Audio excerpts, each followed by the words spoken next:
All right. Hello, everyone. If you're watching, welcome to the stream. I hope you've been well. Hi, RB. You beat Stream Elements here today. Good job. Hi, Bremy. Hello. I missed you guys.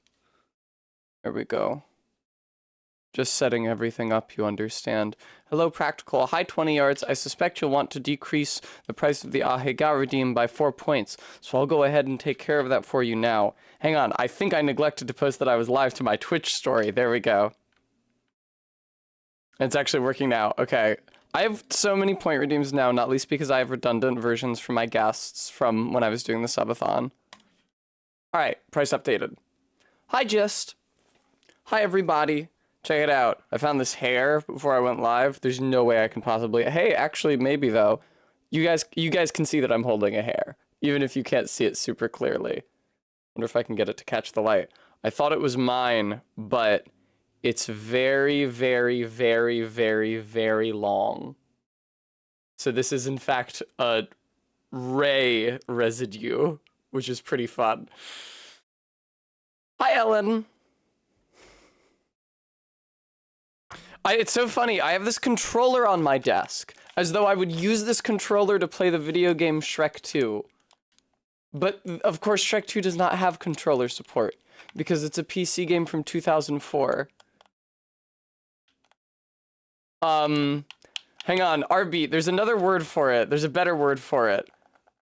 Spore, maybe? I think it might be, like, S-P-O-O-R? Yes, the track or scent of an animal or person. So there you go. That's a better word. Hi, Satellite Siren. Hi, Ellen. If I neglect to say hi to Ellen already, hi, man on the net. This morning I had my facial feminization surgery consult. There are good things and bad things that came of this. However, the biggest news out of it, and this is something that Amber did not prepare me for because this was not the case when they did her consult. So they put me through the CAT scan. This was months and months ago. And they took a 3D scan of my head. And it actually looked like a pretty high quality 3D model. I saw it today on the computer, although it did also have the supporting bridges of the mask I was wearing when I got CAT scanned. And they did have that model, and they did show it to me, which I was expecting. But something which I did not expect, and for which that 3D model had to be pretty good indeed, is that they fucking printed it out at life scale. My skull and jaw. And they had 2 copies of the jaw, one of which is my current existing bone structure, and the second of which they altered in the way that they are planning on altering my jaw. It'd fit together, and you could, like, open and close it, and you could puppeteer it. I was afraid that's what was going to be in the box, because when the nurse came in, she was like, okay, yeah, the doctor will see you in a little bit, and she put this box on the desk, and it was, like, a little smaller than my head. I was like, I don't like this one bit. I don't like the vibes of what's gonna be inside this box. And it was indeed a pretty high fidelity, like pretty high physical resolution 3D print of my goddamn skull. Although the crown was sawn off, so it stopped about here. It was just flat up top with the ring inside. And the good news is, I should be able to keep it. Doctor said they usually just throw them away, but that if I remind him that I want it when I show up for the surgery, they'll just give it to me. So that's something to look forward to. Barry is already scheming about where and how to display it in the home. Certainly I could put something in the skull. It's funny, the skull is actually a little bit out of date because I chipped, you guys can't tell, I chipped my lower left front tooth back when I was moving out of my old apartment in like July. And so now the heights of my 2 bottom front teeth are pretty even. But this scan predates that. So the left front tooth is actually higher up. So the dentology is outdated, which is pretty funny. Missing a corner. I suspect that they might actually like melt the skulls down. The prints, so either to reuse the plastic and or just so that like people can't steal your medical information. I feel like they could do a lot with a literal 3D life scale representation of your skull. duplicate tests. Yeah, where the model skull is in frame instead of another me. Indeed. What was I gonna say about that? So yeah, it was pretty existentially horrifying to hold just like a life scale replica of my real physical skull. I did basically what you would expect, where like I picked up just the skull portion separate from the jaw, and I just stared into it face to face, and spent some time thinking about how this was the exact shape of the bone inside me.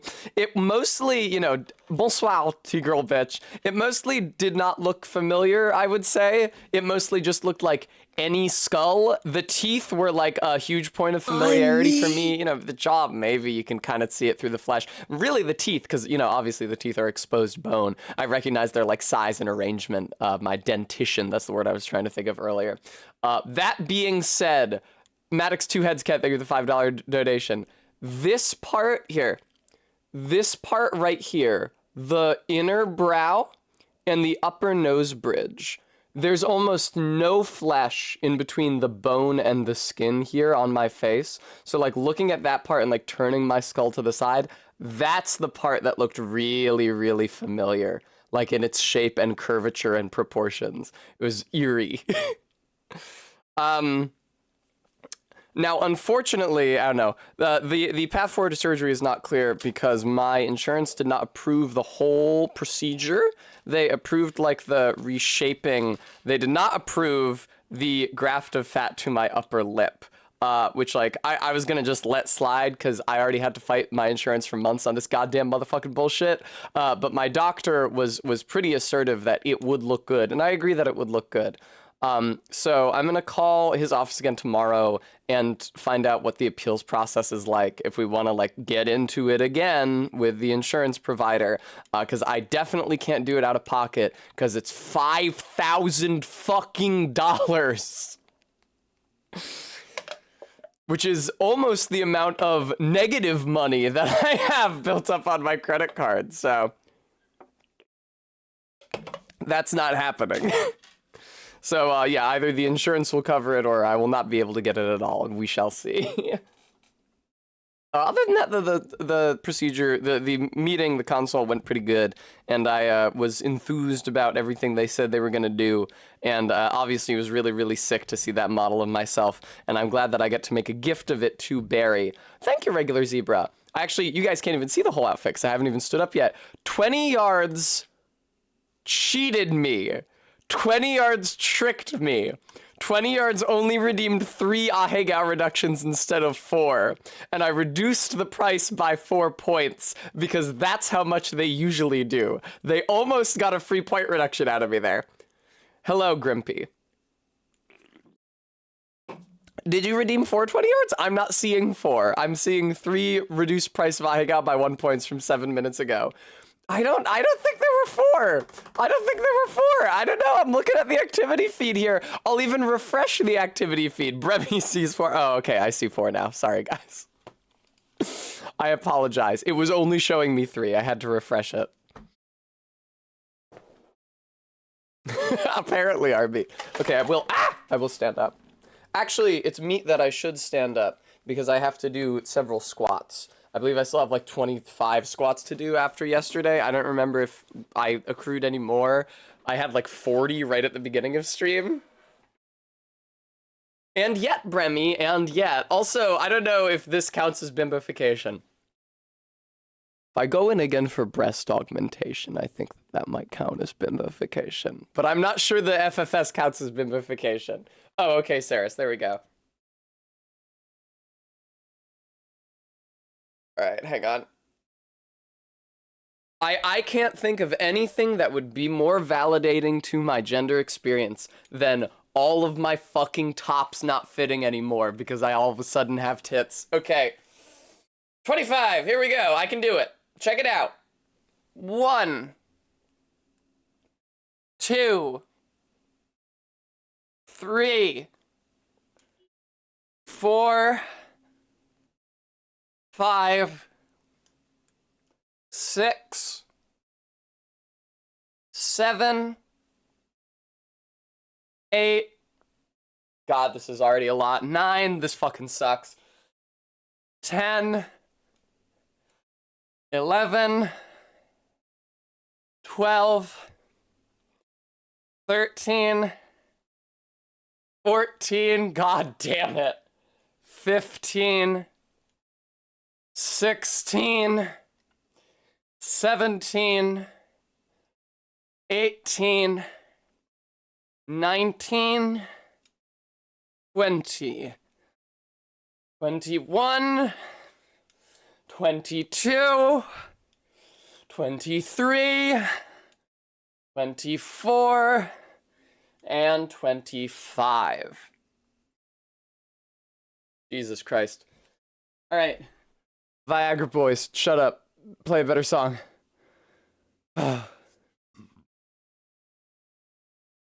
Jesus Christ, man. Thank you, I will hydrate. Wow, I knocked a lot of shit over.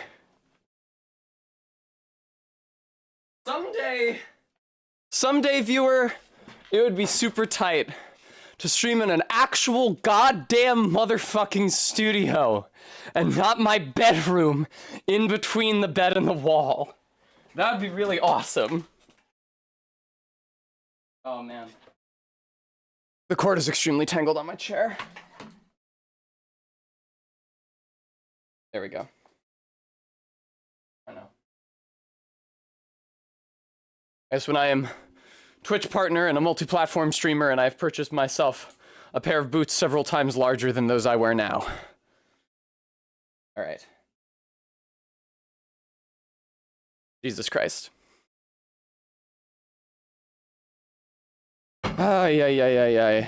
Yeah, MK, I do like this album. I would say that I specifically, though, like the cognitive trade-off hypothesis. That's the good track. The rest of these are, like, pretty okay. Alright. What happened here? 20 yards saith, surely anything you do, hang on, to change your appearance or behavior that you think will make you more attractive counts of bimbification if you're doing any bimbification. Oh, I forgot I put lime juice in my water today. That's very refreshing. That's nice. Practical aviation cat. I promise it's not as sexy as it sounds. I know it sounds really sexy. Yeah, I don't know.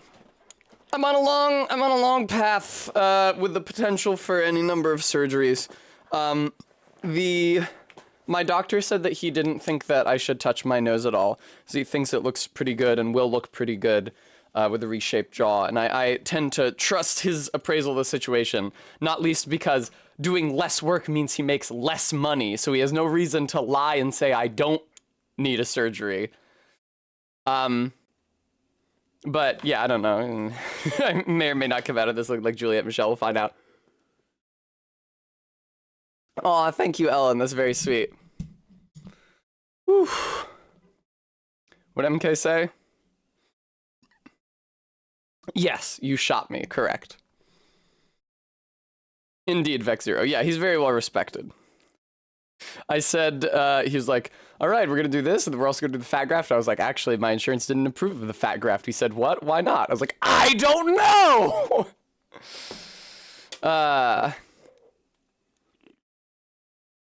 What are you going to do? I mean, call his office tomorrow, but...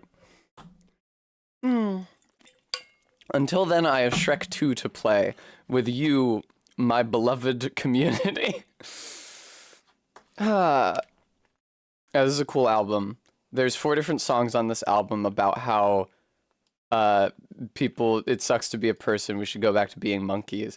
Or just more generally about, like, people evolving into monkeys. It's pretty good. Here, I'm gonna play the cognitive trade-off hypothesis again. Oh, man. There's even a track on it called Return to Monkey. It's really, really, really good. There's music that Barry was listening to when I drove her to get our new dresser that one morning before my Apollo Justice stream. I gotta stream more voice acting stuff. I guess Fear and Hunger is close to being funded, and that's full of dialogue for Tessa to read out loud, so that's something to look forward to.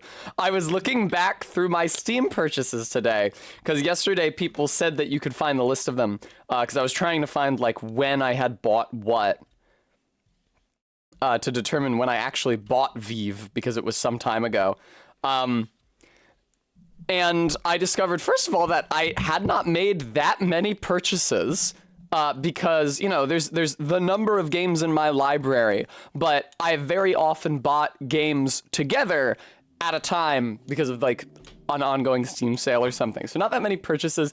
Honestly, not that much money spent, not as much as I thought it might have been. I guess because I rarely buy, like, $60 games at release. And also, I discovered that when I bought Shovel Knight, that was also when I bought Andy and Laylee. So my Steam cart for that purchase says, what is it, like Shovel Knight Crash Course or some bullshit in reference to the bundle. And then also the Coffin of Andy and Laylee, which is pretty good. Whenever Twilight Princess is finished, I'll have to voice Midna. I guess I will have to voice all those characters in that game. I'd love to do my New Jersey Gremlin voice for Midna. That sounds fantastic. Also, so I tried to play a game, I tried to stream a game after Vive yesterday called Love. I couldn't find it on my computer because it had been moved from its original location, which I discovered had been my downloads folder because I downloaded it from itch.io. I found a different low-res Entrots. Thank you for the 20-month 3 sub. Wow, so long. I found a different retro 2D platformer on Steam called Love. It was like $2.99. I bought it and streamed a little bit of it yesterday. Was not the correct game. I found the correct game in my downloads, but it's extremely primitive and kind of hard to stream. There's no save function. It just saves automatically, and there's no way to, like, make a new save or delete your save other than finding the folder that it's writing to and renaming or moving or deleting the files. Also, when you close out of it, even though the window closes, the application doesn't actually stop running because you can still hear it in the background, and you actually have to, like, Control-Delete Task Manager, find it in processes, and cancel it from there. It released by I posted the screenshot of this person's website. They have like a web 1.0 thing. Right, it's by someone named brlka, and they have a blog on their website that's like just text, which looks fantastic in this modern era.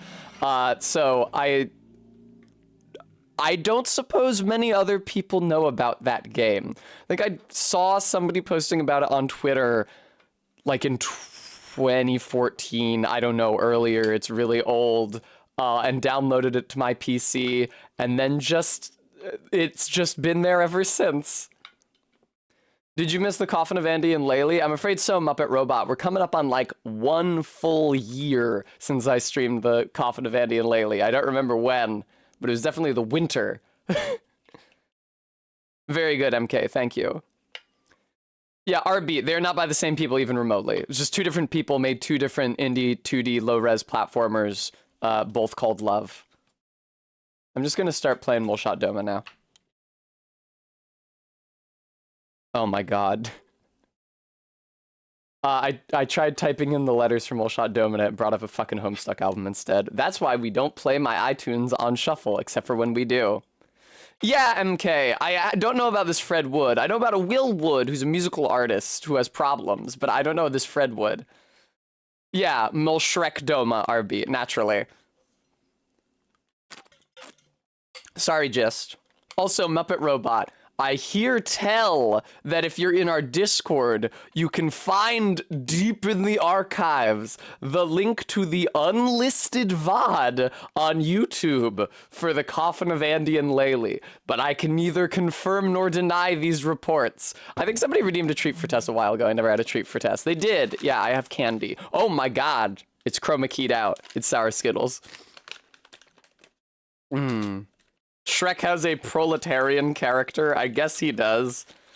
He lives in a swamp. Except he marries into royalty. That's no good. That's right, Ellen.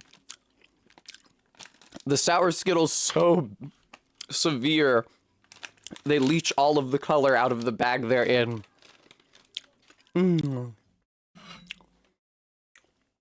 Donkey's the proletariat. He's a domesticated animal. I don't know. He doesn't really do any work. He mostly backsasses, I would say. All right. I'm gonna click over to the game. Oh, look at that beautiful scrolling background. Oh, also, hang on. Oh, this is such a bad idea. This is such a bad idea. This is such a bad idea. This is such a bad idea. But I want to show you guys.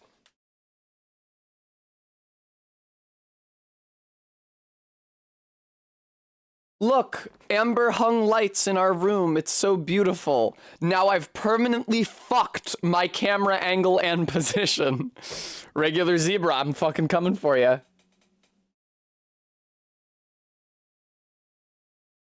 This seems fine, right? That was probably a bad idea. Now when I pull the green screen up, it's not going to be aligned, but it seems fine. Yeah, totally. Yeah, here's me, right? Woo! That's my head, and that seems like a good height for my head to be at. Okay, I'm gonna start playing the video game. Yeah, that seems... I'm sure that's good. I'm sure the green screen will align perfectly there. All right, fire up Shrek. I'm actually not gonna fire up Shrek yet. Hang on, because Shrek's audio is gonna be obnoxious and pervasive. Okay.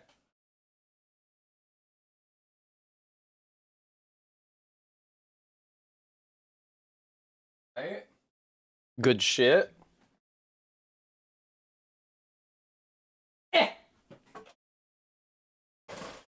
How's the alignment?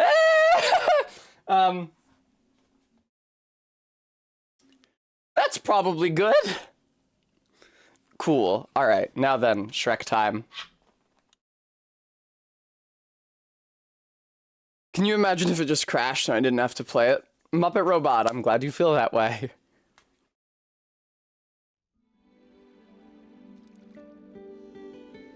Yeah, it didn't crash. I do have to play it. I will say, it's lower on the screen than it was yesterday when I streamed it. The entire window is still visible, but it seems to have ratcheted itself down the screen. That maybe happens every time I run it. It crashed! My god, I didn't get Afterburner going. That's true. MK told me to do the thing. I hadn't done the thing. MK, there you are. All right. Yes, I will open Afterburner. There it is. Yes, I want to allow it to make changes to my device. Thank you. This seems fine. Sure. Wait, it closed itself when I minimized it, I think. Okay, be good, little Afterburner. I'm gonna click out of your window now. Shrek 2 is once again, the window is once again lower on the screen. Oh, I see MK, cool. MK, how do I bring the window of Shrek 2 up? Because it's slightly lower on the screen every time I open it. It fucking crashed again. Are you fucking shitting me, dude? Come on. Okay, hang on. It's MK, I tried that, but when I click on the title bar, my mouse is just captured by the Shrek 2 window. Games, Activision, Shrek 2. Whoa, what is that? Fuck off! Go away! What is that? What is capturing? No!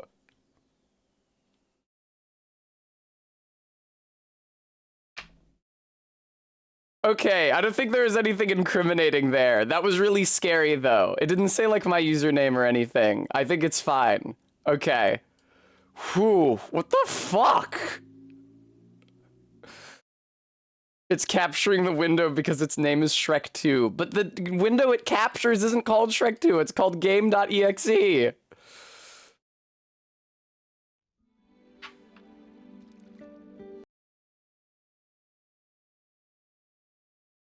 Come on! There we go.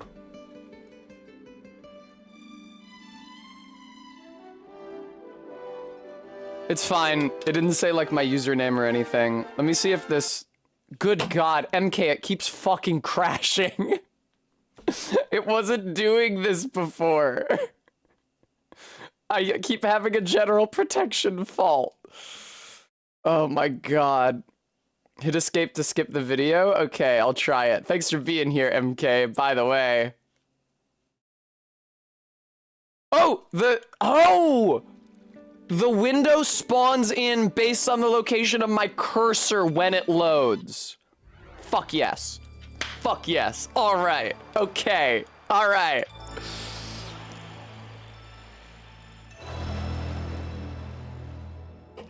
But yeah, that's what it was, because my cursor was up and to the left when the window popped in, and now the window is up and to the left, so that's what's happening. Awesome.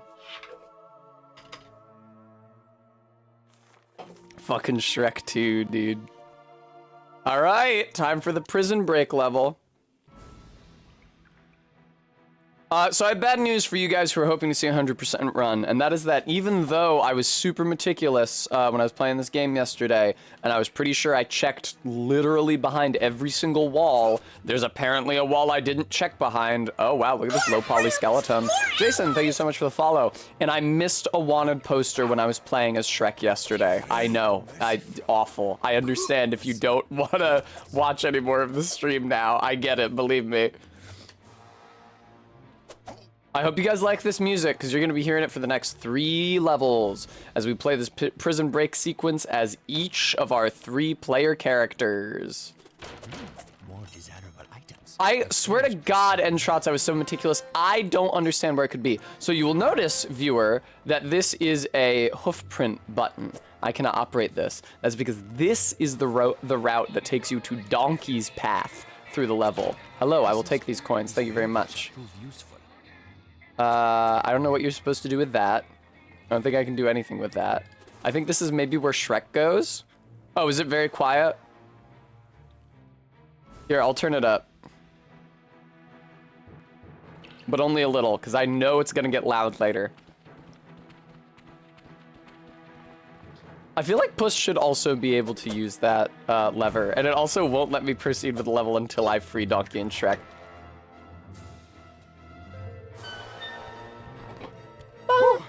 I don't think I could have handled another second behind bars. That's very loud.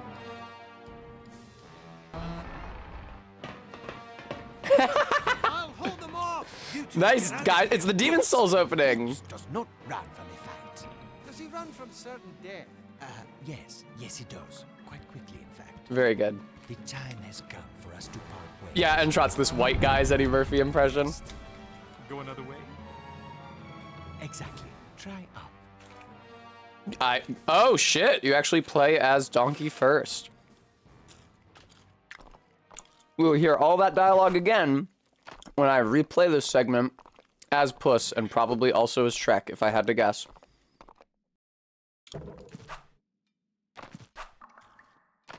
He's still got his double jump. Oh, he's got a new ground pound where instead of headbutting, he actually lands with his big fat ass. Very good.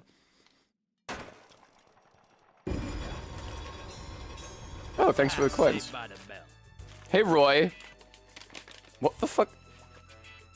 Why does Donkey have so little health? And what is this music? More friends! More allies! Hang on.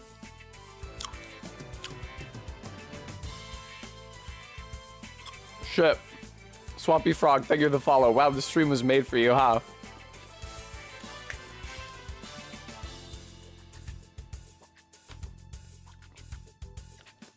Thank you, MK.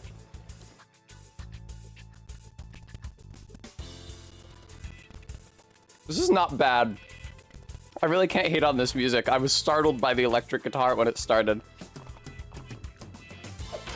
Great googly moogly. I'm sure this won't feel any less triumphant over the course of the next, like, hour, hour and a half, however long it takes for me to get out of here.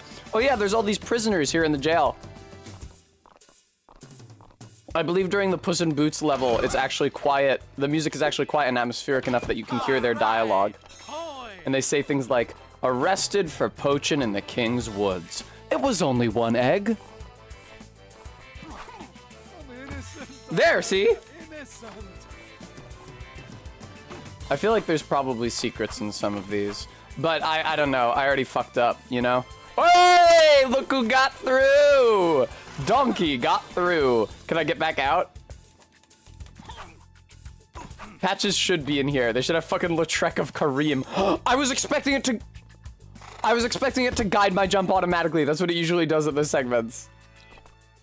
Crying for the life of my Jordy. Oh, yeah! Now, Bremy, you know that that is not a song about a guy named Jordy, right?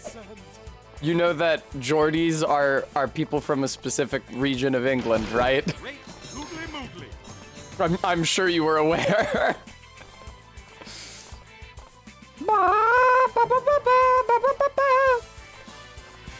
Was there a drive-through kiosk when I escaped from my cell, by the way? Tell my lawyer he's fired, would you? He's over there in the next cell. I remember that dialogue. Tell my lawyer he's fired, would you? Horse Donkey's jump is so much bigger than Donkey's jump.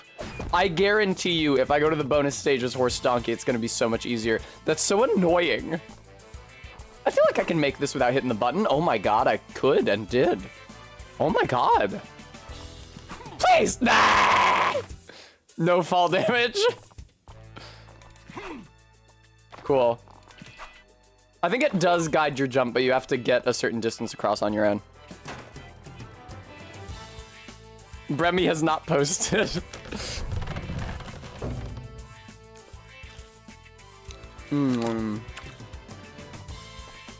Delicious. God, sour Skittles are really good. I need to stop just snacking on them. They have to be reserved for treats for tests. Oh, I am good. I've been really food sensitive for some reason lately. I don't know why. But like, the last 3 times that I have gotten food at a restaurant, To Papa. it has seemed like uncommonly and irresistibly good to me. Oh, thank you for the treats, guys. I got a falafel wrap from the halal cart today. Got the falafel wrap in a brisk iced tea, and it tasted like fucking manna from heaven. I don't know, it was fantastic. I am buff. I'm sorry, Brevy. Arrested for poaching in the King's Woods. It was only 1 egg. He said the thing. He said arrested for poaching in the King's Woods. It was only 1 egg. Fuck.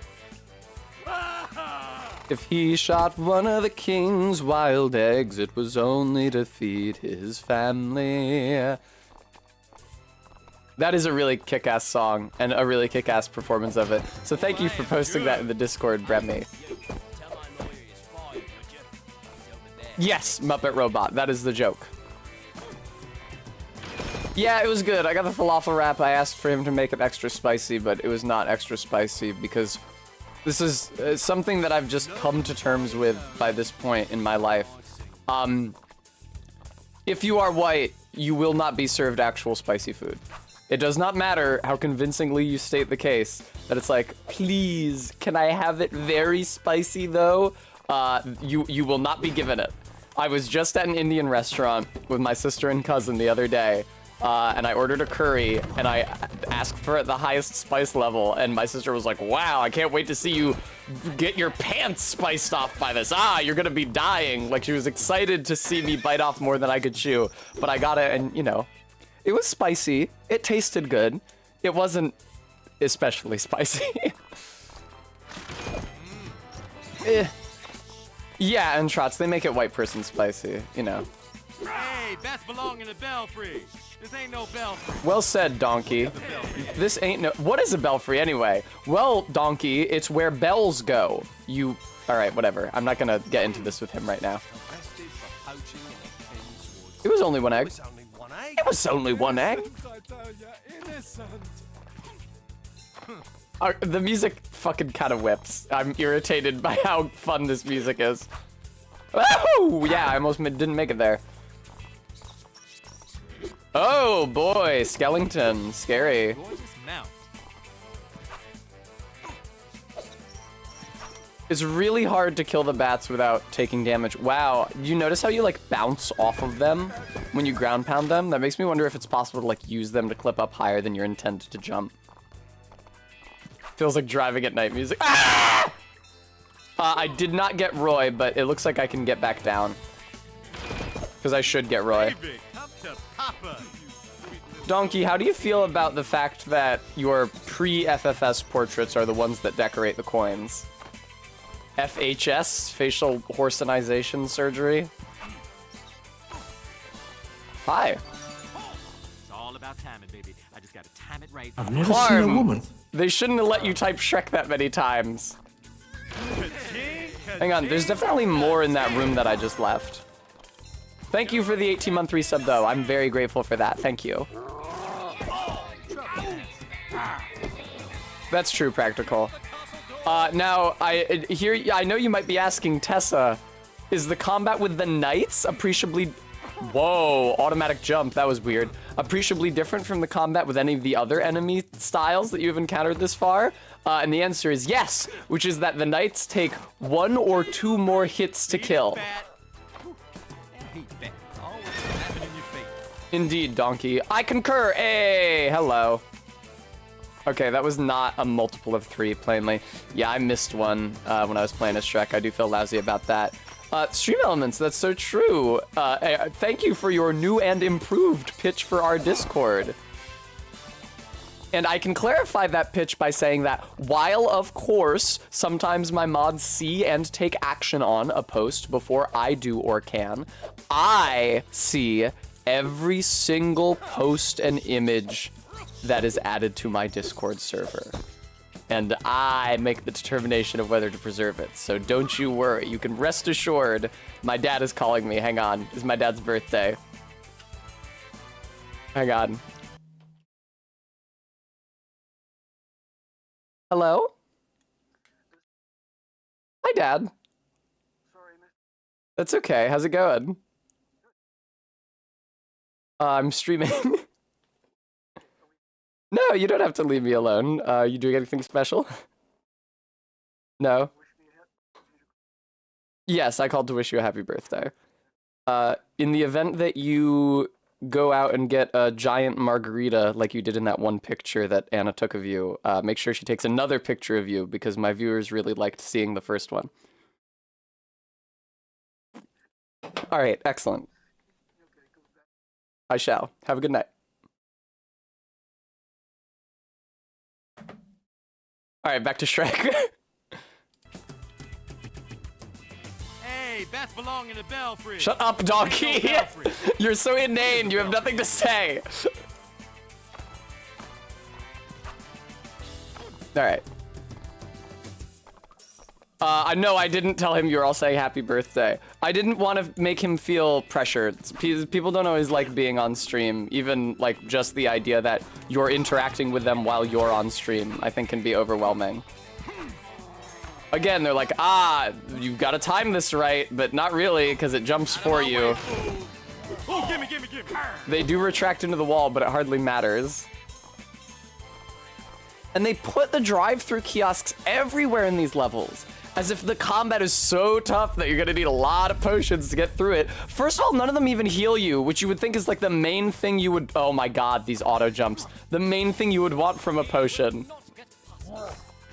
But also, the fights are so easy, you don't even remotely need them. These guys remind me of Demon Souls so fucking much, dude. It's actually hilarious. Can I shatter just the... No, I can't. Okay. But also the exploding box did almost no damage to me. Yeah, they have de-emphasized platforming. I did that. It's like knack. You guys remember that? Oh my god, stop with this. Oh, come on, I was so close. Where am I? Huh. Right, regular zebra. No shot, it's Eddie Murphy. No, it's absolutely not Eddie Murphy. You are correct. 0 shot, it's Eddie Murphy. I love him waddling around. It reminds you of Skyrim, RB. It's like super Demon Souls to me. Ow! I think it's something about the like metal banding of the plate armor that reminds me of demons. Okay, so was all of that just to get me back up here because I failed the jump? It looks like it was. Right, exactly, Practical Aviation Cat. A horse strafing is pretty funny. Jesus Christ. Do I remember I didn't even hit the jump button there. It actually lifted me into the air. Knack's one of those IP attempts Sony made and then immediately abandoned. No, they made a second Knack. Knack 2. It's the better of the two. Also, cyaniding. I know that the 3 in your typing of Eddie Murphy was probably just a typo, but I like to imagine that you were like censoring it in case we had the word Eddie blocked in automod. Oh yeah, I was gonna talk about the Discord. Yeah, I see all that occurs there. I see all that passes. It's his gamer tag. Okay. Come on! Okay, I'm probably actually supposed to go up there. That makes a lot of sense. Why didn't they get Eddie for the voice here? Just don't want to pay for him? I doubt they could afford... Well, first of all, it's like, can they afford to? Second of all, it's like, does the actor want to do it? Because, like, Antonio Banderas doesn't even play Puss in Boots in the movies anymore. Just because it's a chore and beneath him. So, like, I don't know, does Eddie Murphy... it would be super expensive, and that is probably money that Activision does not have. And that, God, that rat is huge. And that DreamWorks is unwilling to give them. But does Eddie Murphy even want to do it? Also, like, if none of the other actors are on board, because they didn't get any of the other actors.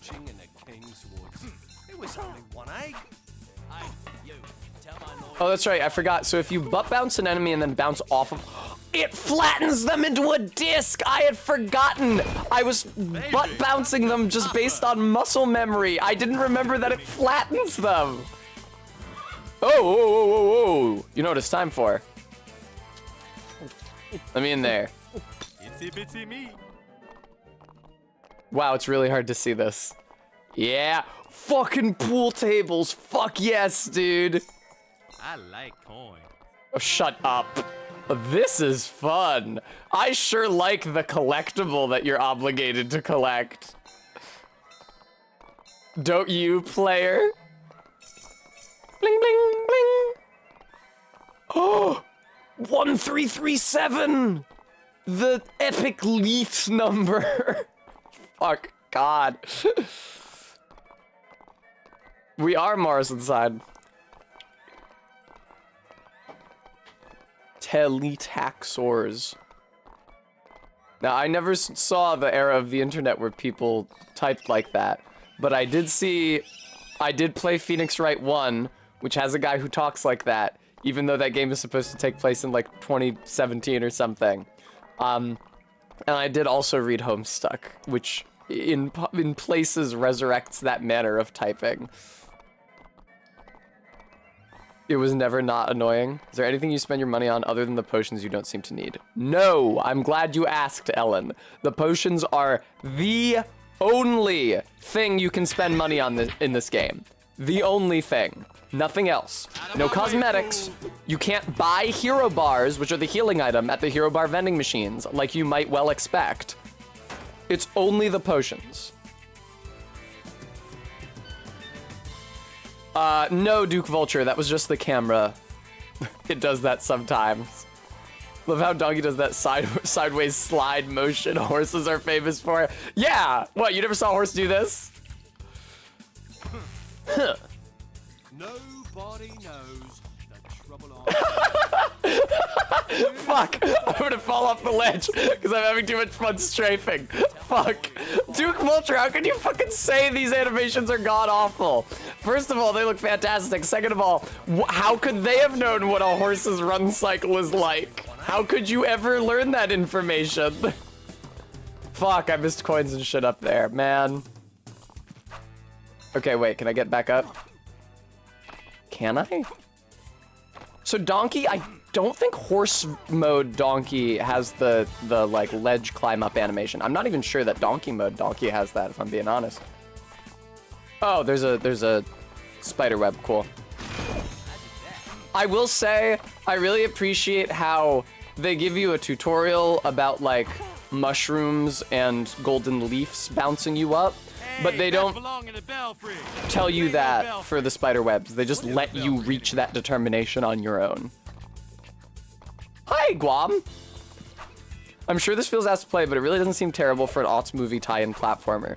It could be worse, Practical Aviation Cat. I definitely judge it more harshly because I'm judging it against the standard of the other versions of it on other platforms, which were much more fully realized games.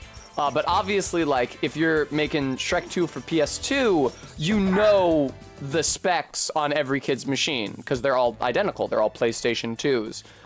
But if you're making Shrek 2 for PC, you gotta assume, like, the lowest common denominator. Like, you might...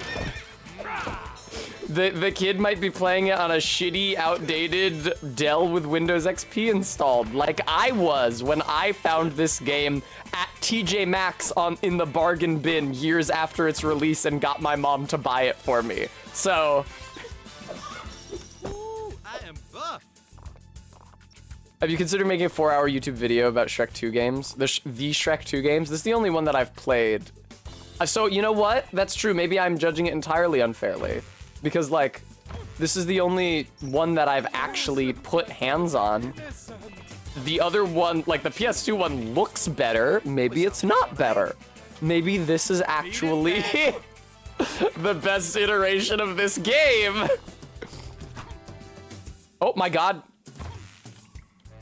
Oh, God, these textures are hideous. Wait, there's a hero bar in there. If there's a hero bar in there, there might be more stuff. He's over there in the next cell.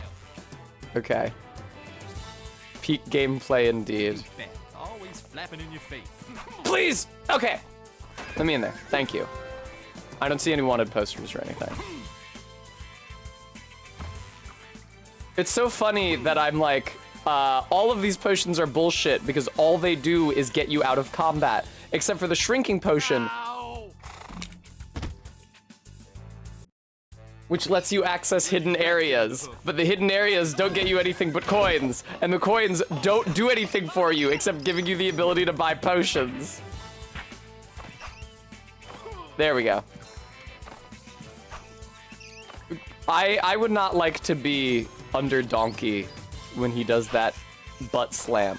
Those knights get flattened into a disc. I'm here to tell you that that is not the worst case scenario if a horse does that to you. It could go so much worse.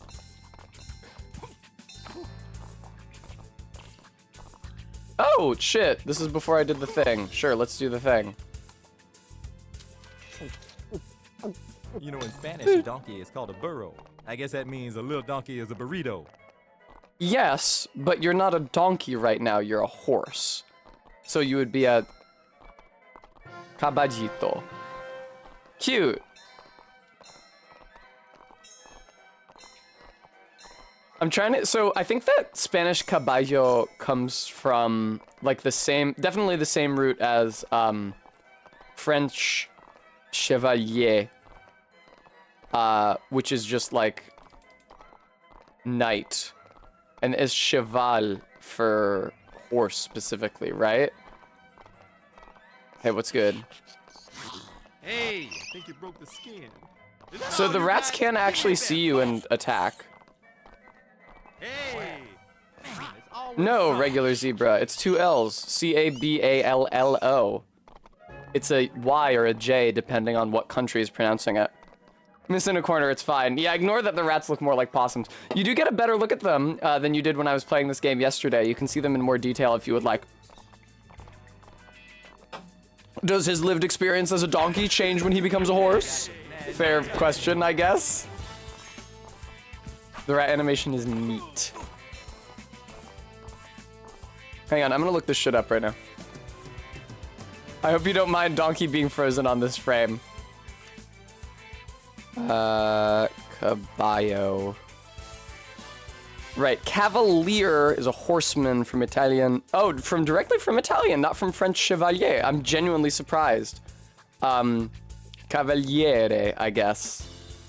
From late Latin caballarius, from vulgar Latin caballus, the common vulgar Latin word for horse, and source of Italian cavallo, French cheval, Spanish caballo, Irish capal, Welsh keffel, displacing Latin equus, from the Proto-Indo-European root equo, which is the one that gives Greek hippos, which you may know from hippopotamus, river horse, also the one that gives us Epona, the name of the, like, Gaelic horse goddess, after which the character in Zelda is named.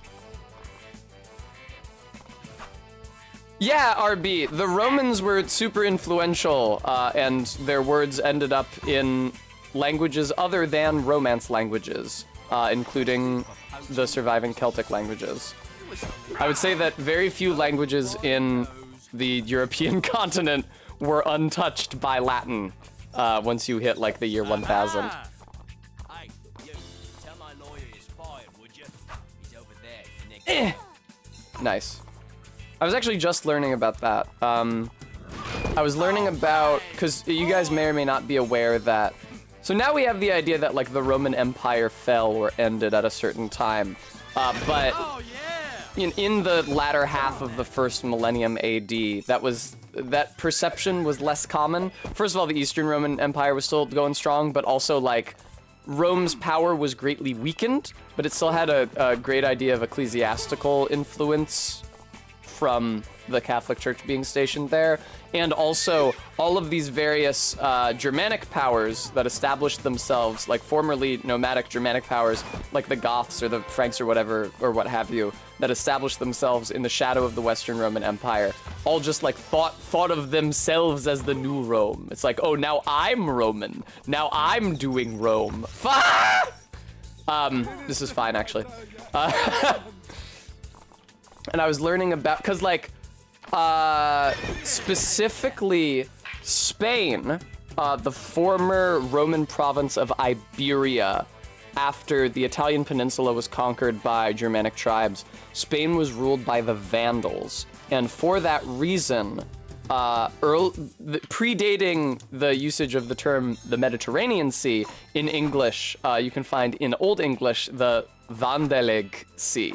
The Vandalish Sea, because that's the people they associated with the Iberian Peninsula and that region of the world. But obviously in that case, as in the case of Frankish in what would become France, which is where we get the name for France, and like Gothic in the regions of Europe that the Ostrogoths and whatever other Goths, which must just mean Western Goth, whatever other Goths ruled, those are not the languages that prevailed. I learned that's because the ruling classes, most of them, didn't really mingle. Those ruling Germanic classes didn't really mingle with their Romance-speaking populations. By human Shrek, which is why it's the Romance languages that prevail. Which is why, obviously, French, which you could just call like Gallo-Roman if you wanted to, is what's spoken in France today, as opposed to Frankish. Although French, I think, does have more words of Frankish and just generally Germanic origin than, for example, Spanish has words of fucking Vandalish. That must have been a language, but I've never heard of it. Obviously, Spanish has more words of Arabic origin from its being conquered by the Moors. But I think that, and besides the fact that France is just closer to populations of German-speaking peoples, I think that the number of Frankish origin words in today's French does point to the Frankish rulers having had a closer relationship with their Romance-speaking ruled population than, okay, no, other Germanic rulers did. Love the Moors! New York City, baby, love the Moors! Guess we do in Rome now. I should learn more about the Moors conquering Spain because I don't know much about it, and it seems like a deficit in my knowledge of history. I'm interested. People are always talking about, oh, those Ottomans, the wily Turk, you know, dissolved and conquered the Eastern Roman Empire. But what really happened is, you know, as usual, a period of long decline, and then the goddamn motherfucking Crusades rocked up and sacked Constantinople because the cunts were there for plunder and not even to achieve any sort of religious or imagined moral victory. There we go. And the Ottomans just moved in and cleaned up. Baby, come to Papa, you sweet little gold.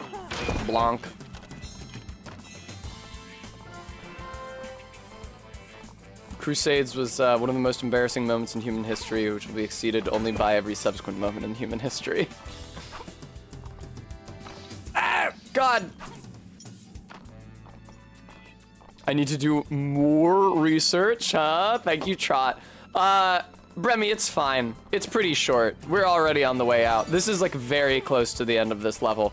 My appraisal for how long the level is going to be is all warped in my mind's eye because I spent a lot longer on these levels as a kid than you actually need to beat them because I was just exploring and having fun. And also, I realized, thinking about this morning, like, maybe it only takes me 8 hours to beat this video game, but like, when as a child would I have had the opportunity to play Shrek 2 for 8 hours at a stretch?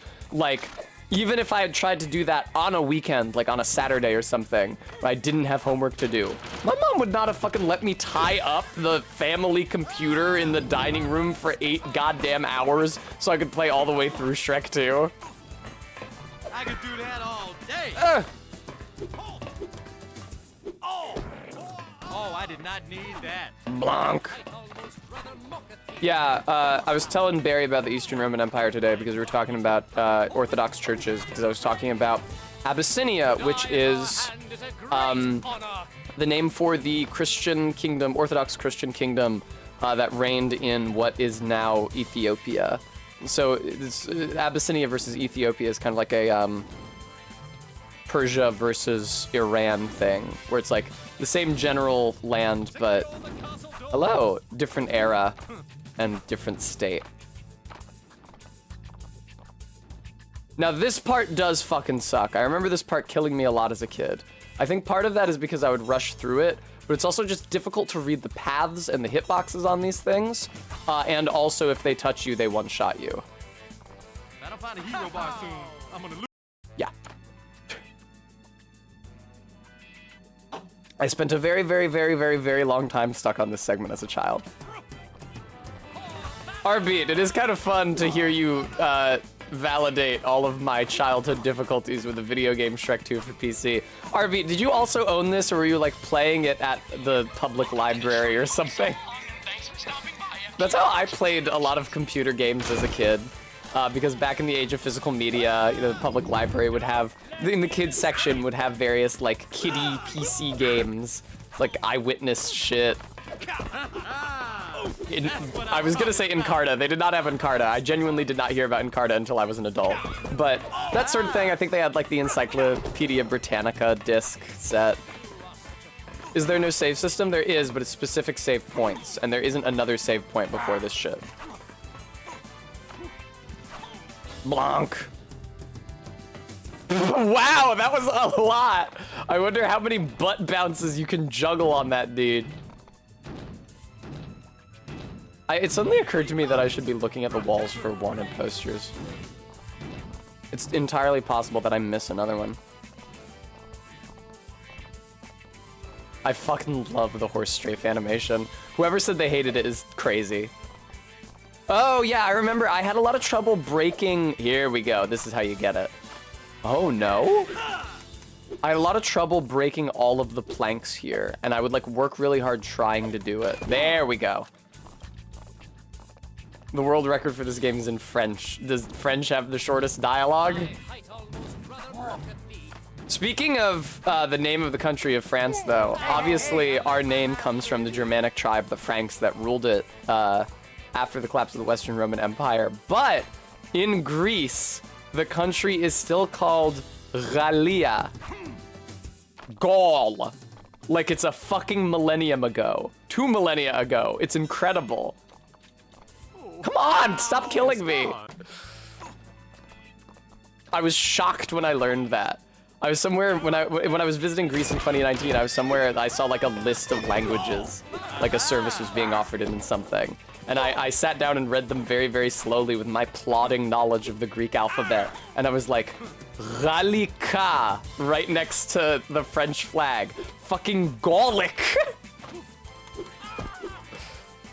Okay, I'll kick you away. I do like flattening them, even though it doesn't get you coins, just because it is fun to look at. Yeah, Brent Bust, I think that Charles de Gaulle is actually called Charles de Gaulle for a different reason. Huh. This seems good. That was really, really interesting. Hang on. What is Donkey's collision like? So, like, he gets stuck in it and, like, drifts slowly down.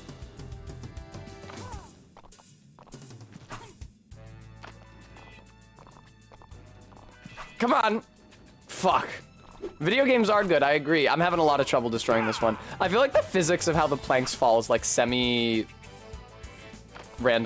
I feel like they have an actual physics engine.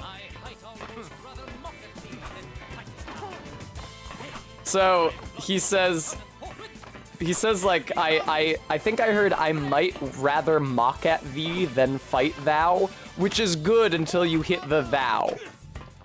Mock thee, or I mean mock at thee isn't really good grammar, but mock thee is the correct use of thee, but then he just uses thou instead for no reason.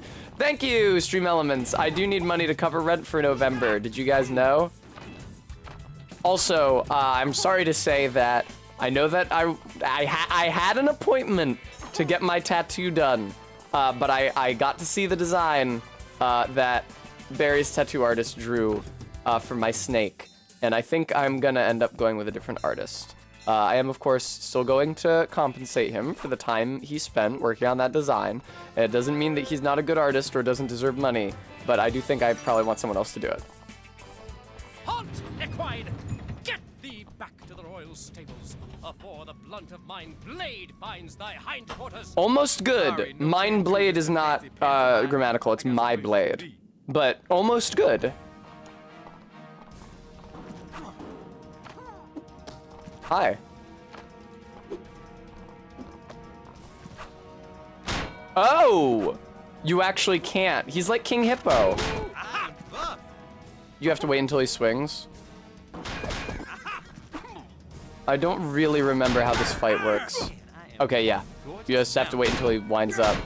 Except unlike a Souls game, you can just mash attack and he'll continue with his animation, and once it's at the right stage, you just get an automatic hit.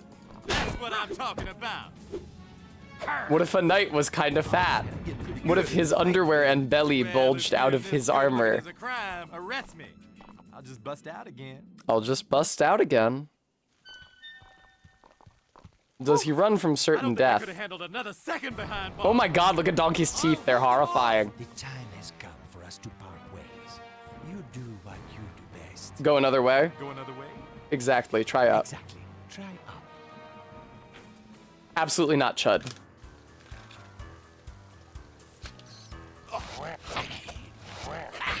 Also, This pleases me. thee and thou were pretty archaic, The greatest humiliation of your even during the Elizabeth administration. life. They're in Shakespeare, but they're in Shakespeare because he was writing archaically. That being said, they're used grammatically correctly in Shakespeare because they were still used in a lot of the country, just not in London. And the time when they were used in London was in recent enough memory that it was not difficult to, like, normal people would understand how you were supposed to use them. Good. I will use it wisely. I always tried to jump directly to this pipe instead of landing on the platform, but it is difficult to do. Quakers still use them? Don't Quakers only use one or the other? I forget which. Which sounds really, really, really weird. Dude, I think Quakers might only use the, but they also use it for, like, the subject of the sentence and not just the object. Perhaps it will. Oh no, there's no way that Puss in Boots can jump high enough to do this sequence. I haven't gotten to do it as Shrek once, and I'm pretty sure that's the character with the highest jump. Contestant, race through this level. I also think this is the last chance I'm gonna get, because there's only 12 wanted posters, and I missed one, so. And go.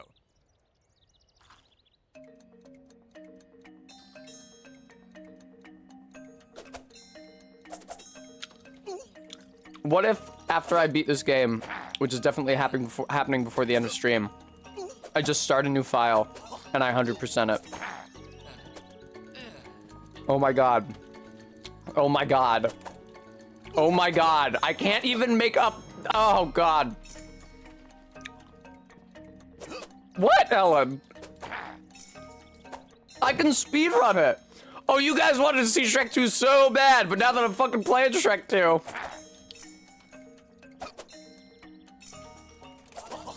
Yeah, I'm fucked. Bye-bye. Well.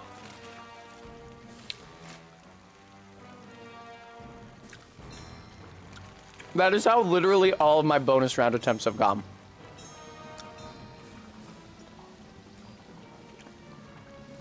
I really like how the camera isn't very good at following Puss here. Beautiful fur will be ruined forever if I fall in that sewage. And are we done? Right, RB? Like if I know where the potions are and the posters are, I'm ignoring everything else. Aw, Pippi. I played it as a kid too.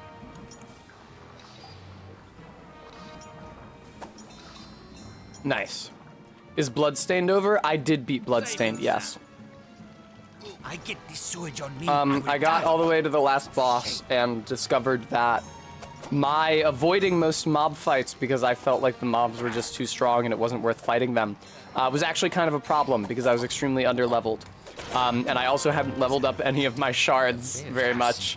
And I also didn't really have the ability to craft much food.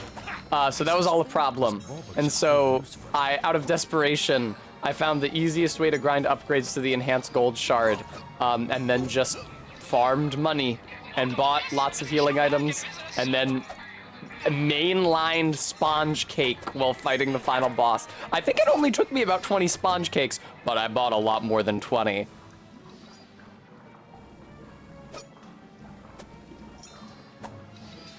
What do you mean degeneracy, MK? Through the— what the fuck? Well, that was not— my impression was not that I was looming over like a 10-foot deep trench of sewage. All this like dirty laundry or whatever seems to be like, you know, mountain or islands in the sea of sewage, so presumably the sea floor is not much deeper.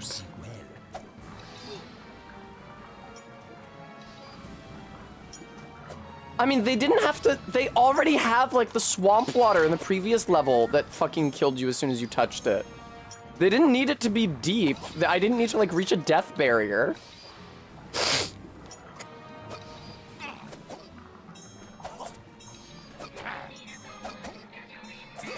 I was watching MK playing Dawn of Sorrow while she was here. Not Aria of Sorrow, which is the one that I played. And it looked pretty good, but also you do kind of have to level up your skills and stuff in that like you do in Bloodstained. So I don't know if I should stream it. But of course. Bremy! I'm sorry, you're not enjoying— oh my god, it snapped me over here. I'm sorry, you're not enjoying this, Bremy? Here, listen, I'm gonna beat it in like the next half hour and then I'm gonna play Love, and it's gonna be agonizing. I am like a fly on the wall.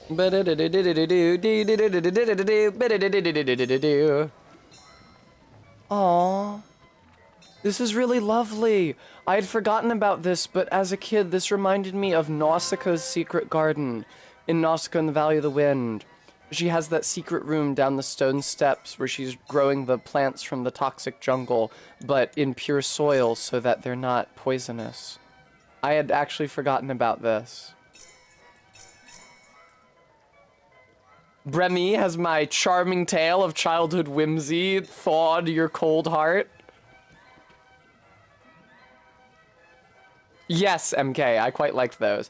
I gotta say, speaking of Bloodstained, listen. Does it have flying, like, succubi ladies? Yes. Does it have bunny girls? Yes. Does it have those blue ladies with the whips? Yes. I felt like it was kind of lacking in the baddie department. I think part of that is just that, like, it's harder to animate women sexily in 3D than it is in 2D. So yeah, I didn't really feel— and also just like proportionally fewer of the enemies were sexy women than in Symphony of the Night. We have like the Venus Weed, and the Tail of the Diplocephalus, and 2 different kinds of witches, and the Frozen Shade, which is just like the silhouette of a naked woman, and the— what is it called? Hunter Girl, which is just the silhouette of a naked woman, and the Marionette, which is just a naked doll woman.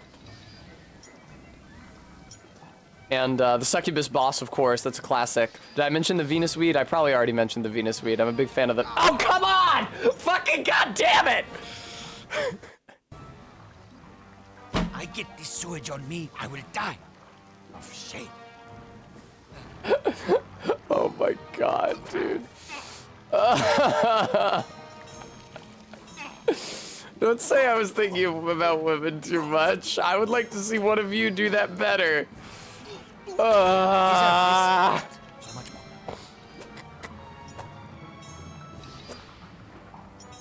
It's pretty cool how they put that drive-through kiosk like just down the level from the spot where you need to shrink. So if you didn't buy a shrink potion, you can go back and get one. Oof. Yeah, Bloodstain's lack of bad bitches would kill me too.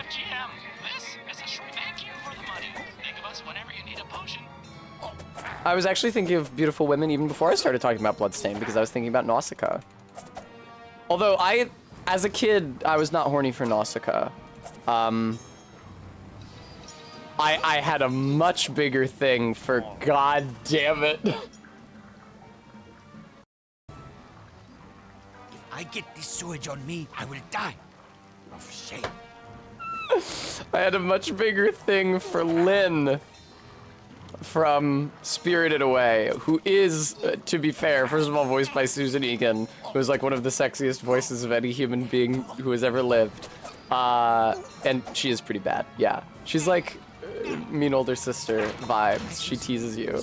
She's like, fuck you, Chihiro. I hate having to show you around this goddamn bathhouse. I hate that you've become my problem. God, you piss me off so much. Oh, you're such a dope. I was really worried about you. Tsundere slug woman moment. I should be less careful about the jets of green smoke, because they barely damage me in comparison to touching the sewage, which is auto death. Yeah, I know, right, MK? Get up! Okay.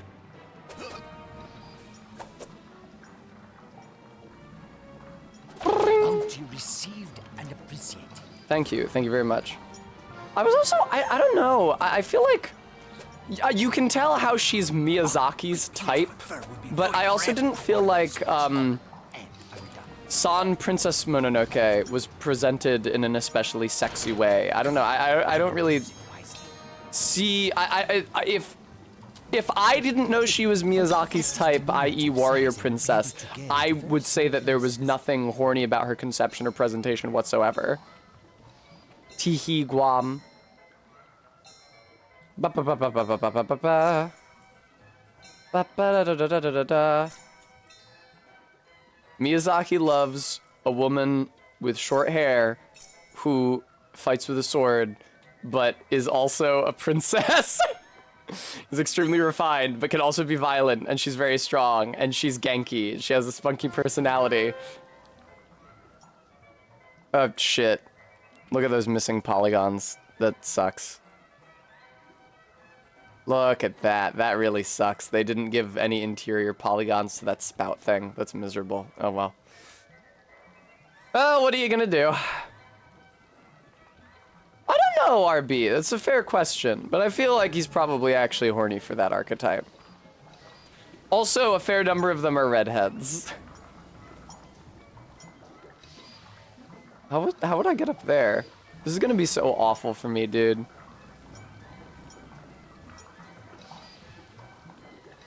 You can, like, I feel like you can draw a line through... What's her name? Clarice? Like fucking Silence of the Lambs in Castle of Cagliostro to Nausicaa. And also, it's like a forked Pokemon evolution. One fork takes you to Nausicaa, and the other one takes you to Sheeta from Castle in the Sky, who's like, she's also a princess, and she's also being forced to marry a guy who looks kind of like the Count of Cagliostro. Oh, God! Okay. How am I supposed to get up there? Oh, my lord! Why did I go for this? It's just coins! Ah! Ah!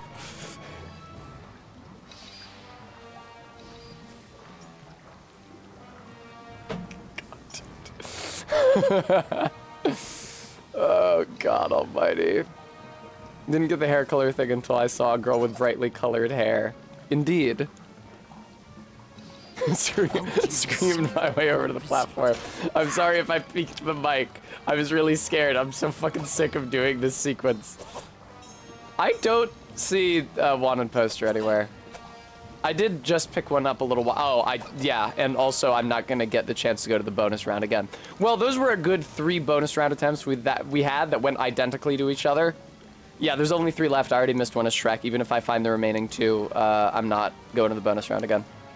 Which is a shame, because I think you find the last one as human Shrek, who might actually have a big enough jump to clear that fucking part of the beanstalk. It's kind of annoying, because if you are collecting all of the wanted posters, you will visit the bonus round with a suboptimal character, basically every time. Twice as Donkey and once as Puss. Oh no, thrice as Donkey. Twice as donkey form Donkey and once as horse form Donkey, and only last time as Shrek. Maybe horse form Donkey can also get up that beanstalk. But like on my childhood attempts of this game, my bonus round attempts went a lot better because I was finding fewer of the posters. So I was more consistently like getting there as Shrek, who has a better jump height. The slime killed me with fall damage. Yes, that's true. This pleases Puss in Boots. Getting struck on the head by a box full of coins pleases him.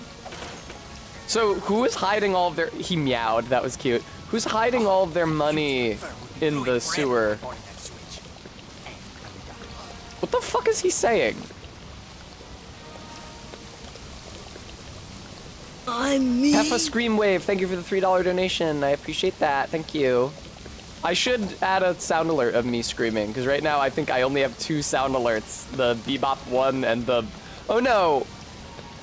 I've the Bebop one and a Wooga and... Bong! The timpani hit for when a lady has big titties. LOL Muppet Robot, Jesus Christ. I mean, the character from the fairy tale is called Puss in Boots. And like, he's not just a Shrek thing. Like, children's books are lousy with Puss in Boots. Speaking as somebody who has worked in a library and also in early education before, there's no end of kids' picture books about Puss in Boots. They're acclimated to the idea that puss is a normal word for a cat at a very young age. It's only as we grow up and realize that nobody ever uses the word for a cat, that word for a cat, in any other context, except I think maybe you do if you're English, I don't know. And also, more importantly, learn a different application for the word. What's the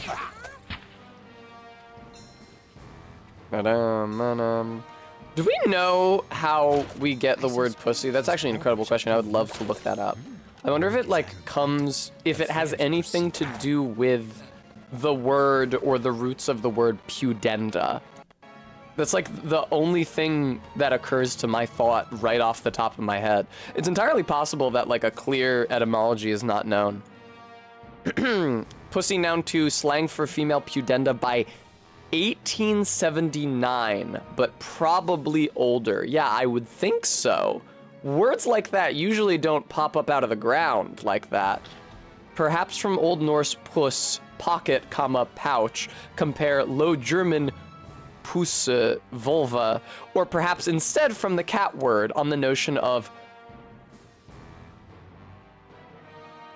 soft, warm, furry thing. That's actually very sweet. Compare French le chat, which also has a double meaning, feline and genital. Earlier uses are difficult to distinguish from pussy, noun 1.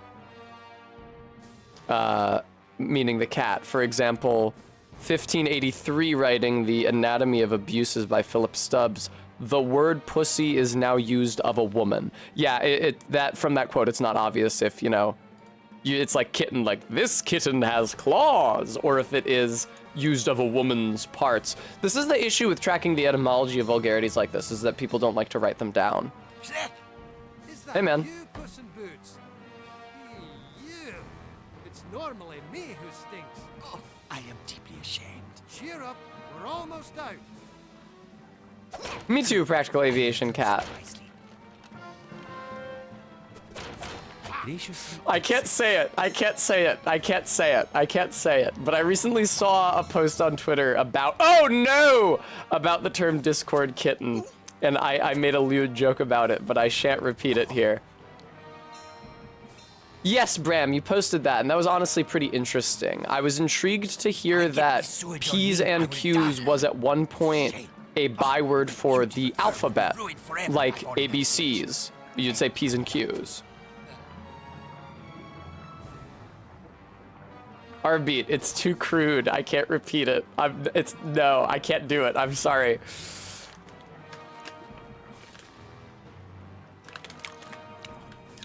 Now listen, I may do a lot of things on twitch.tv/strongbadegirl, but talking about vaginas in an explicit and open way is not one of them. I dursn't, viewer, I dursn't.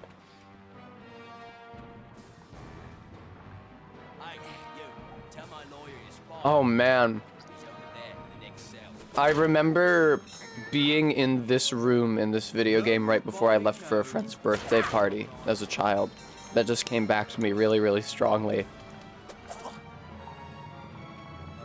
Ellen, No! It was only one egg. Where's the ledge grabbing animation? No, my god, this is so long ago. Are you fucking shitting me, dude?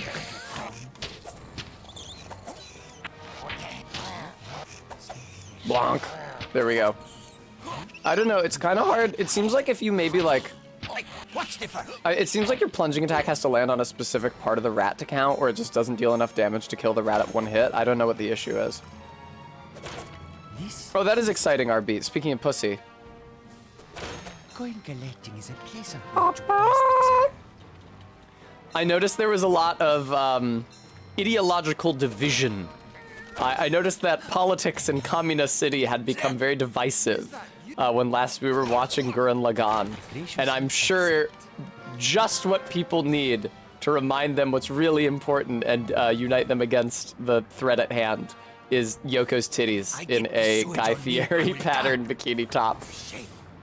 They did just invent politics. Ellen, it's really, really funny when they put Simon on trial, and he's like, what's a trial? And Rashu is like, we've just invented laws. It's like, okay, so what? You spent the last 7 years living in a lawless utopian paradise? Why did you feel the need to invent law? Simon says the same thing. It's like, oh man, first religion and now laws. You sure like to be tied down, Rashu. Right.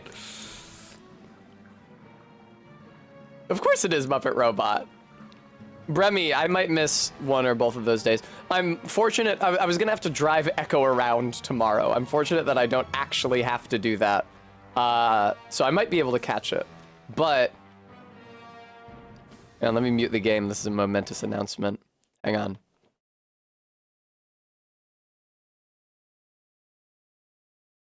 I might be taking Ray to Pink. So I might not be able to be there for one of the days of anime.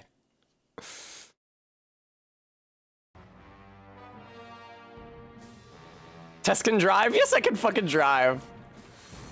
Please, Maddox, don't be crude, don't be crass. Ellen, I got them to agree to it. They hate synthetic fibers, they hate fast fashion, they hate going to the mall. They only ever want to go to like a thrift store and buy clothes made of natural fibers. And they said, when I asked them if they had ever been to Brooks Brothers Women's, they said that if I were anyone else, they would have broken up with me for asking that. But they want to go to Pink. So that's very exciting for me. I graciously accept. That's gonna be great. That's gonna be good. That's fun time. Yes, absolutely.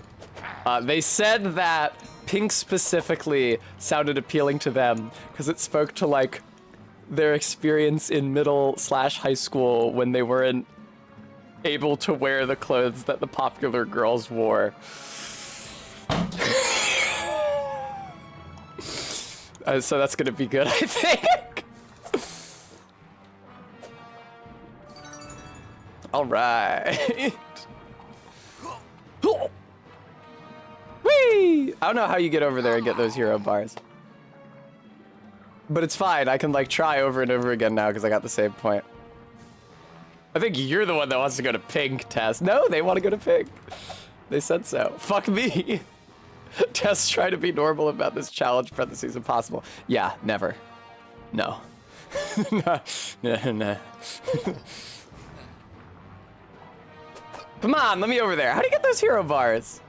I hate when I follow the group that said due to Tartarus. It is Tartarus. It's an endless black pit where you're just dead forever. That's exactly Tartarus. Oh, you know what? Those hero bars might be for Shrek's path coming down those cages. But still, then how would you get off of that platform? Show stuffed animal? Okay, I'll show a stuffed animal. Who have I shown least recently? I think I've shown Terriermon least recently.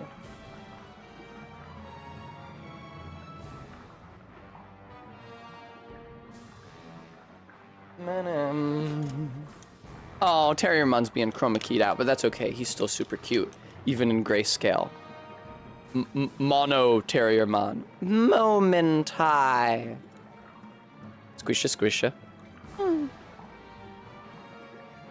Anyway, yeah, so.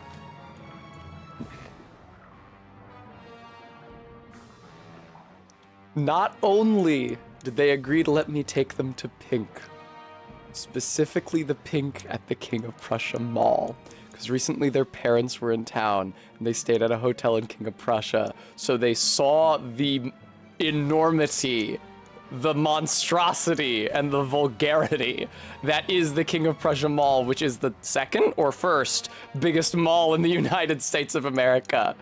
And their morbid curiosity has overwhelmed them. And I'm sure that while we're there, adjacent to so many other stores, okay, well, yes, well, there's Pink. It's right across from Pink is H&M. There is a Forever 21. Okay, Ellen, that's fine. You don't have to be impressed by the size. I don't really give a shit about the size. I would say that I found the size less irritating than I found the size of the new Istanbul airport, which was constructed to be the largest airport in the world. But yeah, I don't really give a shit about the size either. It is like an inconvenience because there's a lot of extraneous bullshit in between the stores that are of any use. But there are so many good stores there. Pink and Forever 21 and Uniqlo and H&M and the Lego store and Brooks Brothers Women's and Levi's and Doc Martens. Yeah, there we go. This is like the back of one of these walls would be a primo spot to place a wanted poster. America is the Prussia of the modern world. The Uniqlo is tiny. I mean, yeah, I'm not actually, I guess it has slightly less square footage than the Uniqlo in the fashion district in Center City in Philadelphia. But for me, I have tasted heaven, and no other Uniqlo will again compare to, excuse me, the Uniqlo, it might not be Fifth Avenue, but in Midtown in Manhattan. It was like a fortress. It was like 3 floors, and it went so deep into the block. It was colossal. And it was fantastic, and that's why I spent like $100 on clothes there when I was in New York visiting MK in April. Now you guys get to find out how consumerism cucked Tessa is. Brands! Is this the same section as before, but I'm navigating it backwards now? US is more of a late Qing Dynasty China, TBH. I don't remember Pinyin that well, but I feel like the Q was like a CH.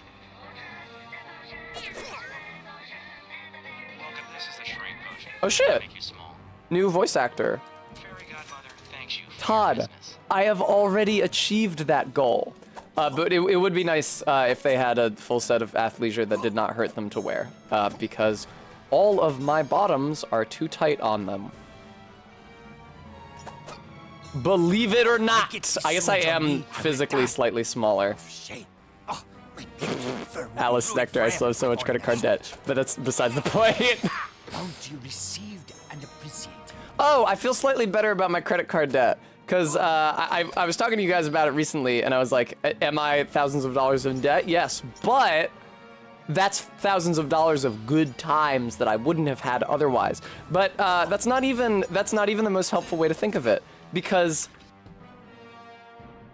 there's those 2 months of redundant rent I had to pay this summer, and also like a year and change of rent that I was paying before I was working as a streamer on Barry's channel.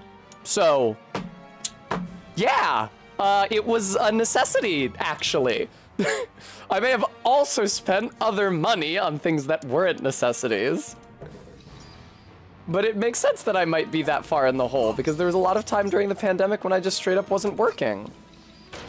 And I still had to pay rent the entire time. Also, my last 2 jobs, which were not real jobs, they were AmeriCorps service terms, did not pay me a real wage. They paid me a living allowance, which legally did not have to be above minimum wage if you worked it out to hours or money per hour. So, really, I'm a victim. This is what I call a game of mouse. So yes, I have absolutely found a way to rationalize my debt and will continue to do so. Affairs proceed well. Yeah, Clarm, it's hell. It's not a good way to live, but the chainsaw crew position was too attractive, and it was a really good job. I wish I had been paid an actual fucking wage for it. You are no match for a cat. That was like one of my favorite jobs I've had, so it really breaks me up inside that I was being exploited like that.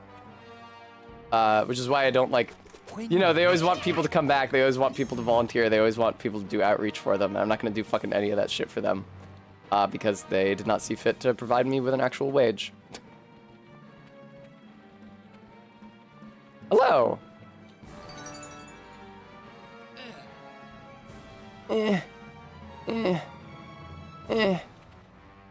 Okay, never mind. I thought maybe you could see, oh, Terriermon's been in my lap this entire time, cute. Would you recommend a job that gives you daily access to a chainsaw? Clarm, you seem to suggest that you could do something untoward with a chainsaw if you had daily access to it. But I am here to tell you that a chainsaw is an extremely cumbersome piece of equipment. And that... Okay, hang on, I need to grade this guy's grammar. I have gone through too much to be delayed by such as you. Okay, he doesn't have any dialogue, really. A chainsaw is an extremely cumbersome piece of equipment.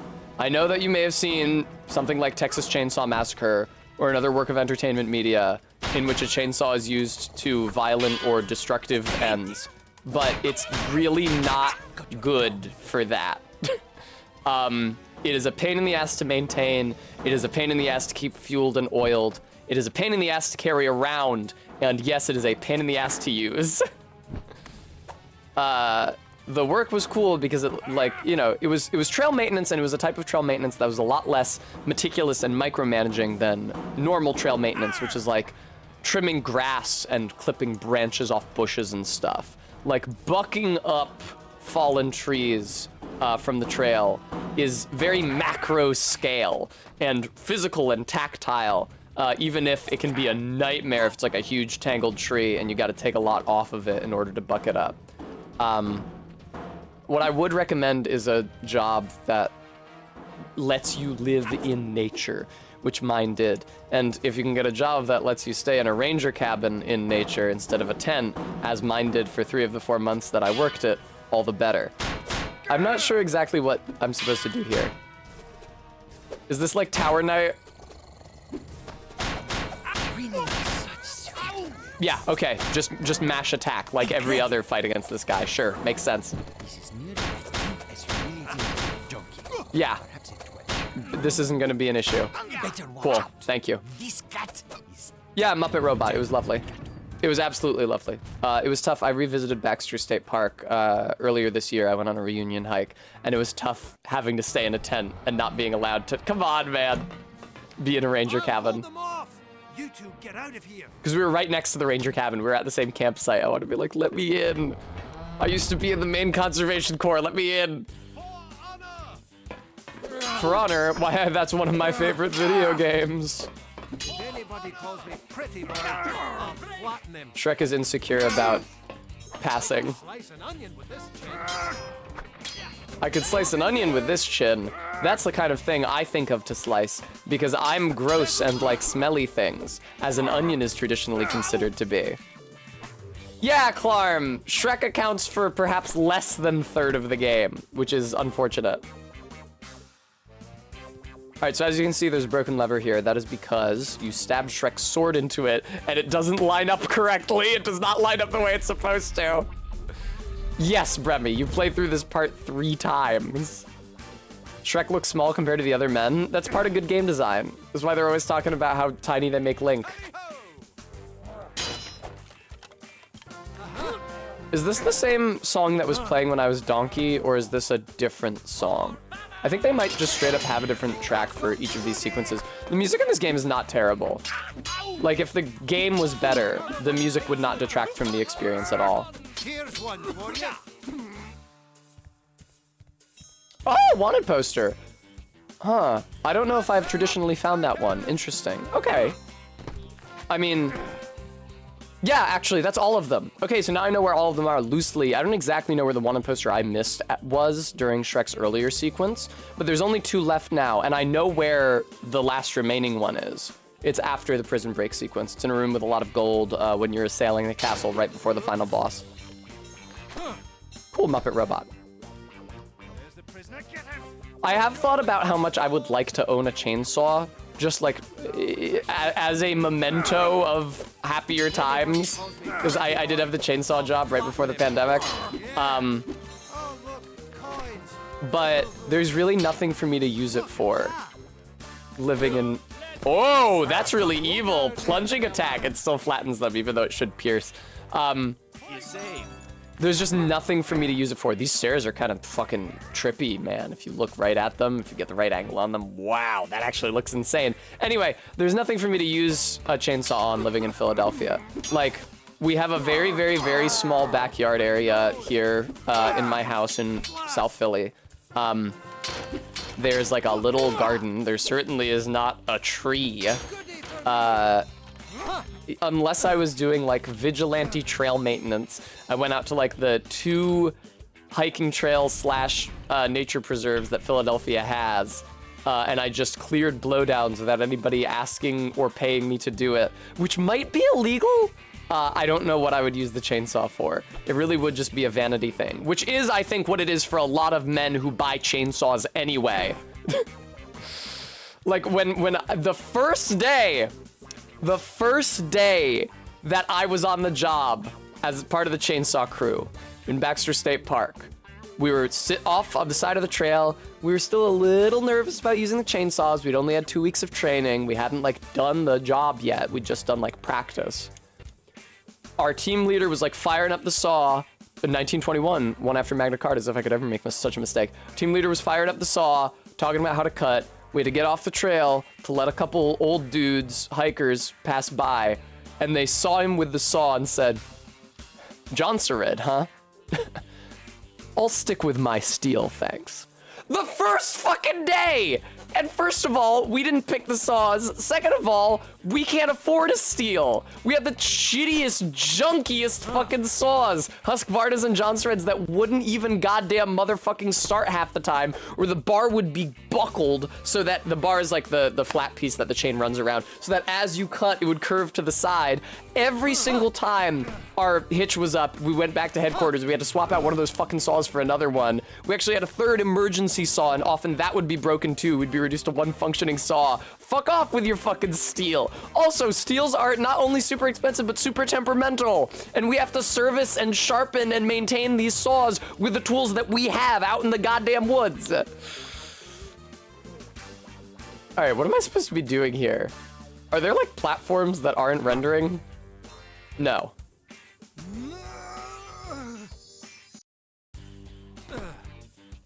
Meow meow meow meow now bow bow now. Meow now bow bow now. That being said, my friend Jade has had like a fallen tree trunk on the sidewalk in front of her house for a while, ever since it blew down in a storm. And, you know, it's like a municipal issue. It's like the city has to get rid of it, but it's not clear how you get the city to come get rid of it. And I was looking at it and I was thinking like, you just buck that up into tiny chunks and then find somebody who does like lawn goods disposal. Bram, I know you meant well, so I will forgive that statement, but it is a profanity unto me. Is it maybe? Oh, what's this back here? Wow, now. Oh, I have to go out that direction. Interesting, okay.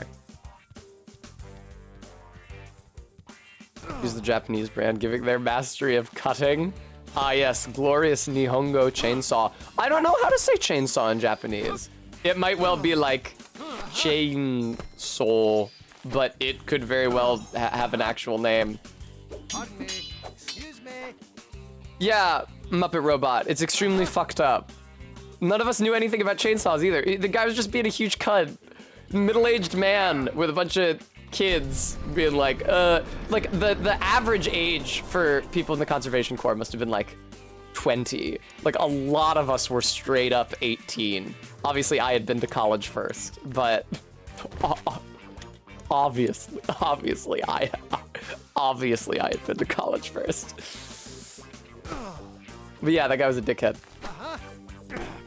Shit, is it actually chainsaw? That sucks, Bram.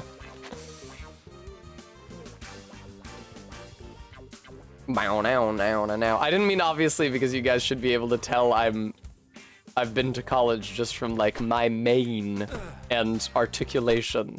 I meant because I've talked about going to college a lot. Oh, fuck. Okay. Hello, how's it going? That being said, I did just talk a lot of shit on that guy who's a dickhead to me for no reason about the chainsaw that the state provided me and I did not get to choose. That being said, if I was gonna buy a chainsaw for my own personal edification just as like an ego piece, which would be like, that would cost way more money than I have. And I don't think I can justify a purchase of that size for like, it's not even hot girl shit, you know?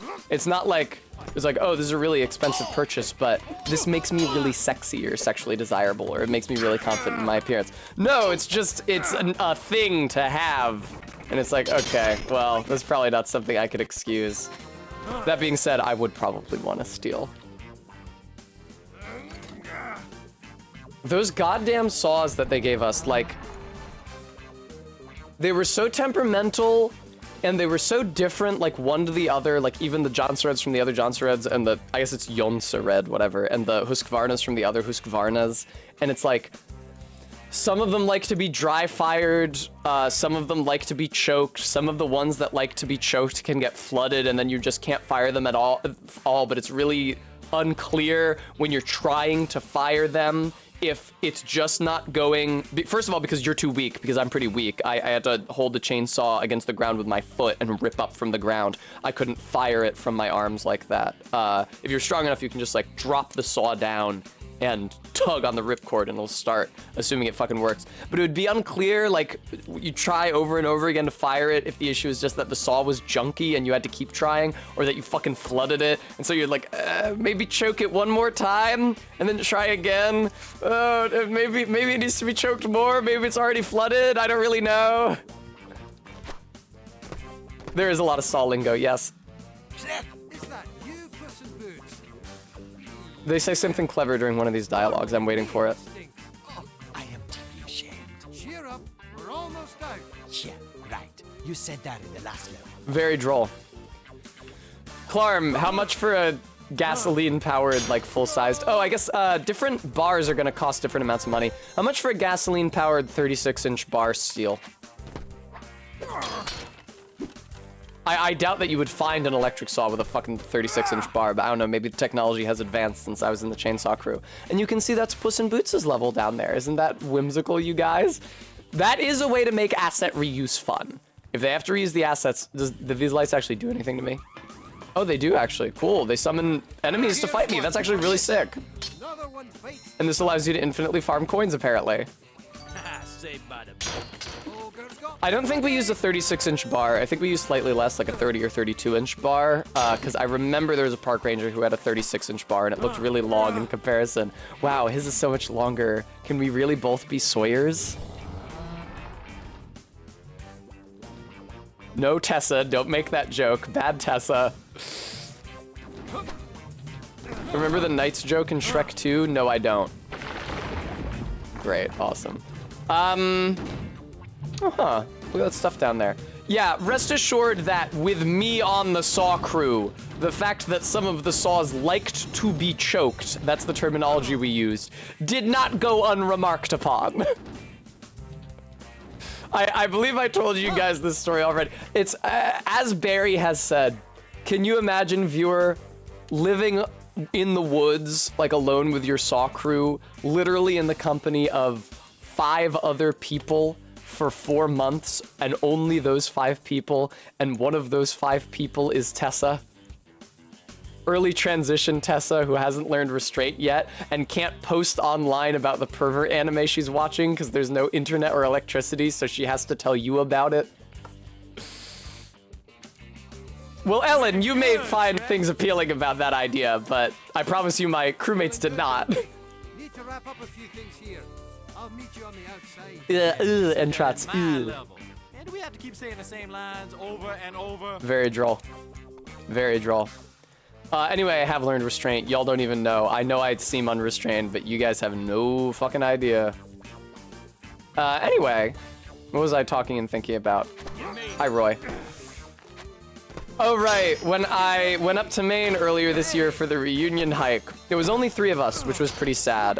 It would have been 5 maximum because the team leader was a huge piece of shit and nobody ever would have invited him. But we did invite all 5 of the crewmates. Only 3 of us could make it out, which was pretty sad. And we were climbing Mount Katahdin. It was me and Emma and Eric. We were climbing Mount Katahdin, and I initially had a very hard time. Like, physically, I got really out of breath and really tired. I had to take frequent breaks. But like, about a third of the way up, after I felt very, very, very bad, I started to pick up steam and like get more energy and more drive. And I said I felt like I was getting a second wind, and Emma said she thought she remembered that happening the last time we had climbed Katahdin too, when we were all on the Saw crew. I said, yeah, I guess my body needs to be beat up a little before it remembers how to work. And it was too perfect of an opportunity. I couldn't resist it. I turned and said quietly enough that I thought only the guy would hear me, just like in sex. But of course Emma did hear me. She said, like, she didn't even really face me. She was like, I was looking at her in profile. She said, you always have to add that, don't you? And it's always that.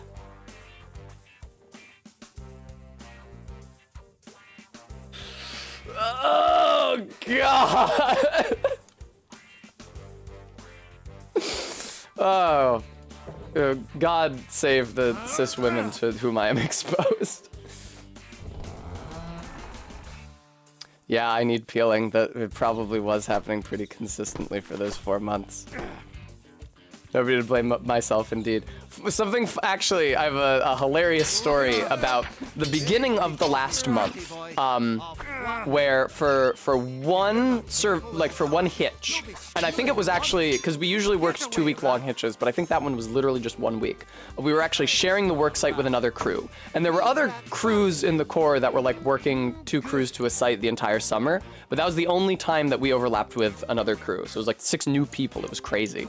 And I started doing this really stupid, okay, Clarmel, that's not the brand or the bar size I asked for.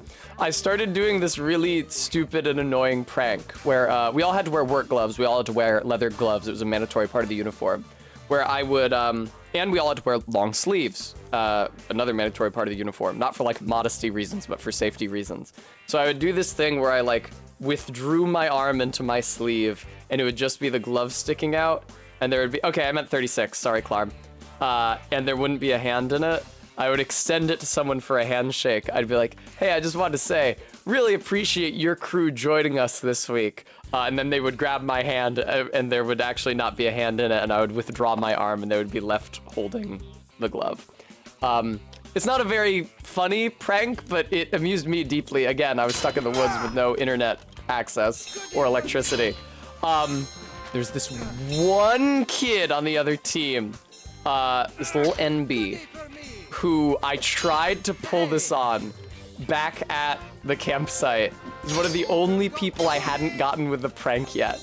I walked up to them and I was like, hey, really appreciate you being on Hitch with us. And they reached out, they put their hand in mine, but they wouldn't close their fist. They like wouldn't grab because they were waiting for me to do it. And I was like, wait, what's wrong? Why aren't you grabbing? And they're like, why aren't you grabbing? So they did stymie me, and they stymied me through only social anxiety and not actually any sort of foresight or forewarning about my stupid prank. What no internet does to a test is right. I was so obnoxious as a child, like in middle school, just having a pastime in class. I bought like a pointer, like a plastic pointer with a white plastic rubber glove hand at the end of it, like this. I would use it to reach around people and tap them on the shoulder on the side where I was not, so they would turn around and there would be nobody there. Alice Nectar. I'm sorry, Alice Nectar. You might have missed my septum piercing. I understand it might be kind of hard to see at this resolution here, you guys. It has points on it now. I appreciate that you might have missed it up to this point, but please rectify your appraisal of my character. Bram, what do you mean? I don't think there's been any evidence to the contrary this entire time. Another one bites the dust. It is Ellen. It was reflected in the icon when I changed. Oh my god, did you see the entire level through the wall there? It was reflected in the icon when I changed the icon half a year ago when I got this hair. I was already planning on getting a spiked septum ring, but then I fucking ummed and erred on that for half a year, and I only recently placed the order. And it's really nice. I actually took it out earlier today because I ordered a fucking gold septum ring with a green onyx charm in the center, and it's way too tiny. I can't even get it in, and also the stone is chipped, so I'm gonna have to write to the Etsy seller about returning it or getting a refund or something. But like only half of the stone is actually in the setting, and it didn't fall out during transport because it wasn't in the envelope or the packaging. And also it's way too fucking small. I absolutely can't get it in, which I'm disappointed by. I was looking forward, my lack of a closed septum ring and specifically a gold septum ring. Those are two pretty big deficits in my wardrobe. I was looking forward to rectifying them. And I thought the onyx charm on it, the green onyx, would be really attractive and go well with my one green earring that I sometimes wear as a navel piercing. I believe I was wearing it on stream yesterday. Oh look, it's doing the thing. Did you guys see? The bat was huddled up in its sleeping position, but it was still orbiting like it was flying.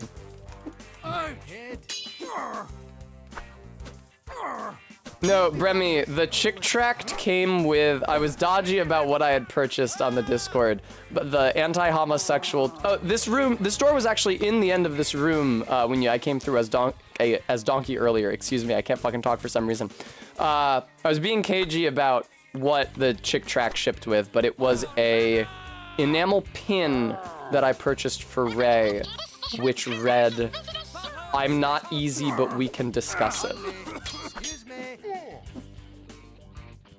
They asked for it. That was not an editorialization on their character on my part. They asked for that pin.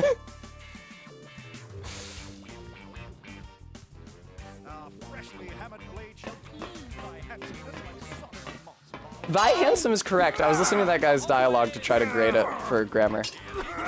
Yeah, I know I need peeling. And you might think, you might try to read like some sort of a logical through line there, like I was buying a pin about being a slut and then they sent a chick tract that said that homosexuals are going to hell.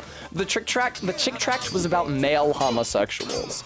And my username is just, and the name on the shipping address is just Tessa Strong. There's no reason for them to have any association between Tessa Strong being a slut and male-on-male homosexuality. Yeah, Bremy, right? Like whatever lady in North Carolina was selling this pin, she had the I'm a slut pin, and she sent along a chick track that said if you're gay, you're going to hell. What the hell?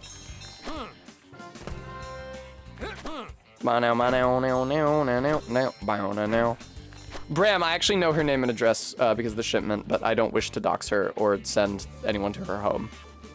I already kind of feel bad for saying that she was a woman and that she lived in North Carolina. I might have gotten the Carolina wrong. I don't know. They occupy the same space in my mind. Sorry, Ellen.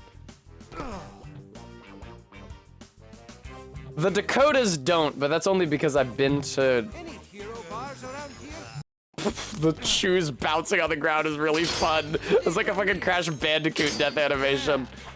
I like it. I think I saw somebody say that 36-inch steel was like $1.50, which makes sense. Yeah, I don't really have $1.50. I don't. If I don't have $5 to spend on fat graft to my upper lip, I don't have $1.50 to spend on a fucking chainsaw.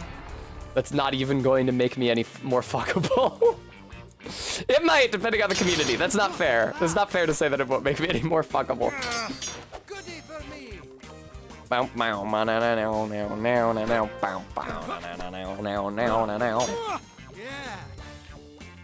Yeah. If she dies, someone is adding this to the chainsaw detail. Oh, for crying out loud. I'm sorry, Clarms. I'm sorry. I'm sorry. Yeah, RB. But I'm not... Listen, guys. I don't know... I don't want to tell you the wrong way to think of me in your mind, because it's your brain. And especially not like... I don't want to tell you that you're like... If you are in this way, which is, you know, maybe presumptive on my part, I wouldn't want to tell someone that they were attracted to me in the wrong way. But I really cannot think of myself as a lesbian. I mean, come on. Not that is not my homosexual community. Anybody calls me pretty boy, I'll flatten it. There we go. Goodie for me. I don't mean to suggest that there's like a one-to-one overlap between myself and like a cis gay man, because there absolutely isn't. And I have some cis gay friends who I've hung out with, and we like certifiably operate in distinct sexual ecosystems. I'm sorry, the topic of sex. But I'm a faggot and not a... If you're not careful, little fella, you'll be skewered for lunch. Good time. Yeah, RB, that is MK's characterization of the situation. Meow, meow. Meow, meow, meow. Meow, meow, meow, meow. Oh, are the bats gonna bug again? I love it when they do that. That honestly, like, makes up for how shitty they are to fight. Seeing the bug where they, like, rotate off of the... Ah, no, it didn't happen, damn. Muppet Robot, I don't know. Obviously, there are trans women for whom their entry into the lesbian community is super gender affirming, and, like, socially validating and feels like a huge compliment and gives them gender euphoria, and that's all well and good for them. I know a lot of women like that. I'm not like that. Oh, Atef Takef. That's actually pretty funny. What the fuck am I supposed to be doing here? I must have neglected to pull the lever earlier. Thank you, Bram. Just like in that Mischief Brew song. You know, the only Mischief Brew song. Weird that not all of the levers in Shrek's level need the sword inserted into them. You'd think because he always has the sword and that's like a cute visual touch, they'd want to do it everywhere they could. Like, it's more work to have 2 lever pulling animations for him than just the one. And that makes sure, I mean, already neither of the other characters could use levers, but that, like, further ensures that the levers are proprietary to Shrek's playthrough. It's so funny that I keep buying the shrinking potions, even though I have 8 of them, and I don't think there's even a single shrinking secret area left in this game. I see myself more sapiosexual, I would not say that. Do I know any asexual / agender people? We definitely have asexual people in the Discord. Do I know any personally? I had a friend who was asexual, but I would say specifically that they were kind of sex repulsed, and that made it difficult for me to continue to be their friend.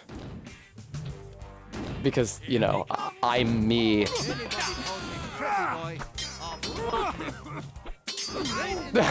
Muppet Robot! Yeah, that's correct, Bram.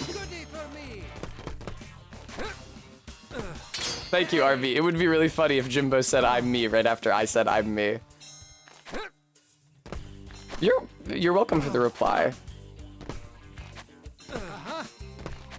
We might have, I don't know, in my Discord we just have pronoun roles and not like gender identity roles. So it may be that some of the it's or they thems in my Discord are agender, would call themselves agender. I have more of a gender fluid thing going on. Whee! But it's not really something I talk about. Not because I'm like ashamed of it, but like, I don't know. It doesn't feel like it needs to be a part of my public life. Another one. Defend thyself, fiend. Thyself is correct. Good job.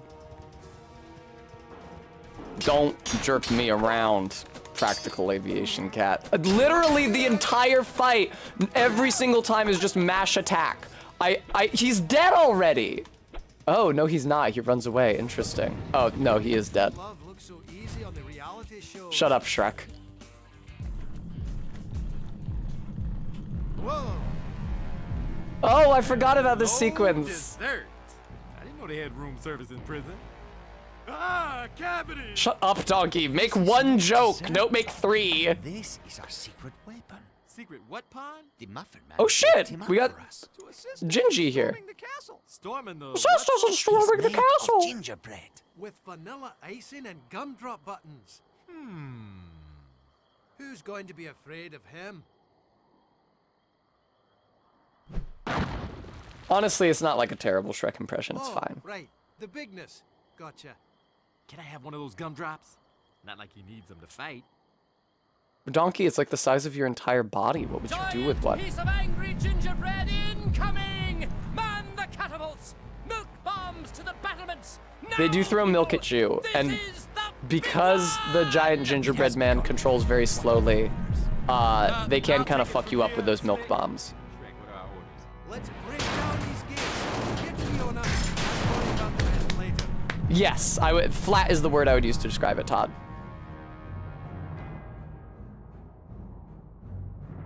Yank out those. Kick the tent. Shut up! Might be some hero bars in there. Yell one hint at a time. Did that do anything? He says kick the tents, but I think you really just walk over them. Yeah, cause it's just punches. You don't actually have a kick. Can I fucking get to the... Maybe you had a kick and a... Oh! What is normally the jump button is now a kick button. Fun. Cool, awesome. Do you get to squish these people? By any chance? That one tent reminds me of the tents in the Mesmer Soldier encampments in Elden Ring. God, I want to play Elden Ring. I miss Elden Ring so fucking bad. I just miss Souls games so fucking bad. And it might be cool to play Bloodborne with Ray at some point, but I think it's happening in the immediate future. I gotta find a way to get some fucking souls in here, man. I've thought about returning to the Dark Souls 3 permadeath run. I need to play a Souls game. It's been way too long, and I've been playing too much goofy shit. I would like a real video game, please. Not that this isn't a real video game, viewer. I mean, hi, baby.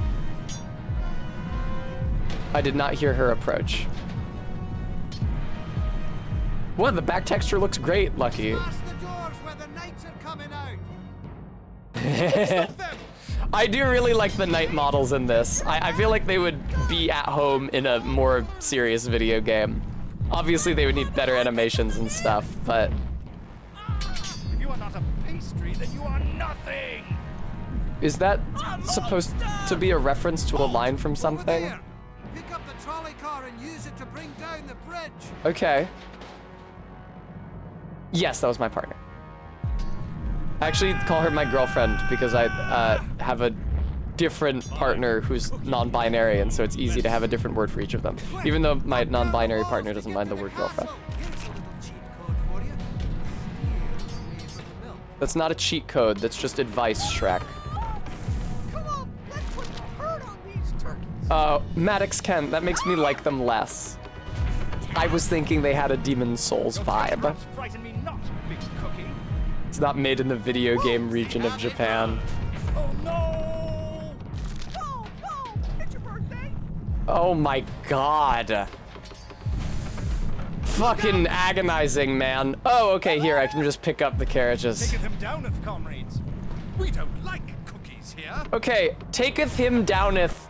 Is it correct? Not even remotely. But it's like an intentional joke.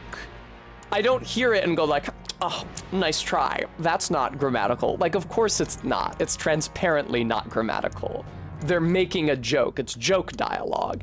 It's not like when Withers says some bullshit, or Melina quoting Marika says thyselves, which fucking breaks me. Ateth taketh! Oh, well, Muppet Robot, that would be good. Cookie. Watch out for the milk there. Oh, and watch out for those milk bombs. Oh, I'll watch out. Take out the cowabunks. They're no match for your mighty sweetness. Well said, Shrek. Get some How do I take them out? death by Cookie. Is that kid German? Die, you gastronomic Do I need to pick things up and throw them at them? Can I even take them out? So sweet. Hey, Okay, well we have Mother night Yos, barracks here to the collapse spinner. at least. Is this Oh, okay, I just wasn't lined up. Oh, I think is that the catapult can't be destroyed while it's got a milk bomb in it, maybe? Stop them! Oh, yes it can, okay. Quiet end shots. Can we have our milk back?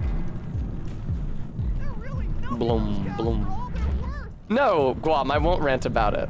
Right, I genuinely think Ateth Taketh is funny. It's fine, they're like, they're on my side. They're making a joke about how people don't use those archaisms in a way that reflect their actual use in older English. Bram, put a giant gingerbread man in it. Kryptonite to us. Don't cry over spilled milk. Attack! Okay, shut up, gingerbread man. That's also not a very good gingerbread man impression, I would say. All right, have I blocked up all of the night barracks? No, I haven't. God, you do move incredibly slow. Evasive action! Okay, now I think I have blocked up all the night barracks. Your mushiness was foreseen by our astrologers a fortnight past, foul beast! Okay, Ateth taketh! that was fine. That was a weird thing to say, but it's not like, Death by Cookie! okay. That's right, I need peeling. Funny Fortnite. Horrible milk machines! It's okay, we destroyed all the horrible milk machines. Let's go. What if better impressions would have required like likeness rights? They had the likeness rights. Or you mean like the actor's likeness rights? Obviously this is an official game. Now to find the People talking about marriage Tunic? ball and save I the think Tess would woman like the I game love. Tunic a Yeah, lot. ballroom. Now, isn't this typically where wedding balls are usually held? That's right, Bram. Be bridesmaids. Perhaps I should handle this. Wait here and guard my back. I want to have There is a sex with path for the human bucket women. box. I mean, that is something that I would say sincerely. Yeah. Hey. Cool painting. Hang on. You're talking about Tunic. I think Tess would like Tunic a lot. It's basically a top-down Metroidvania with a wonderful vibe. Other people say, I adore Tunic, but I've discovered that I absolutely cannot predict who will like it and who won't. I like all video games. I like everything I play. I mean, I try to think, I imagine that even the most cynical game, you know, has something to love about it. What's up? Why do some of the knights make like an ogre noise? I guess Shrek is literally an ogre, so I should pick something else. Why do they make like a troll noise, like a monster noise? Yeah, I loved Psychonauts, I loved Devil May Cry 3, I loved Bayonetta, I loved Bloodstained, I loved Hat in Time.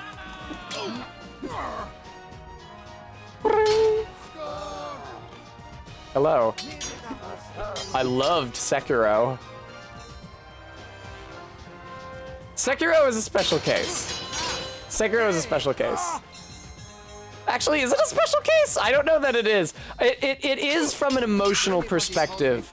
I feel like the core reason why I disenjoy a video game is that I don't like the gameplay concept that they're going for. I ran into that in Bloodstained, and that is also basically why I don't like Sekiro, but usually if I'm playing a game whose core gameplay concept I don't care for, what I feel is like a dislike for the game. But Sekiro makes me feel bad about myself in a way that, like, I don't know, Psychonauts doesn't.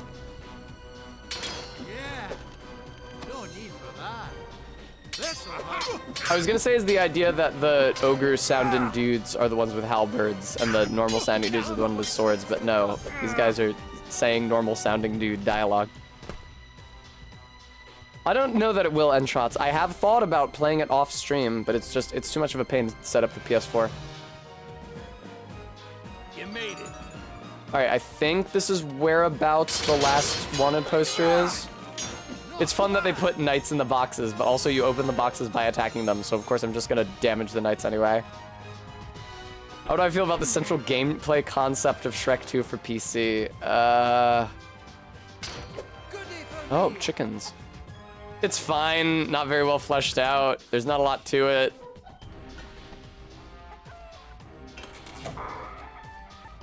It's like perfunctory. It serves its need of like a mechanic for a Shrek 2 video game. It's not good, but it's as good as it needs to be. You know, they have the likeness of Farquaad for this. Yeah, and here's the last one. So there you go. That's every wanted poster except for the one that I missed, playing as Shrek after the robbery at the fairy godmother's factory. And before we sleep in the barn. I missed one during that sequence. That's the one that goes right there. Sorry about that. There's a way to make this wall rotate. I forget how. This wall? Are you sure it's not the wall in the opposing room on the other side? The like mirrored room on the other side here? Look at that, look at that, look at that, look at that. What's this? Oh, this probably rotates. Yeah, totally. Wow, look at all these riches. They don't have anything else to give the player. I guess they could give the player a 4-leaf clover, but none of the combat necessitates it anyway. Like, there's no, ooh, can I shrink in there? Like, there's no point at which I'm like, oh man, I really wish I had that 4-leaf clover. My max health isn't good enough for this encounter. I'm gonna guess that you can shrink into here. It would be fucked up if you couldn't, considering the potion machine is literally right. You can't go in here.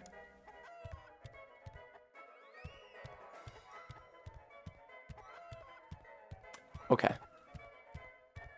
But they put a miniature spider in there.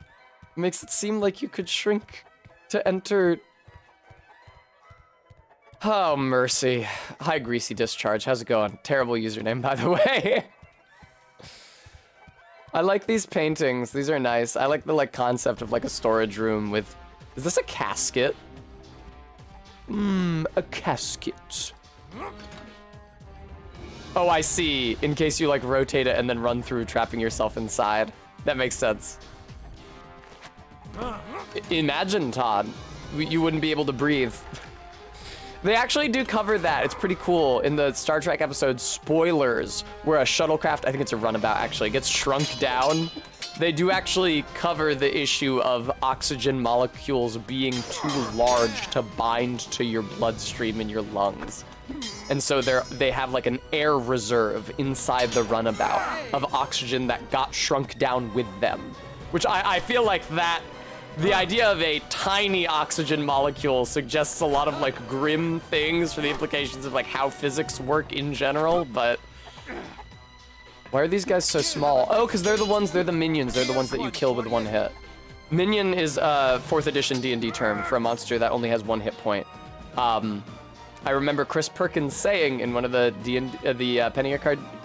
Penny Arcade D&D podcasts that Wizards thinks of them like popcorn. I don't use minions ever, even when I'm running 4E, because I don't think that there should ever be any enemy that is like... You can give them like a low number of hit points so that they can feasibly be killed in 1 hit, but I don't think the enemy should literally have 0 hit points. It just makes them feel like such a non-entity, like just like a super 2-dimensional shallow gameplay mechanic and not like an actual creature you're fighting. Sorry, Lucky. Wow, you were just so strong. It must have had less than 17 health.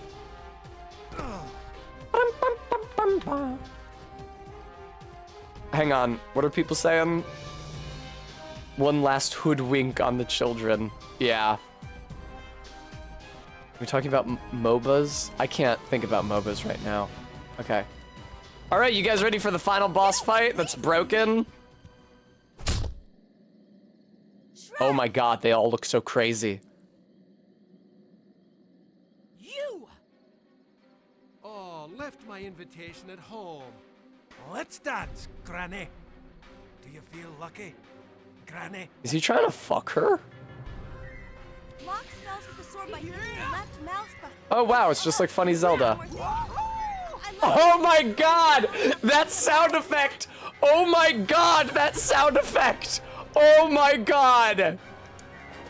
So many memories came flooding back of me failing this fight over and over and over and over and over again as a child. Every time she hits you, just going, woohoo! Woohoo! Woohoo!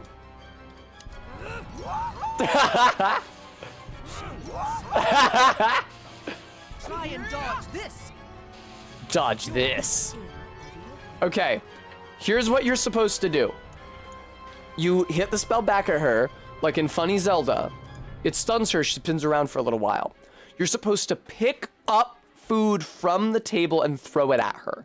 The NPCs might say that, or they might not. But the fact of the matter is that the collision to actually pick up and throw food is really fucky.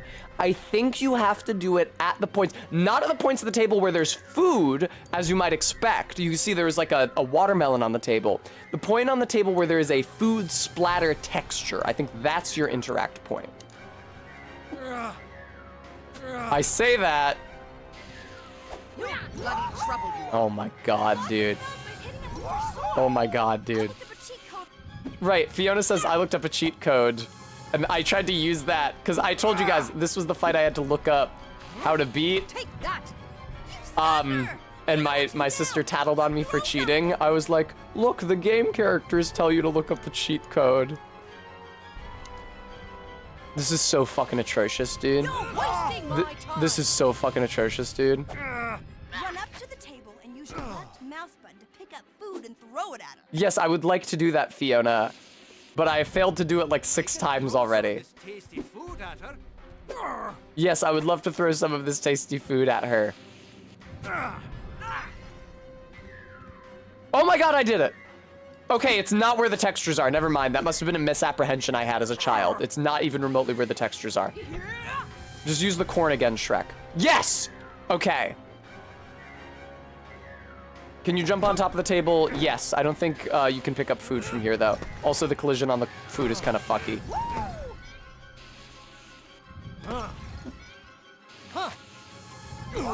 Woohoo!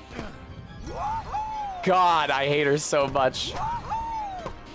Oh my god, you're right. The corn did do almost no damage. I love you, and you were right about this being a bad idea. LOL. I love it when my dumbass wife finally comes around to my point of view that going too far, far away for our honeymoon was a bad idea. You're in over your head. Oh my god. Okay, fuck it. I'm just not gonna move. It's not interesting to watch, but this is how you do it. You're bloody trouble. Oh my god, dude. Take that. Shrek, pick up the corn. Shrek, pick up the corn. Pick up another corn. She's still stunned. Pick up the fucking food. That's so fucking annoying. You know what I think it is? I think his left hand. Look at that. You're wasting my time. Look at that. It's a tell on the Shrek character model that he can pick up the food. His left hand extends and goes like this. That's how you know. That's the tell, and it's fucking invisible from the front. Because look at the perspective here. You can barely see his hand. It bobs out of view. Gilla Cleaner, thank you for the follow. Some of this food at her. Also, it's not even consistent. His hand was out. It was over the food. Also, you can only hit her once per stun, it seems like. This has to be an end boss. This was the era of shovelware games where they would introduce a new mechanic for the end boss. What is the point of having her remain stunned after I hit her if I can't throw another piece of food at her? Can you shrink under the stage on the right? Oh, hey, look at that. Good eye, Arbeat. No, you can't. I also see the coins in there, RB, but you're literally not allowed to use potions for this fight. You'll never crash. Surely. Try and dodge this. What is dodge this from? I literally don't remember. Am I just thinking of nerf this? No, dodge this is a thing, right? Aya! Oh, it is the Matrix, thank you. I'm sorry for confusing it with fucking Overwatch. I've seen the Matrix exactly once in my life.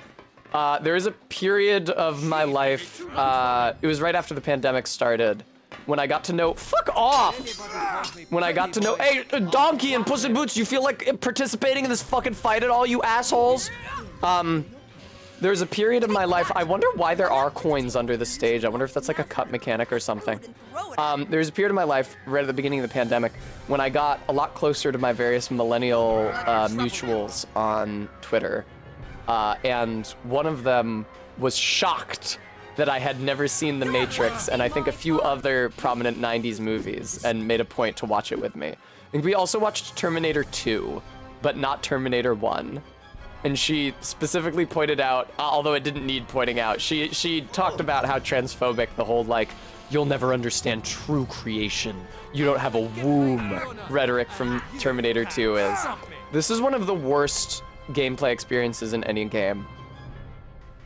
No, Lucky, the game just ends after you beat her. Should have zapped you when I had the chance. I can throw some of this tasty food at her. The space where, like, it's not even just the coordinates. It's the coordinates and angle at which you can throw food at her is so fucking picky.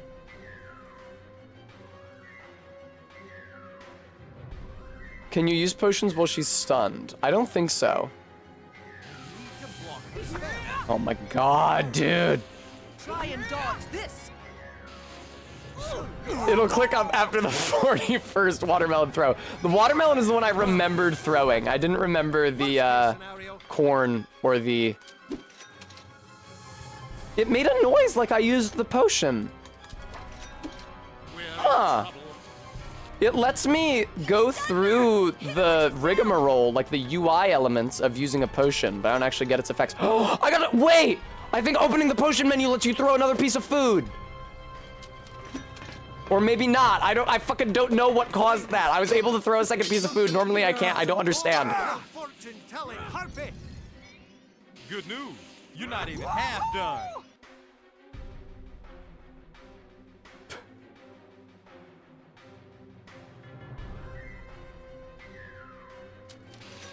Take that. Good news. This game fucking sucks to play, idiot kid. Why did I manage to throw it at her twice that one time? What have I done? Fiona, forgive me. That's definitely not John Cleese. You're wasting my time. That was her dad. If you knew it was too long to make a joke about it, why did you make it that way? Oh, the coins! You can do it, Shrek. Fuck! Okay, I'll get hit by another one of those, I promise. Here. Princess. It's just not natural. All right, Shrek. Yeah! Stay away from me. Oh, there's the piano down here, like that she performs I Need a Hero on in the movie. That's fun. You're gonna have to try hard. Nice, I'll take that full heal. You're going to get the royal ogre treatment. Oh my fuck. You're bloody trouble, you are. Good god, and dude. dodge Oh, this. lock shield. Too true. Cute froze emote. What happens if I'm under here when the potion wears off? I'm starting This fight to really know. needed was to be even more punishing if you mistimed a swing. You're bloody trouble, you are. That Luban Okay, it stops you from transforming. That actually shows some real foresight on the part of the developers. God fucking damn it, dude. God fucking damn it, dude. I like how the transformation attack also does minimal damage so the fight can last as long as possible. What is this weird Shrek-specific mouse model? Because it's different from the rat model, plainly.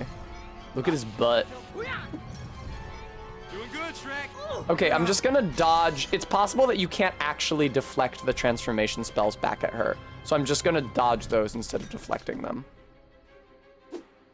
Go, Shrek! Okay. Fucking why didn't that work? His hand was in the pose and everything? Oh, one of the 3 blind mice. Too true, R-beat. Do I have to move to another piece of food to throw it? You're wasting my time. Do you need to, like, be of an angle with her? Can you just throw food in any direction and the Shrek will snap to face her? No, you need to be lined up with her. That's insanely fucked, dude. Goodbye. Okay, good. I just dodge it. I don't know if you can deflect those. I wonder if you just, like, straight up can't. Yeah, I think that you can't deflect them. Try and She dodge goes this. woohoo. Go back to Godmother's school and learn some people skills, you dusty spinster. You're Wow, bloody what a trouble, burn, you are. Shrek. Go back to Godmother's school, lady. You're a spinster. Oh, Shrek. You're so cute when you're infuriated.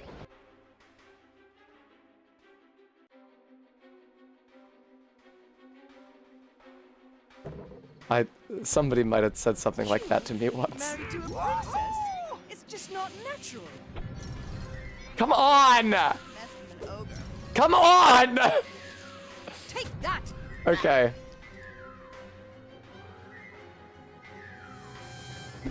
How the fuck, I don't know how I threw that second piece of food that one time. It was after I opened the potion menu and tried to use the potion. Wait, hang on. I didn't throw the first piece of food yet. I'm pretty sure that's what I did, but yeah, I'm like not getting an opportunity to throw a second piece of food. If you could throw more than one piece of food at a time, the fight would go a lot quicker, so it would make sense why it's paced like this. But I really don't know if you can do that. Fuck, come on. You definitely can't like click a bunch and throw a bunch of pieces of food. Really making me remember the scene at the end of the movie where they just stood around a table and slowly threw one item at a time for about 15 minutes.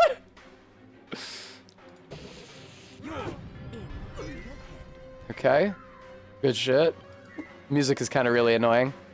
Go back to loser school. Shrek 2 for PC. God, I'm so excited to be done with this game. I'm not replaying this to get the wanted poster I missed. Absolutely fuck that. My God, dude. Who voices this character, the fairy godmother in the movie? I don't remember. I know the king is John Cleese. I think he's the king in Shrek 3 as well. Shrek the Third, excuse me. They actually got John Cleese to come back for a second one. Indeed, CRISPR Bird, it did. I am a king. Maybe I should be doing something. That's hella not John Cleese, dude. Congrats, RV. Yeah, I maybe haven't played it for as long as we funded, but that's okay.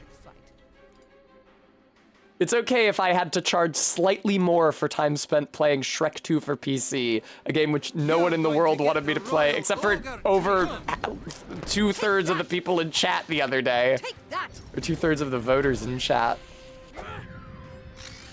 Even then, I doubt they knew what they were getting into. Oh my God. Fuck off. Pardon me. Excuse me. You're wasting my time.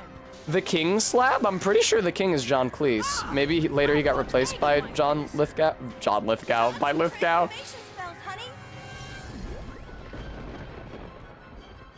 Who thought it was the... God, Jesus. Okay. thought it was the GameCube version. I mean, these might be the same voice actors as for the GameCube version. Oh, you meant the people who voted for it in chat. Yeah. No, I made it clear that it was Shrek 2 for PC. Don't worry. I had to do it anyway. Best to rip off the Band-Aid. I think we might be about to finish this fucking fight. Are you kidding me? Ha! Shrek, you are a masterful warrior. Go to hell. Go to absolute hell. Thank you, Practical. You're a real killjoy, you are. Me to the person who gave the fairy godmother this much health, or made the food do this little health. Really is a happily ever after. Oh my god. Oh my god. Oh my fucking god. Where's a good mousetrap when you need one? I'm not a mouse yet. Shrek, I am proud to stand by your side in a time like this. They could fit like 4 food item throws worth of health bar under that icon at the end there. Keeters, don't fucking say that. Take that! Give her a taste of those horrible pastries she said she made herself. Well, I've never heard that dialogue before. Oh look, she has flyaways now. Yeah, that was my first try, Armbeat. Yeah, check me out. Oh, hey, it looks like I've evolved even more. Actually, you have only regressed back to your misfortunate original form. The music is so loud. Meow, meow. Well, we'll see who's back for Shrek 3. I might be a donkey, but I ain't no one-trick They're pony. both in Shrek the Third. Ooh, that's more like it. Well, Fiona, here's your handsome prince. He's not here yet. Polygon smile. Could have bought the godmother's shackle. There he That would have been nice if they sold things that helped with boss fights, but they only sell potions. NPCs flickering out. That happily ever after you promised me. Why is Fiona mixed so low? Why does her dad look nothing like the version of her dad in the movie? Why is Shrek truncated like that? His face wasn't even on screen. And so And so the ogre and the princess were together at last. Oh. With Shrek and Fiona reunited, the fairy godmother vanquished, everyone returned to their true form, and the wedding ball went ahead as planned. The fireworks lasted all night long, and everybody stayed up way past their bedtime. They were given, I bet they were given like a rough cut at best. What, for the dialogue? Oh, no, for the cutscenes, yeah.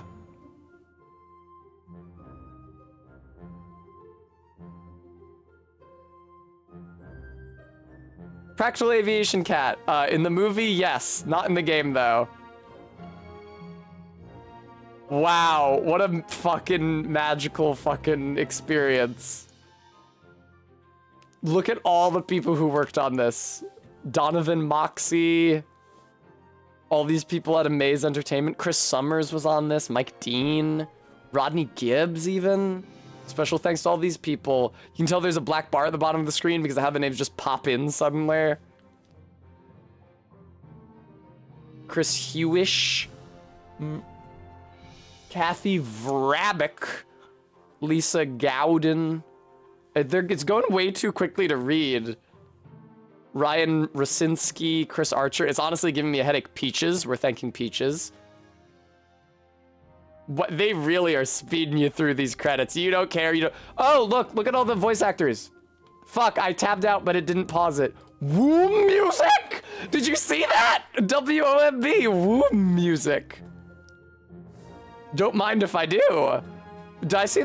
I thought I saw Justin Wong, but then I looked again, it said Lawrence Wong. Mike Beck, Willie Bolton, Scott Dodkins. This is an Activision game. Yannick Sonic at Womb Music.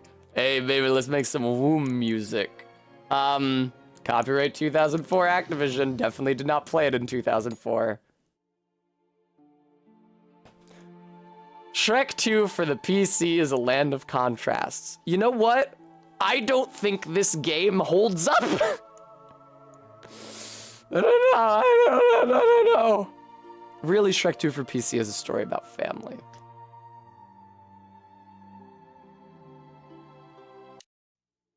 once upon a time, in a kingdom far, far away, there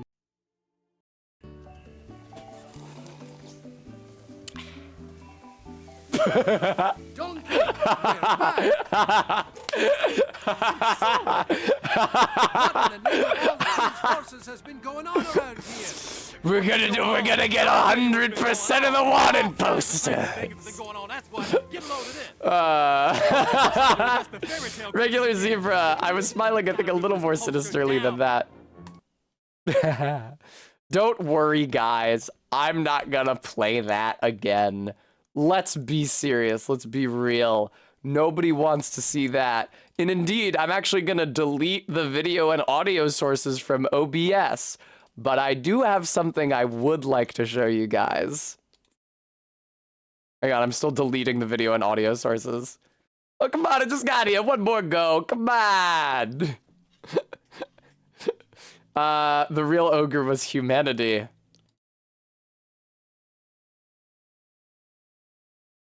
Here we go. Shit, it spawned on the wrong fucking screen. Okay.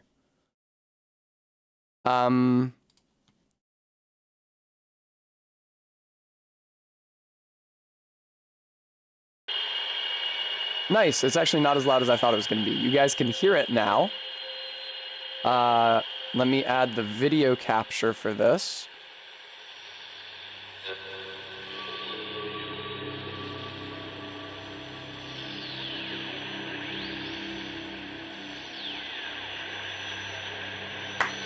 Please? Oh no, it's still a little loud? Okay.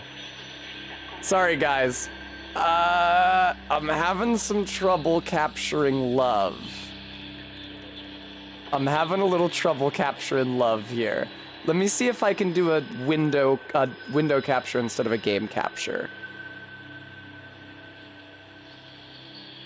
Because I'm having trouble getting the capture going. Very droll, guys. Oh, yay! Yay! It worked! It absolutely worked! Shrek the Third, Onion Eater. I do not believe that was the subtitle of Shrek the Third.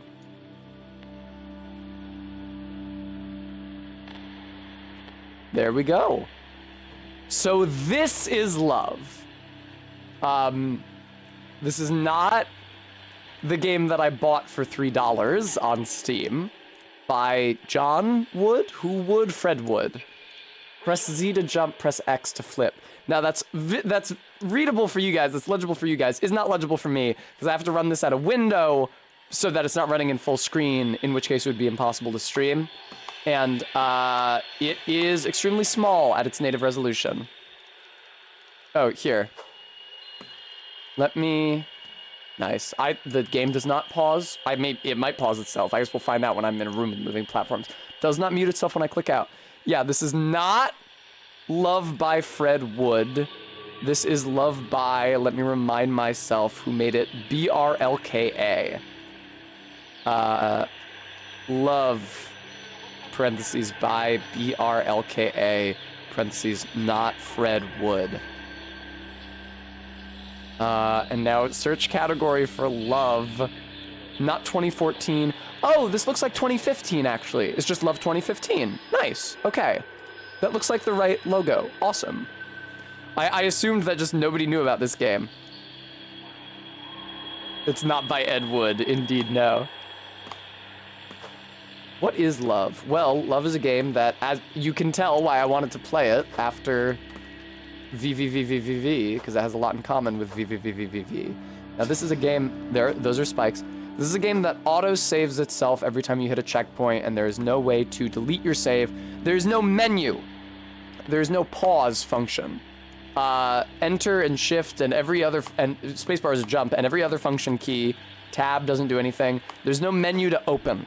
And hitting escape just closes the window but does not terminate the process, which is pretty funny. You can flip while jumping. Once you have flipped, you cannot flip again until you have landed. Okay.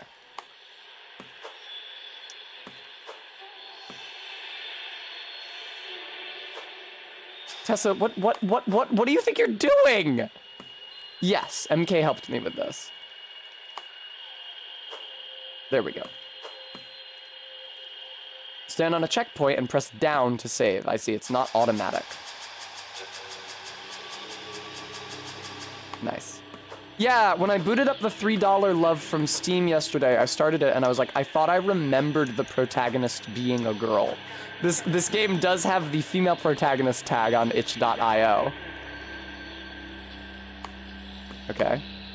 Hold Z to jump higher, right. So there's variable jump height and that comes into play. RB. Yes, it! You probably don't remember what I'm referencing. Don't worry about it. I did say, so something that I very often do, press down to pull levers. Something that I very often, hey! RB does remember. Something that I very often, what the fuck am I? A joke that something I, oh my god, I can't talk. A lot of the time when I tried to refer to VVVVVVV, I just did it. I just did it again. I would say 7 Vs instead of 6. Which, okay, it's scary that room doesn't have audio. It is 6 Vs. And because I had said 1 excessive V, I would say Shitsude kamimashita. But nobody knew or cared what it was. And I sat Barry down and explained to her the joke I was making. And she did like a nerd voice and she was like, oh, it's just like my weeb thing. It brought me great sadness. Call it V6 like the engine. I believe Barry suggested that I do that, but I will not. Fuck. Oh, you just used the reverse gravity, maybe. So, in case it was not obvious to you guys, this is not a friendly game. Wow. Oh, I'm really dumb. Wow. This is not a friendly game. This is a game that cuts your dick off. And this is a game with puzzles that span across multiple screens. This is the closest thing to Vive that I have ever played. Vive instantly reminded me of this. Honestly, Celeste kind of reminded me of this when I played Celeste. That made me want to bust out Love. But I had trouble getting it to work for obvious reasons. And I also didn't know how not to just load my ancient save from like 2016 or whenever. Is this game listed as a Celeste inspiration? Are you sure it's not the other Love by Fred Wood? No, Captain Oblivion. So that is one thing I will say about this game, is that unlike Vive, I don't think getting a checkpoint is ever bad here. I don't think getting a checkpoint is ever a fail state in this game. Sometimes you'll get a checkpoint like on the far side of the room from where you're supposed to be, and that's a bad idea because then it takes you longer to get over. But I don't think any of the checkpoints are ever there to deceive you or trap you.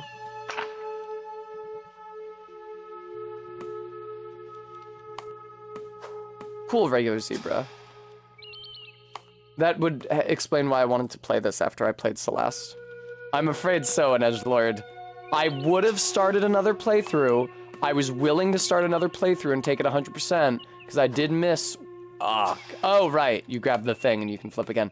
I did miss one of the wanted posters, but I'm afraid that my viewers were quite emphatic that I not continue to stream Shrek 2.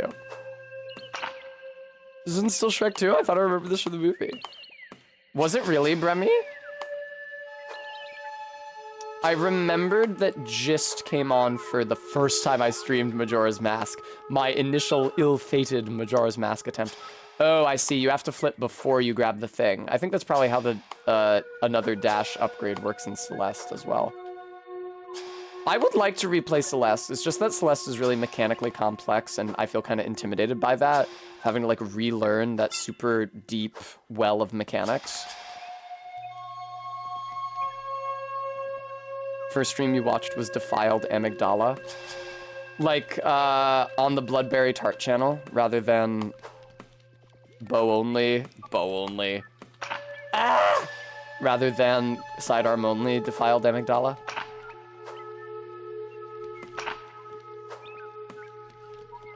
Okay. Alright. Okay. Good shit. Really, Lock Shield? I didn't realize that you had joined so recently. Collect Yeah, collect arrow after flipping to be able to flip again. And they even... Ah, I forgot to hit the checkpoint!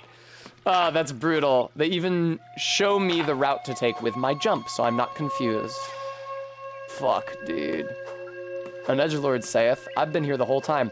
I did notice it was cute in the screenshot of me playing Devil May Cry 3 that ZJ Mac posted. I could see that very many of the people posting in chat are the same people that I recognize in chat now. So I'm glad that I have retained that audience. It's nice. Tessa, whatever.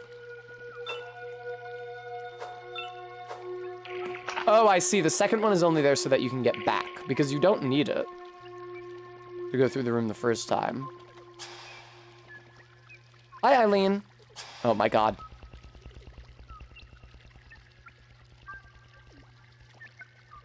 I don't know what you mean, Pippi. Oh, mobile device. No, it's not on a mobile device. This is on my computer.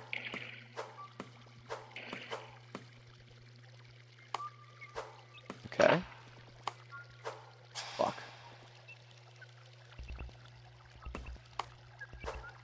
I'm thinking I might get pizza tonight. Kind of irresponsible of me. I really should just get groceries, but like tomorrow's my day off and I can get groceries then. And I have like Echo stuff to take care of tonight because we're shipping her off to the farm upstate where she can run and play. So it would make sense to not spend more time preparing food. Fuck it, I'm gonna fucking order pizza. I want mozzarella sticks, man. I got mozzarella sticks super recently when I spent the night at Ray's. So, without doxing Ray, Ray lives in the same neighborhood of Philadelphia that my 50-year-old ex-boyfriend lives in. Meaning that I already knew the neighborhood before they moved there. And I already knew the bar before they moved there. I knew they had good mozzarella sticks. So the other night when I spent the night at Ray's and we hit the bar to get like, we had that mojito-laden margarita, and we got like, they got their whiskey and I got my rum and coke. I also got order of mozzarella sticks for myself. And I gotta say, they do charge you more money for it, but they give you a lot of mozzarella sticks with that order. It's really, really nice. We're having Echo dissolved in acid. We're not having Echo put down. We are getting her out of the house, along with many of her possessions. So I say that we're sending her to the farm upstate. Fuck! Oh my god. It's fine, actually. What's over here? Echo fired from Trebuchet Live. Yeah, Keeter's 50. He was... How old is he? He was 48 when I first started dating him. I moved in with him the next year.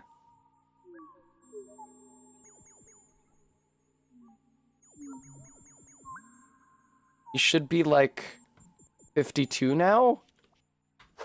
But he's not in my life anymore, so I don't really give a shit how old he is.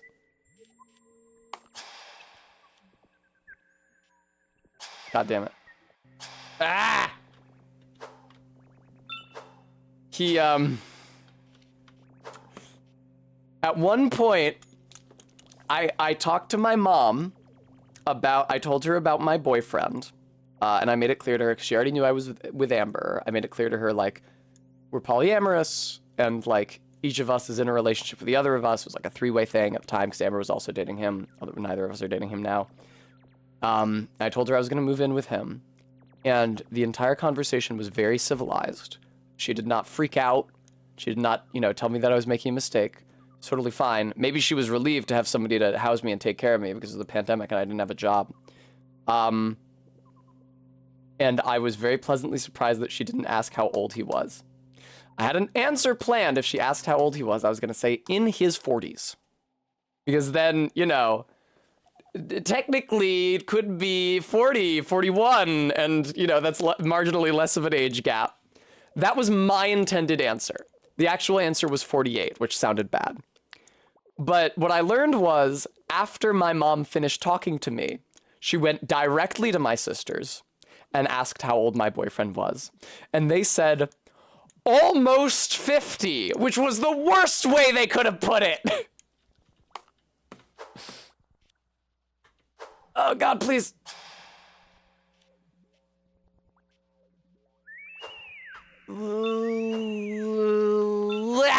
Okay, nice. This already looks like what this game fucking becomes. This game is a nightmare. This game is a nightmare hell dimension. The almost 40 thing was specifically trick I had to placate my dad if he was worried about it. Because... Yee-hoo! Okay. If my boyfriend had been literally 40, which obviously he wasn't, then our age gap would have been the same as my dad's age gap with his wife. So I felt like that was a pretty good out for me. Does not work when your mom just asks your sisters behind your back, though. Fuck me, dude. Technically, it wouldn't round up to 100, but you can only say that for a couple more years. Yeah, closer to his birth than he is to turning 100. Fuck, dude. Yep, this is the game. This is what the game is like. It's actually pretty cool that the resolution is so small. It feels like I'm playing on like a Game Boy Advance or something. Which I never owned because my first handheld was a DS. But I played advanced games on the DS, so there. Please save the fucking game, you chode. That entire conversation just spawned from my saying that I want mozzarella sticks. But yeah, every time I visit Ray in their neighborhood, not doxing them, or we go to that bar to get mozzarella sticks, I'm always so fucking afraid. Or at their job, which is in that neighborhood, I'm so afraid that my ex-boyfriend is gonna be there. I haven't seen him since... I think it was my birthday 2021 when... Oh, I see how I'm supposed to do this. What happened that year was... Oh no, it was 2022, wasn't it?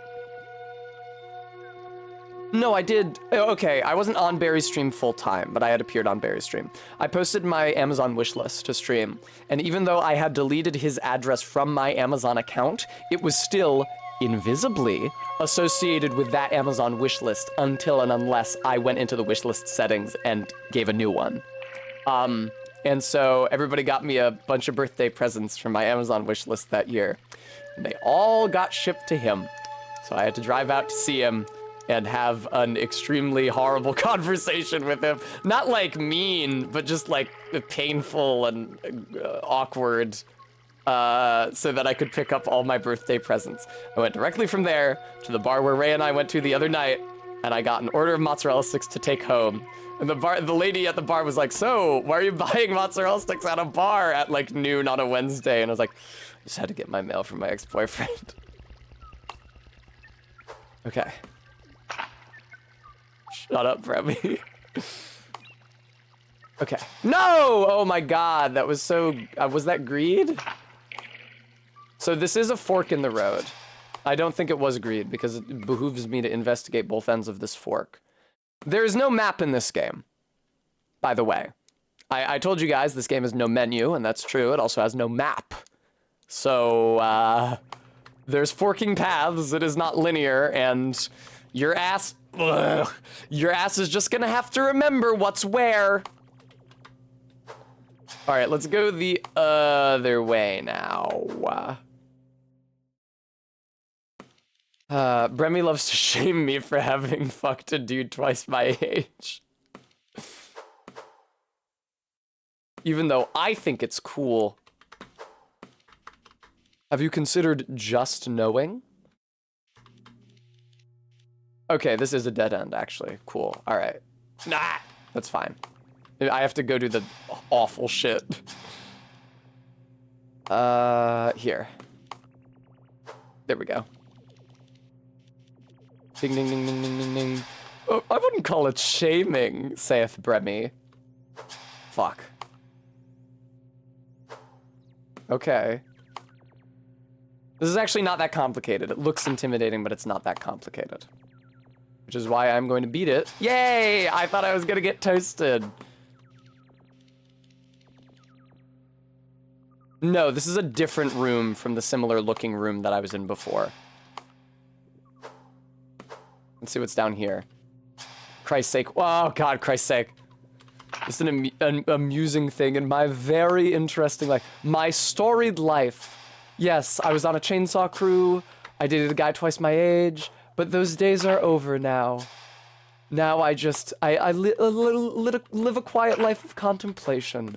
I stay home and I stream for your amusement. And I think on more eventful days.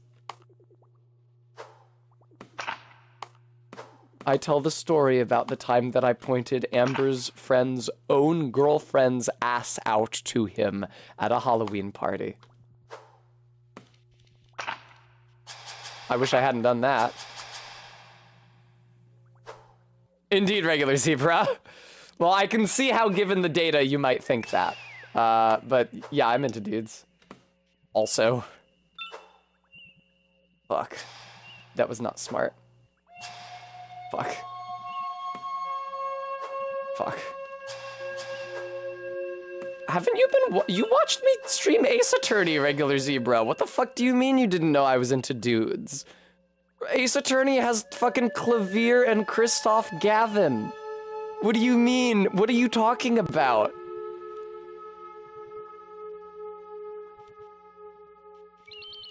What's in here? This is a room I feel like this is a room I've already been to.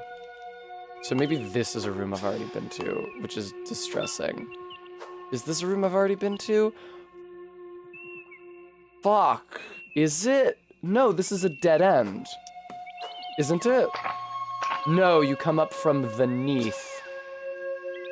Is this the tutorial? This is the tutorial, I think. Okay, I have to go back. Sorry. I guess that room I was in before actually was the room from the beginning of the game. Fuck, dude. Fuck. Those are cartoon dudes, not actual organic dudes. Girl who is horny for cartoon dudes, but says that she is not attracted to real-life men has left the path of wisdom. I may have known such a girl in my time.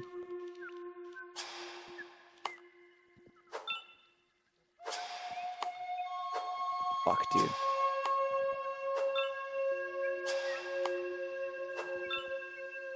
Fuck. I understand that there may not be a lot of dudes who look like Spike Spiegel or Howl Howl's Moving Castle, but correcting for anime stylistic exaggeration, there are some.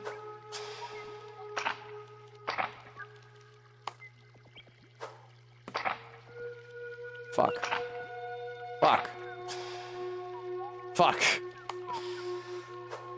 I feel so inept, dude. I downloaded this game, it was free. I'm not admitting to the commission of a crime by saying that. I downloaded this game right around the same time I downloaded Stone Soup, which is a dungeon crawler that Amber really loves. But I never played Stone Soup because I didn't really get it. But I spent a lot of time on this. They have ick towards men. They want a decent man. They've just been through a lot. Yeah, I mean, yeah. I don't mean to sound like a stereotype, but yeah, it's hard to find a good guy. It's hard to keep a relationship going with a guy. I've been in 3 different relationships with 3 different guys, which is not that many compared to like my relationships with girls, admittedly. And it's tough to keep it going. My first 2 relationships, one was with an extremely faggy boy when I was in college, and then another was with a girl. And when each of those relationships ended, each of those people told me that they thought I needed to be with the opposite sex. My college boyfriend told me that he thought I really just needed to find a girlfriend, and then my first girlfriend told me that she thought that I really just needed to find a boyfriend. And that sucks.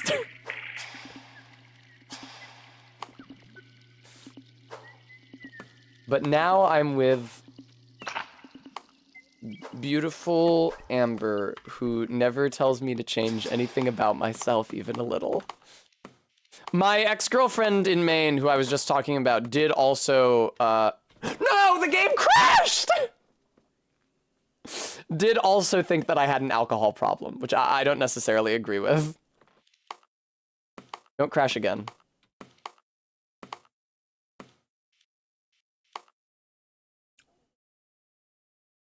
Fuck you, dude. So the challenge of this room is that you can't enter it without the game crashing. What if I enter it upside down? Fuck, dude.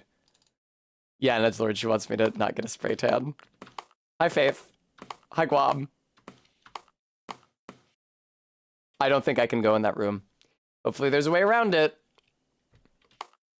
This is called Love. This is the 2015 one, not the 2014 one.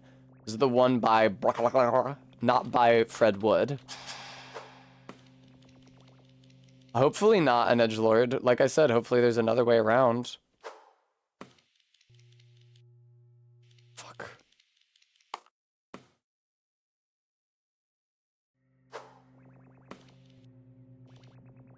Fuck. I've been through here. Shit. Come on, dude. It's not a demo, RB. It's the full game.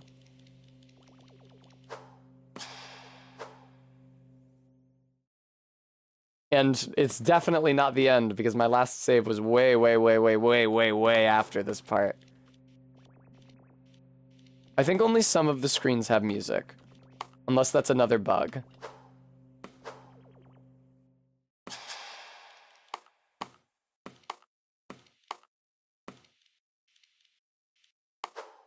I don't know, it feels like this room could be a loading zone, right? So that they can get the next room ready.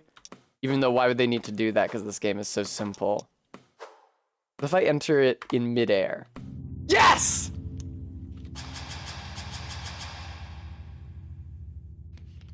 I don't think this game is on Steam, Guam. I downloaded on itch.io. That was not an intentional puzzle. Absolutely not an intentional puzzle.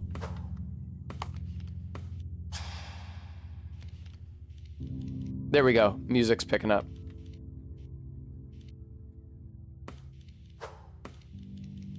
It is very quiet, though. Fuck. Whoa! Oh, I see. I actually remember this puzzle now that it comes to it. It's mine. It came to me. There's no need to get angry. Well, if I'm angry, it's your fault. Fuck! Nice try, Tess. You have the right idea. What are people saying? Am I a roguelike person? I haven't played very many of them. It's called Love because it's an infinite and confusing punishment. Yes. What did Faith say? Faith was talking about the Natural History Museum that she went to, probably. San Diego, nice. I've been to San Diego, but I only went to the Georgia O'Keeffe Museum. I didn't know there was a natural history museum there. I'm sad that I missed it. I really fucking love natural history museums. Huh. I'm actually not sure. Oh, okay. Oh! Crazy. I don't think I've played that many roguelikes. I don't know. You guys would know better than me because I don't really know what is and isn't a roguelike. I did play Hades. But I feel like usually the games I play have a set level design. Except for the fucking Chalice dungeons. The moment, I guess it wasn't a moment. The stream when I was doing my sidearm only Bloodborne run. When I was running out of shit to do in the main game and I decided to take on the Cum dungeon. And I genuinely beat 2 of the 3 bosses in that dungeon, which is a Cursed and Defiled Chalice. So I had 1 hit point. That's why the blood echoes you get from the Cum dungeon are so high. It's because it nukes your hit points down to 1. The fact that I was able to beat the first 2 bosses, which were the pig and the, is it Guardian of the Old Lords? The witch-looking boss? I was so fucking proud of that, dude. It was an incredible achievement. I was so happy about that. Could not beat the 3rd boss because it was the goddamn abhorrent beast. Or no, not the abhorrent beast. Bloodletting beast. Which is the abhorrent beast? Which is the abhorrent beast? Beast Possessed Soul is the one with the antlers, the gangly one with the antlers. Bloodletting Beast is Lawrence, that you fight once with and once without a head. What the fuck is the abhorrent beast? Is that like the name they use for the non-Parl Parl? No, that's not the abhorrent beast. That's a different boss. The headless one is bloodletting. Abhorrent crime liker, not apartment. They're all pretty abhorrent. I made a really mean joke, Faith, on Twitter one time. I really roasted my friend. I don't remember what boss I screenshotted the Fextra Life listing of as a Bloodborne boss. I was like, this is me. And then a friend of mine replied like, oh, who am I? And then I posted a screenshot of the Living Failures boss from Bloodborne. Oh, come on. Fuck! Somebody should donate to support the stream. I know that's not the timer that just happened. I know it was the Discord. It was the join the Discord link. But it would be really cool if somebody donated to support the stream, because I don't have that much money and I need to pay rent and also do other shit. Ah, I see. Well, this is easy now. Gene Hackman. Why are you posting Gene Hackman? Thank you, Quoid. Yes, Twitch Prime also exists. If you have a Prime sub you're not using, you can subscribe to me with that, and then I get money from that. I think that I may have gotten the money from the subathon.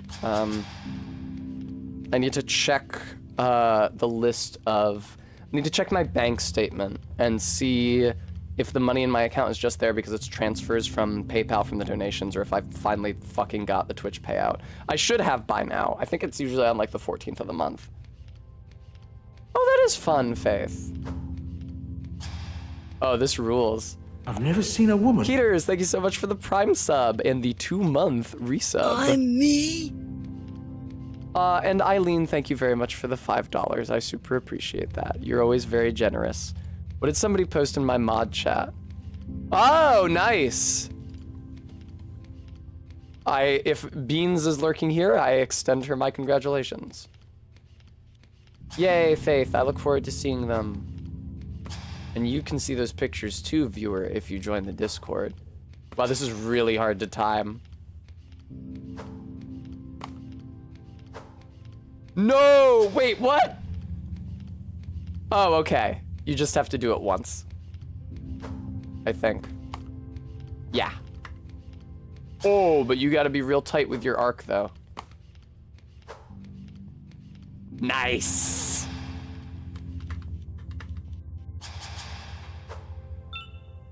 Ow. It's cool. I do like this game. It's nice that there is a jump button, but I do think that Vive kind of trimmed the formula a bit. I guess Vive predates this, actually, doesn't it? It's like 2010 and this is 2015. I feel like Vive does trim the formula a bit by only having a flip button and no jump button, even if that does mean that you fuck yourself a lot because you expect there to be a button that just jumps you.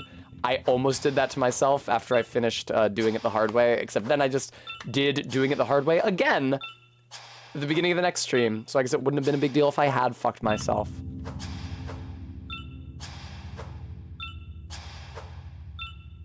Speaking of which, I'm super excited for the next chapter of Andy Laley.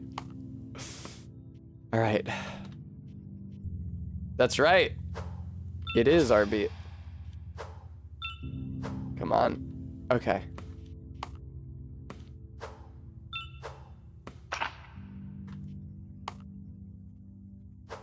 Now, Bremy, I'm sure you would never admit to the commission of a crime on the internet.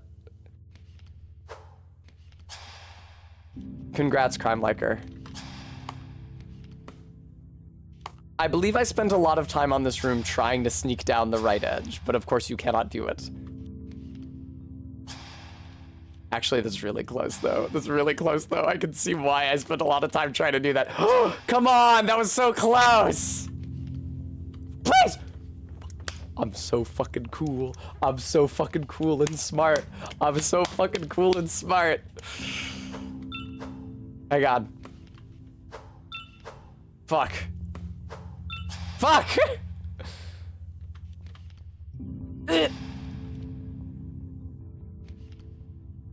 Come on. The issue is that if you hit the spikes from the sides, you die.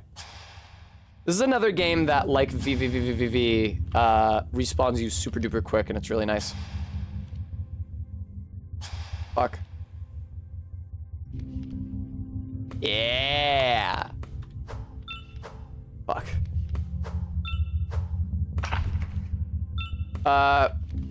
Right before my subathon, I went to the grocery store with Ray to get booze for it.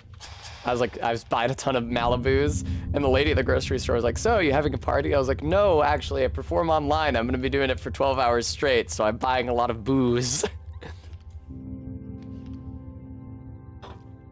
That's right, an edgelord. Fuck.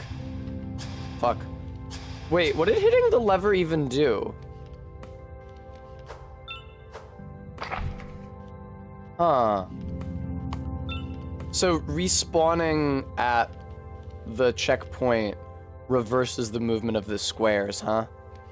Even if you save again at the checkpoint after you reverse it? No. It's... Wait, what? Wait. Fuck trying to figure this out. Oh. Wait, Okay, I'm very confused. They're going counterclockwise. But that's the direction they were going originally. I could have sworn... Now they're going clockwise. Shut up, RB. Now they're going counterclockwise again. Okay, it does reset. Shut up, RB. Sorry for saying shut up, but I do think that you were wrong. I think I just demonstrated...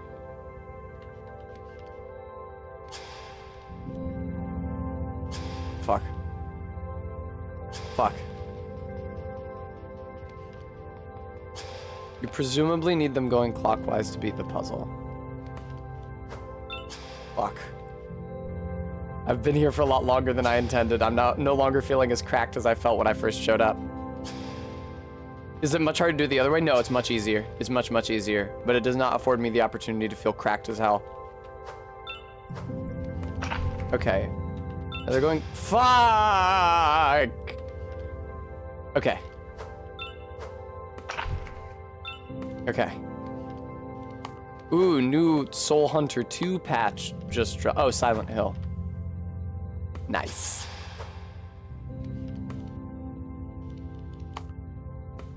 I think my instinct was to say Soul Hunter for SH on the model of fucking Soul Eater. A manga that I have read almost none of. It is probably also an anime. Yeah, I know it is actually, because I remember comparing and contrasting the opening, the scene in the opening chapter of the manga with the equivalent scene in the anime. And it's definitely way less horny in the anime and therefore worse. Because the thing is, they actually have to broadcast the anime. Although, Jade said that... Can I talk about this anime on stream? Maybe not. Jade said that a recent anime adaptation of a certain manga was actually dirtier than the original manga had been. So, I guess it can go the other way. Fuck, dude. Fuck. Are you talking about Frieren, Crime Liker? Is Uzumaki especially dirty? I didn't see anybody talking about sexual content in it. I also don't remember the original story. Also, it's a shame what they did to Uzumaki. And by they, I mean, like, the people in boardrooms and not the actual fucking animators, because it's not their fucking fault.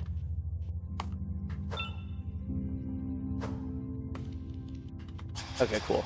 Oh, there's a reverse isekai about a chubby elf. Cool. I don't know about chubby elf.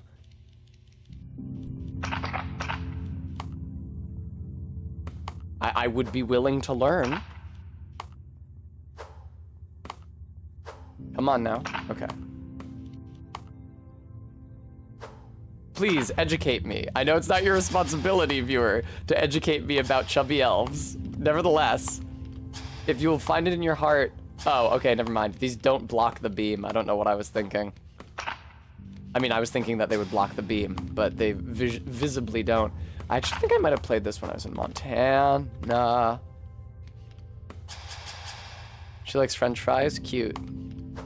Oh, reverse isekai, right, so she's in real life. That sounds fun. That could be fun. That could be fun. What happened to that Lululemon top I got you? These were gorgeous.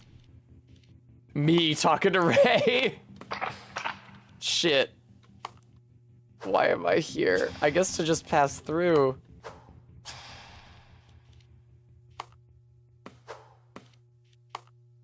Okay. Okay. All right. Cool. That's a shortcut now as well.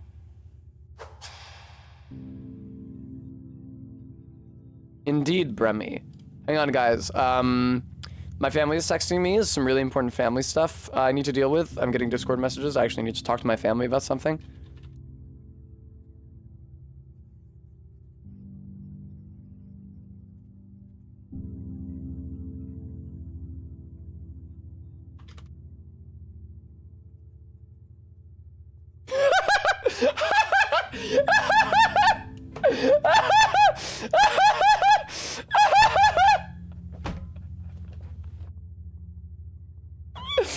The wording of the synopsis. Kuroeda is a curvaceous dark elf with fairly long hair and a large, rotund butt. And then there's a section that says goal, but because it's not formatted in the preview text, it looks like somebody just said goal after that sentence. Don't make me do 15 squats. I already did fucking 25. They were excruciating. Goals. I'm actually gonna get my hair cut. Although it doesn't look too bad from the side right now. And Amalia, my sister, was saying that it looks nice from the back. But, oh, interesting. Okay. I do want it to have more shape. Right now, in the back and the sides, it's kind of just like a sheet straight down. I don't want to, like, sacrifice all my length, but I think that right now too much of the hair is one even length, and I'd like it shorter in the back so that it curls up more, so that I have more shape back there.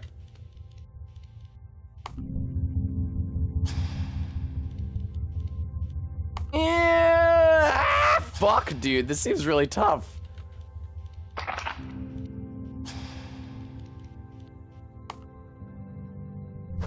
Okay. That is not a fantasy FromSoft name, Bremy. It's Greek. Oh, okay.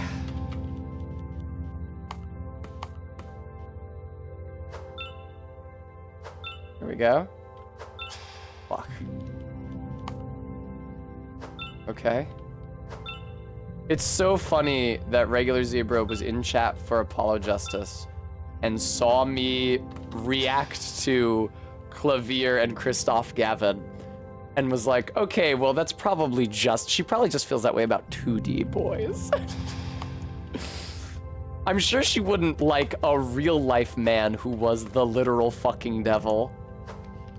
Surely not. I got fucking chills, man. In the flashback, I think it's in the flashback part of the fourth case of Phoenix Wright 4, when you're talking to Vera Misham as a little girl and you ask her who gave her her good luck charm. She's like, I think it was an angel or the devil. Just...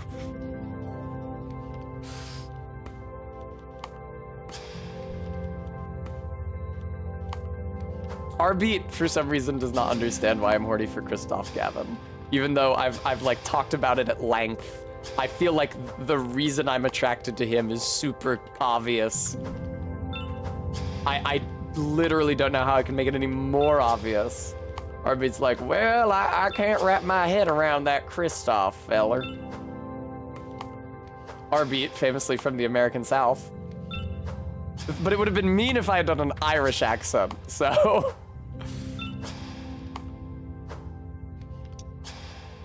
Oh, nice.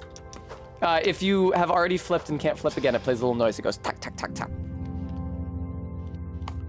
Just do a French accent. Hey, hey. Okay. Something I really enjoyed about Phoenix Wright, 4 specifically, Apollo Justice, was getting to do younger and older versions of the same character's voice. I especially liked doing it with Valant, but it was fun for all of the characters I did that for. I think it was really just like Valant and Zach and Phoenix. I was doing the Zach Grammary pose, but I already said Zach, I meant Phoenix.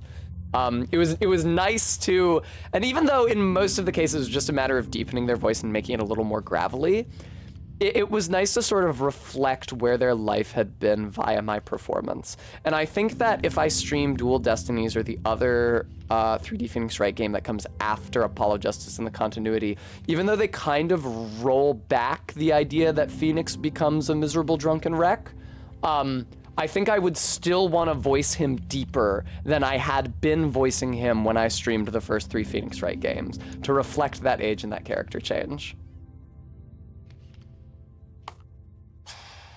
Fuck, dude, I didn't realize I wasn't sitting on a checkpoint.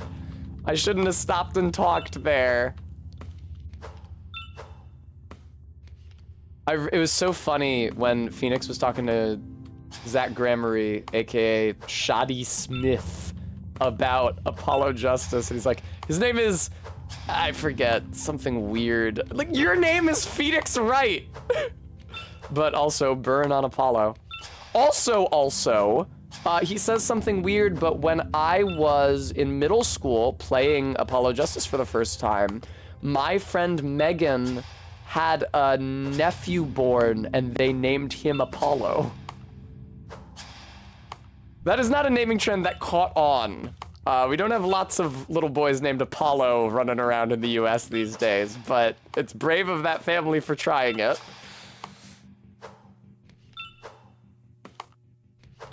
Okay. Okay.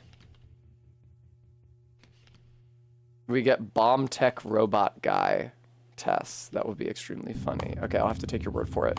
The only character I really know, I know that one of the 3D games, I think it's the first 3D game, has like a girl who looks exactly like Maya, except she's foreign. So I would just need to work out an accent to give my Maya voice. And Trucy was, oh my god, that's the other character that I had to do a young and old version of the voice for. But Trucy Wright was already pretty high up in my vocal range when I was voicing her in the present. And so to voice baby Trucy, I had to do like, my Princess Peach voice, which was fucking murder. Oh god. But that ended up being a really fun game to, wait, I did fuck up. You have to get all the way back without dying. That's brutal. Okay, fine. That's evil, dude. I enjoyed Apollo Justice a lot more than I thought I was going to. Especially after the third case, which I thought was really dumb and lousy. It was fine in conception, but it completely fell apart in execution. I felt like the third case of that game was shockingly bad. But that fourth case, man, they brought it home. Like I said when I streamed it, it super reminded me of the third Phoenix Wright game, or the second Phoenix Wright game, Justice for All, that has like a kind of lousy third case. It's the circus one in that one. I don't really like it. And I think Justice for All is a good parallel because in general, the cases in Justice for All are kind of lackluster, but I really like the finale. And honestly, in Apollo Justice, I think the second case in Apollo Justice is better than the second case in Justice for All, even though the second case in Justice for All has Eenie Meiny, who's a bimbo icon. And I think the tutorial case in Apollo Justice is better than the tutorial case in Justice for All, because it has, like, a twist. Fuck. But definitely not like a Trials and Tribulations situation where the entire game and every case in it, like, all feeds into one overarching narrative that hits super well. I feel like for that reason, Trials and Tribulations remains, as it was when I was a child, my favorite of the Phoenix Wright games I've streamed. And my second favorite is the first one, Phoenix Wright Ace Attorney, specifically the DS one, not because it's anywhere near as cohesive, but because you play the DS version and also have the fifth case, Rise from the Ashes, at the end, in addition to the first four. The game is just like so long and there's so much good shit in it, even if there may be some also lackluster shit because they didn't know what they were doing yet, that I don't know how you could not enjoy it. But we are very nearly out of Tutorial Case and Apologists was the best so far. I can definitely understand you're making that case. I'm partial to the tutorial case in... Oh, fuck. I'm partial to the tutorial case in Trials and Tribulations just because it has Dahlia Hawthorne and sets up the rest of the game so well. But definitely in isolation, I would agree with you. Interesting, Vey. That's cool. I didn't know that was like a thing. Like that, like choosing classical names for that purpose. Classical. I don't know. Better... Perhaps this is like... I don't know how this could possibly be punching down, so I'm just gonna say it. It's better than the trend of white American Protestants giving their children biblical names, especially modern misspellings of biblical names. Yeesh. I already feel like if you're not Jewish, it's a little weird to name your kid Elijah. But whatever, it's fine, it's your kid, and it's your religion. You are a Christian, and that name is in your Bible, so it's your culture, such as it is, if you could call Protestantism a culture. But yeah, I would say, I don't know, better that, I don't know. I feel like it feels... I feel like it cheapens the name, and also like it's a culture war thing for the white American Protestants to give their kids Hebrew names. And it's not like a classical Greek name would be any more fitting, but it would be different.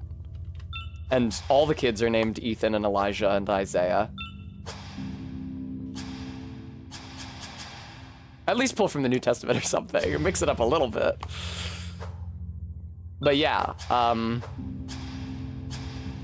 that has ever been my impression. I've worked with, oh God, what? Oh, cool. I've had jobs where I've worked with kids a few times, and my impression is that white American Protestants love to give their kids Hebrew names. God damn, dude. Fuck. Fuck. Fuck. Wow, it's just like Vive. I feel like the puzzles are a little longer in this than they were in Vive.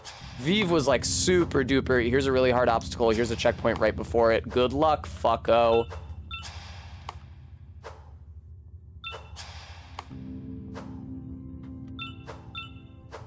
Fuck! Okay, that was close, but no cigar. Gonna name my kid Duncan Idaho. That would be fine. I mean, presumably your last name is not Idaho, so unless you were changing it, it would be Idaho as a middle name, which is also fine. Why not name your kid like a random state? Like, you've already got kids named like Brooklyn. Virginia is actually kind of a nice name for a girl, although I do feel like it heaps unreasonable expectations on her. It's like naming your daughter Chastity, which is a thing, which blows my fucking mind. It's like, come on, dude. At least give her a chance that when she grows up, she's gonna have a normal relationship to the concept of sex. Don't name her Chastity. My daughter Chastity, I gave you this name so that you might never for your entire life have sex. I hope you will honor my wishes in this regard. Chastity at least can be ironic. I guess so, that's true. Just pick a different virtue. Name your daughter Temperance. That would actually go the fuck off. Fuck! I don't know all the different virtues. They're not as fun as the sins, obviously. That's why everybody knows the 7 deadly sins and nobody knows the 7 cardinal virtues. I think, I know that chastity is one of them. I know that temperance is one of them. I think valor might be one of them.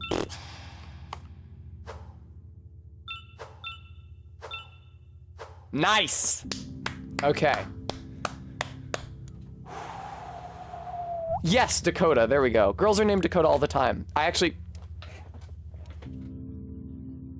don't follow, there's a specific girl named Dakota who I don't follow, but I do see my mutuals post pictures of fairly often.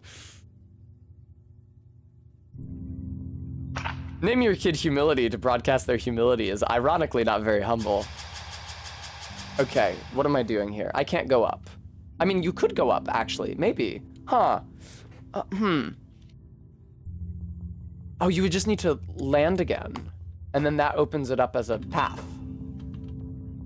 If you can make it without... Oh no, I can't do this. Oh, hang on. Go up, and then flip, pick up the thing, go under, and then flip again. I fucked it up. I fucked it up. At least the puzzle stays solved. Hang on.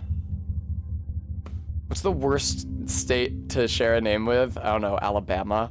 Stream Elements, thank you for reminding everybody. Guys, I need to make rent for November. November is so close now, you guys. I need to pay my landlord rent. Please. I mean, but the thing is that a child would never be named North Dakota because it's 2 words. I would say Carolina, but Carolina's actually kind of a cute name. And it's like Caroline, like the Concrete Blonde song, which I love. Whoa, whoa, whoa, Caroline. Is what I'm doing impossible?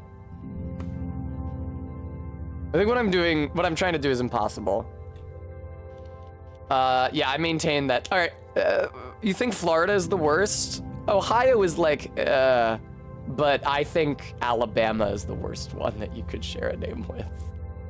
Because like Alabama, it ends in A. It's not, you know, in that regard, it is not too different from like Virginia or Dakota. I feel like somebody might name their kid Alabama, but you should not name your kid Alabama.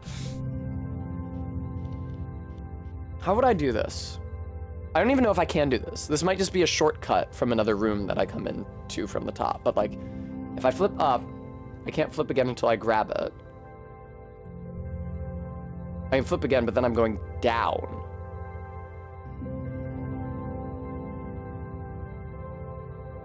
Yeah, I don't think I can get to this right path, actually. Okay. Person with the name Florida is strongly meth addict coded. Not the image that comes to my mind when I think of Florida, but I think of Miami, so.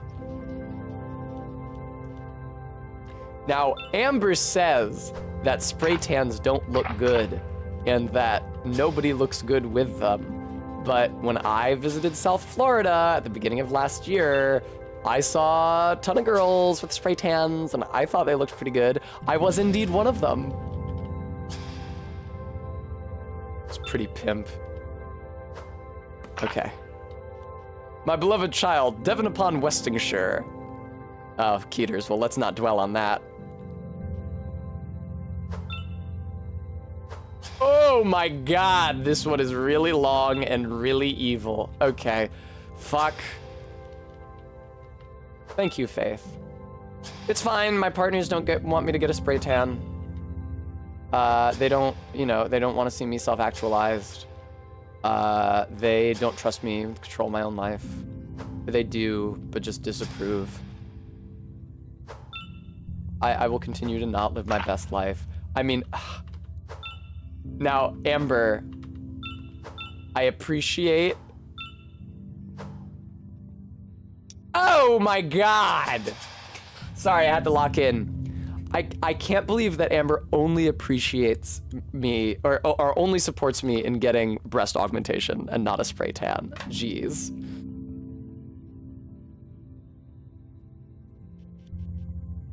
Oh my lord.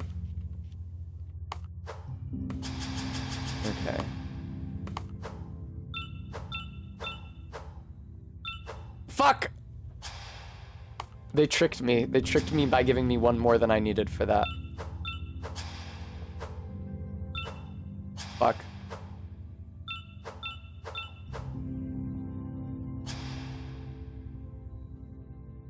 Oh my god, is that what I have to do? Fuck you. Fuck you. Fuck. Fuck!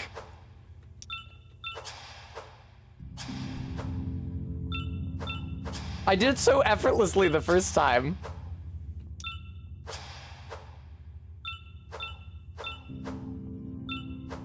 Yeah, you have to go up there and get the next one. You have to go up the path to the left and grab that one and then go back over to the lever.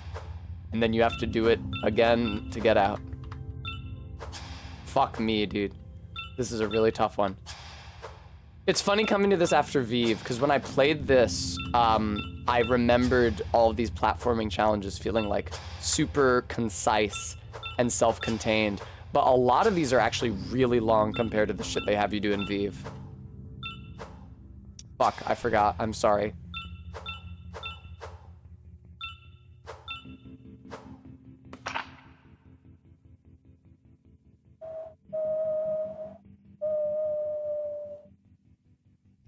What did normal trees say?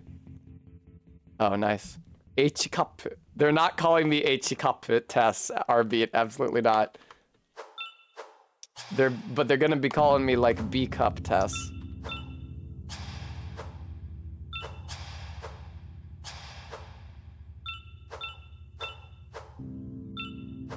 Fuck. Fuck.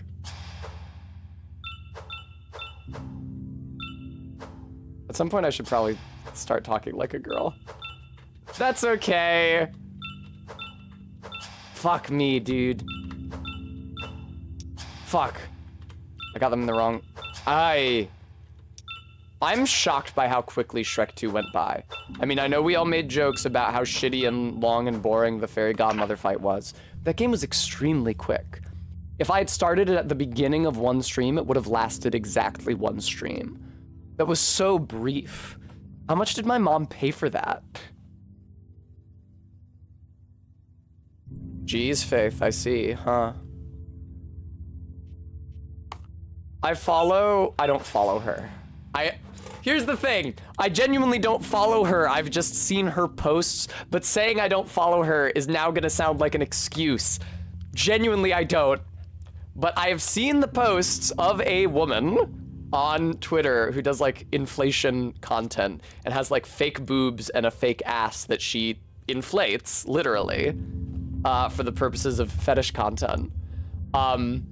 And she posted like screenshots of tons and tons and tons of comments of people who saw her with these like comically huge tits, like that extend all the way down to her lap, saying like, that's really not healthy for you. My God, what have you done to your body? You've abused it. You need a breast reduction.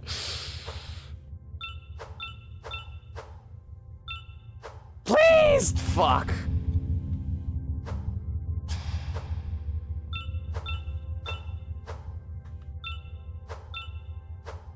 Okay.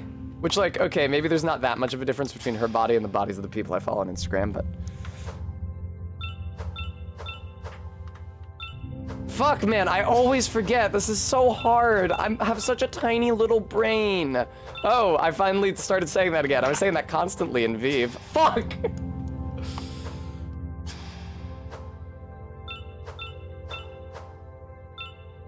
Come on now. Okay. Fuck off! I've been on this room for so long. This is what I remembered the game being like, and this is why I wasn't planning on like doing a long play of this game. I literally never beat it. This is like not that complicated in comparison to some of the later shit that you have to do in this game. Like very complex rooms that took me literal hours to figure out. Like much closer to Celeste in Challenge in that way than they are to Vive. And that's probably not something I can or want to stream. Please. I didn't say. I thought the floor was safe. God. Okay. Next time Tessa streams, she's gonna really up the vocal fry. Hi everyone, I'm so glad to see you here today. I'm super excited to play more Love. I hope you guys are too. Fucking Jason Funderburker ass voice delivery.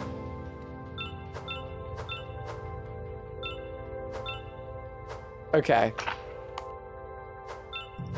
Fuck, dude. Okay, Todd, I can do the bimbo voice. I was gonna say, I feel like my regular bimbo voice already has a certain amount of vocal fry.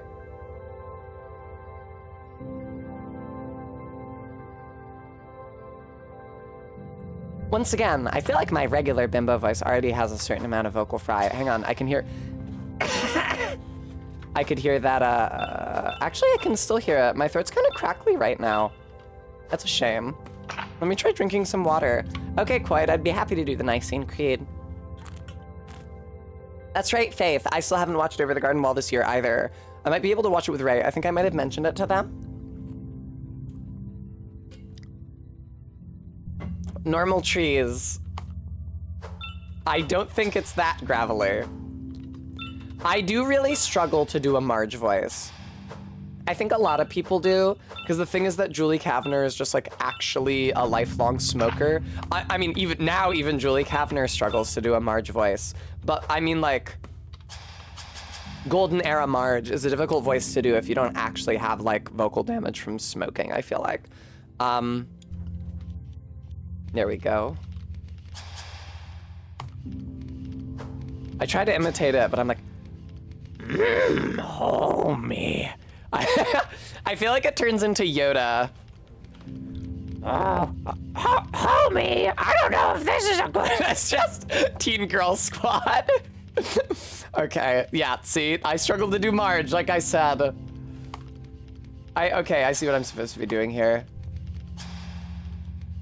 Slash fetish market. I don't understand people who are horny for Marge Simpson.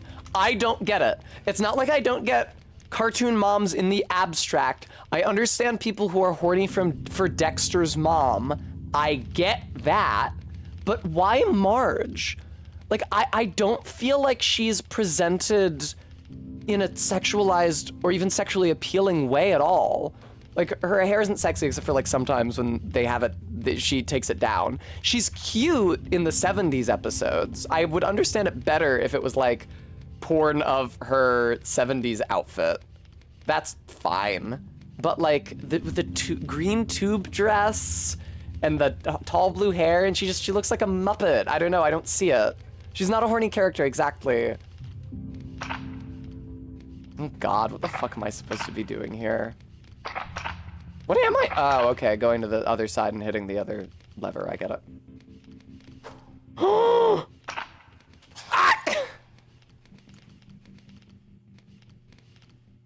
Fuck. Faith, there's like, she's definitely not a horny, a Nudgelord says that he gets Lois Griffin. I guess I can see Lois Griffin. I definitely only feel that way because of the Juliette Michelle cosplay of Lois Griffin though. And she did a cosplay of Marge, I'm pretty sure, that did nothing for me because Marge Simpson is not a sexy character. I just in general, I don't think the Simpsons style lends itself well to the instigation of horniness. Like, I know that there are people who are horny for the Simpsons animation style. Mindy. No, she looks like a Muppet. I don't know. None of them look attractive to me. I can tell that Mindy Simmons is supposed to be a representation of a hot woman. Is Misato Katsuragi a horny character? I feel like that answers itself. I won't dignify that with a response. Even a character who is not, I feel like, so Dexter's mom is drawn horny, right? She's intended to be sexy. Her ass is, she has a super tiny waist, her ass is like super exaggerated. Ditto with Danny Phantom's mom. We're going down the cartoon mom roster. Cartoon moms from 10 to 20 years ago. That's, you see it all over porn all the time. Jimmy Neutron's mom I get. I don't think that she is sexy in conception, but I can see, well no, the Jimmy Neutron style is actually really ugly. Again, I'm just thinking of the Juliette Michelle cosplay of the character. She does good work. I heard Barry sigh in the background. You gonna give this one advertising? She doesn't need my free advertising, it's fine. I rated into her. Hexen, thank you so much for the gift sub. I hope good friend Jake enjoys that. Bremy, that's where I see the cartoon moms from 10 to 20 years ago. I don't know what to tell you.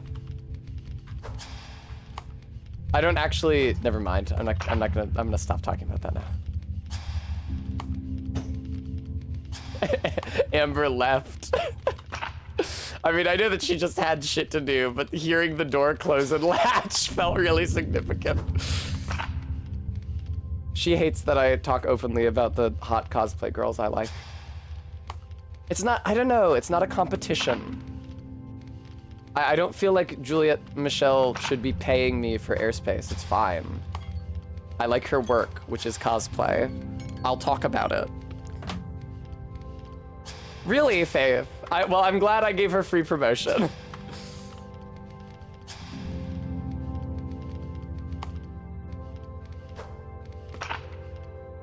It is pretty cool that she said my, if you'll permit me to be a simp viewer, it's pretty cool that she said my username live on stream. That is something really nice about, and it's not just like sexy women, oh, sexy woman I'm horny for. Just like in general, someone that I follow and admire, it's really nice to raid into them and hear them say my username. It's pleasant.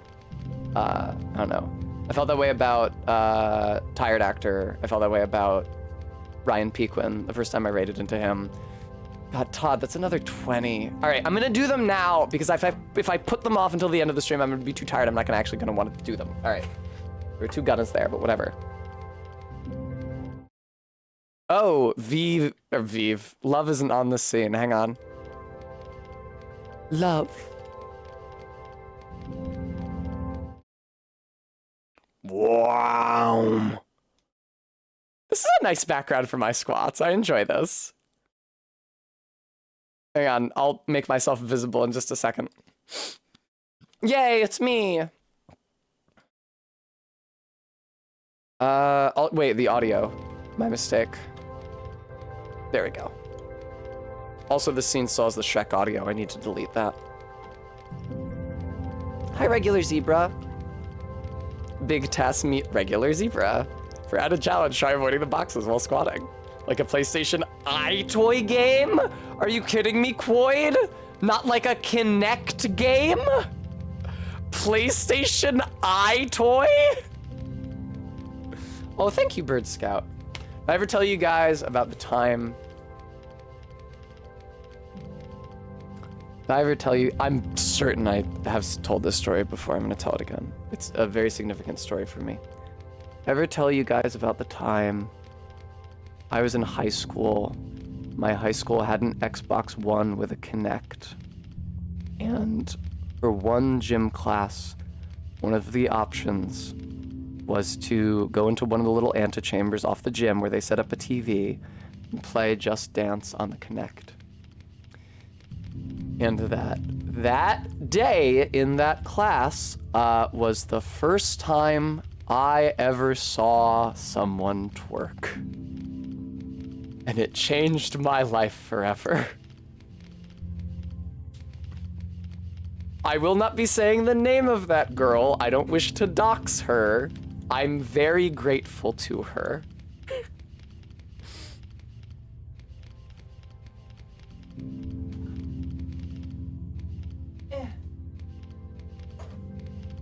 Blew my mind. All right, cool. I know, right, TM Hector? TM Hector, can this possibly be the first time you have typed in my chat? You've been in my Discord since forever. All right. No, Arbit? I haven't told it before. I find that hard to believe. I told Ray. Ray had had moved out of my town and left my school system by that time. I see TM Hector. 1, 2, 3, 4. Oh shit, my glasses are falling down. 5, 6, 7, 8, 9, 10, 11, 12, 13, 14, 15, 16, 17, 18, 19, and 20. I definitely could have been holding the kettlebell higher. I really only noticed it was slipping at the end, and it definitely made the squats a lot harder. Thanks, Quaid. The thing is that, like, I don't have a lot of arm strength. I don't mean to shock you, viewer. I don't have a lot of arm strength. I used to have really good arm definition before I transitioned because I was, you know, skin and bones, which is to say, skin and muscle and bones. So there wasn't anything to block the muscle definition. I definitely don't now. What did Maddox Kent say? What did Pseudonatural say? Tessa, Origins. Want to get a Connect for coding submission experiments. I don't have a good enough ass to twerk, though. I don't think I have a good enough ass to twerk either. I also might just, like, not have the flexibility or the, just, like, physical coordination to do it. I think I remember trying, like, my freshman year of college, but obviously, like, pre-HRT, I definitely didn't have enough mass.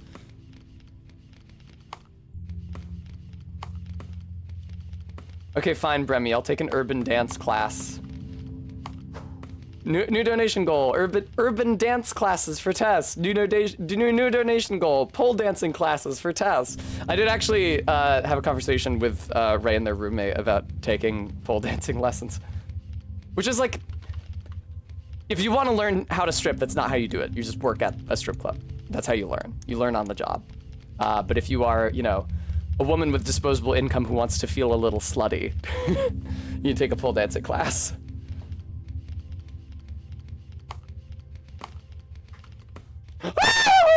God damn it, dude. I was so close. I had no idea what I was doing, and I was so close.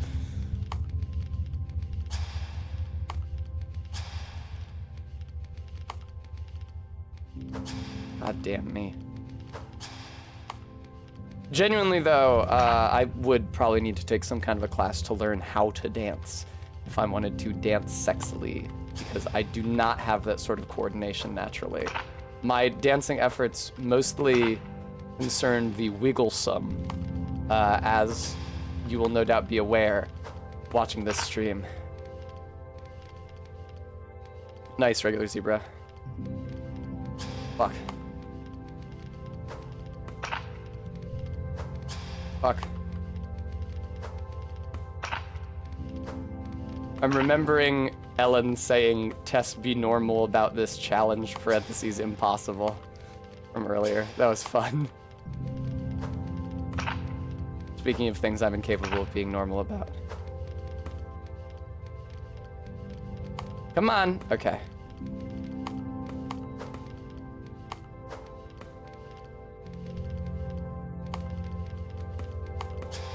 Oh no, I got squished. Alright, that's fine. I'm still out of breath, man. Oh good, there was a treat for Tess. I'll take that. Fuck. Maddox suggests no Hass is wholly untwerkable. Also pseudo-natural. I mean, I don't know the situation. It's your body, and I don't know what your body looks like. But don't sell yourself short. I just want to be sure that you're not selling yourself short. Fuck, man, I was so close.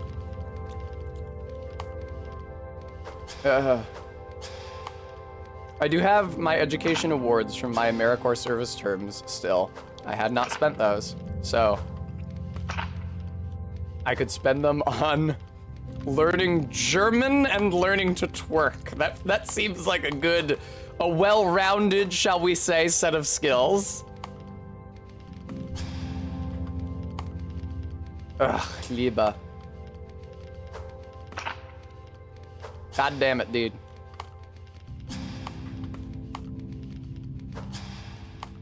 My concern is that people will think that just because I'm studying German, I have any interest in the culture.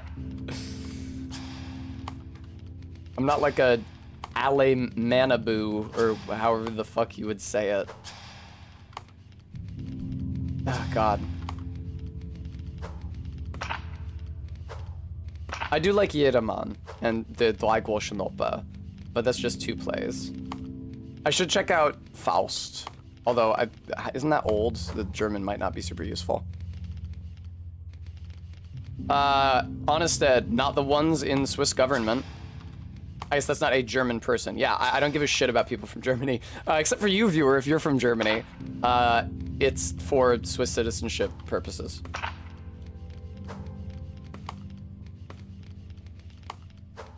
Okay. God damn it, dude.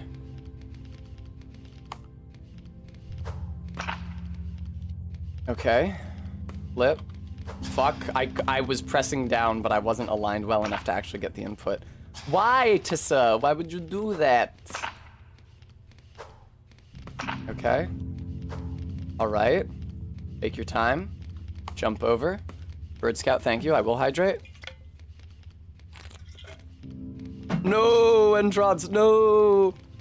I don't know. I don't feel very generously towards the country of Germany because all of my Greek relatives had to learn German and move to Germany to get jobs. And then I see like the Germans in the EU talking about how Greece is a drain on Europe's resources. So I don't like them. I don't care for the Germans. I'm sorry. I don't care for them. Michael, please. I like all countries equally. 2 minutes later. I don't care for the Germans.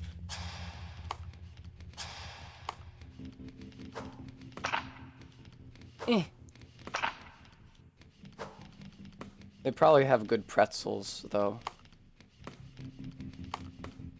Hey, Bavarian pretzel? Where's Bavaria? Hello? I do love getting the big soft pretzel at the bar. Alright, you know what? Germany's winning me over, because I like getting the big soft pretzel at the bar. Okay. It's the worst thing Germany's ever done. Well, the present German administration. Never mind. That's tasteless. But you know what I was gonna say. Fuck.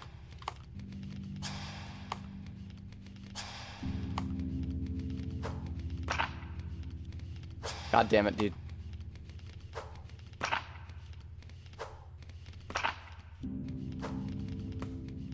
Germany does beer and pretzels. I fucking hate beer.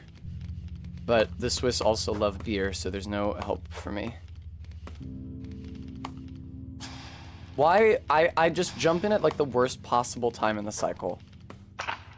I will say something I do like about this, about a challenge of this length, is that it forces me to become consistent over the course of the entire thing. I'm not just like spamming it until I get lucky. Oh my god, save, save, save, save, save, save, save, save, save!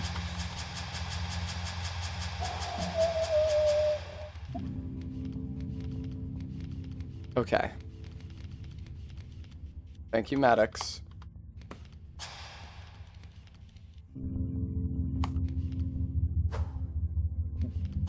Nani? Come on.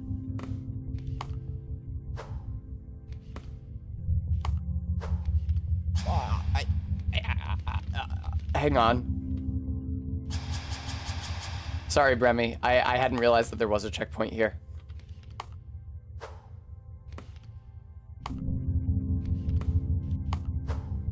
No, that's bad.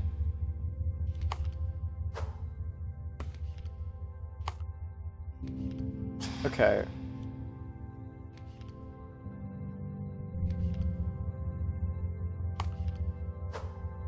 Hi, Ian.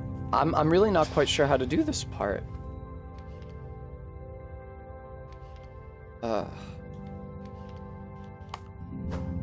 And huh. Okay, I have an idea.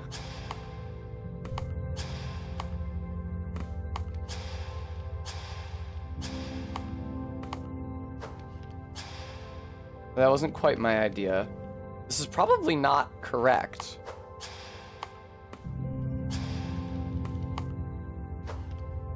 That was my idea. It was not correct. What am I thinking? What would I have to do? How would I do this if there weren't squares? I couldn't. I would need an additional flip. So that means I need to use touching one of the squares as my new flip. I can like platform upside down the whole time.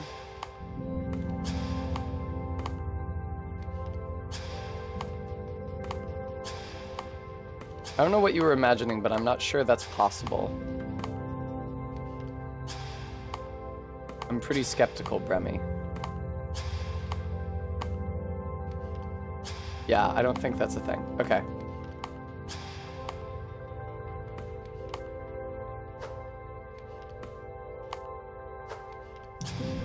Fuck, man.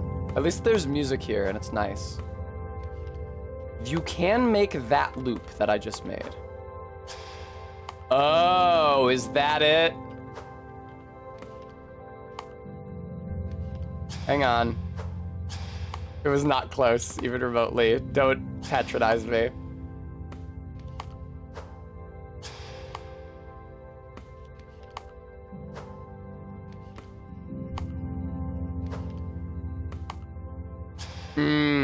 Land on the underside of it, and then go over in reverse direction.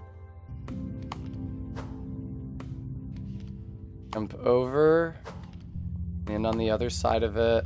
Yeah, that's it. I don't have the cycles quite right, but that's it. Underside of it, land.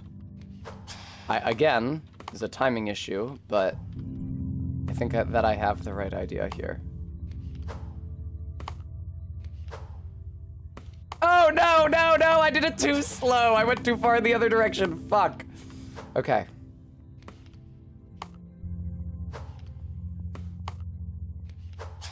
Fuck you. I feel like the time I did it too slow, I was really close. If I'd held Z there, probably still would not have been enough, honestly, but. Fuck me, dude. I was just complaining to... Hey! I was just complaining to Amber last night about how both Napoleon and the Nazis used the Roman imperial eagle. 'Cause it's just fucking all Rome all the time in Western Europe. Like, you guys don't want to come up with a different animal? Like, I know, yes, I know you all have ambitions of empire. You don't want to come up with a different animal to be your imperial animal? Maybe different from Napoleon, the guy who was trying to conquer the entire world, but from a different country, the previous century? No, you want to stick with a fucking eagle? Thank you so much for the donation. Who was that? It didn't show up in chat. What the fuck? What's wrong with the chat bot? Thank you for the donation, though.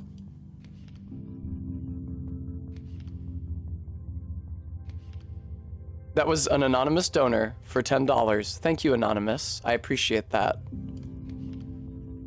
Weird. Napoleon was actually somewhat a good guy, says Bird Scout. Oh, thank you, Persephone. I'm sorry I didn't say it in chat.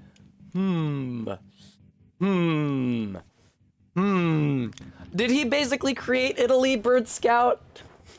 I would not say, I don't know why you're saying that. I don't know why you are saying he basically created Italy. There was an Italian convention after the Congress of Vienna, during which Metternich removed all of Napoleon's appointees from positions of royalty in Italy and appointed his own people. It was just like an Austrian occupation of Italy, and it went horribly. And then Italy had its own nationalist movement at the same time as every other language or perceived race in Europe was having their own nationalism movement.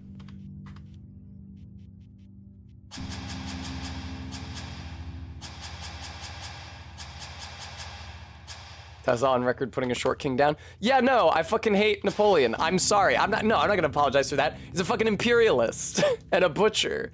Why would I? Wow. Oh, well, you gotta hand it to him. No, you do not gotta hand it to him. You do not have to hand anything to Napoleon.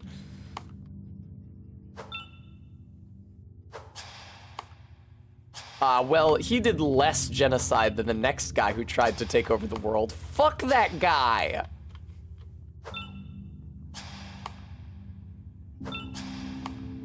I know a drinking song from England, from like the 100 Days, because you know how England loves their Waterloo, because they like to pretend that that's where Napoleon was defeated, and not in Paris after his failed invasion of Russia, because Waterloo, you know, affords an opportunity for English heroism.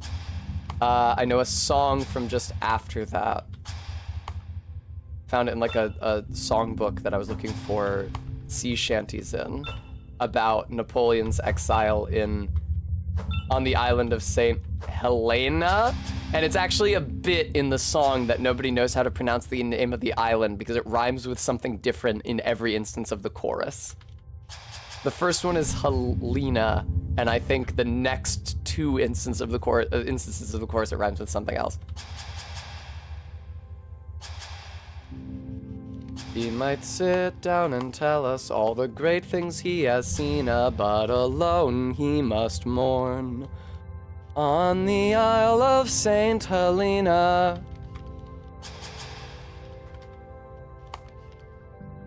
Come on.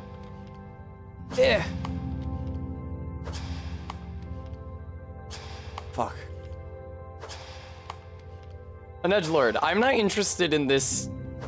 I'm not interested in this mode of discourse where we pretend that one dictator / imperialist is less condemnable than other dictators / imperialists.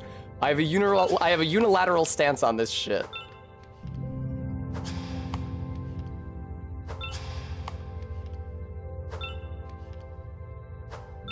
Okay.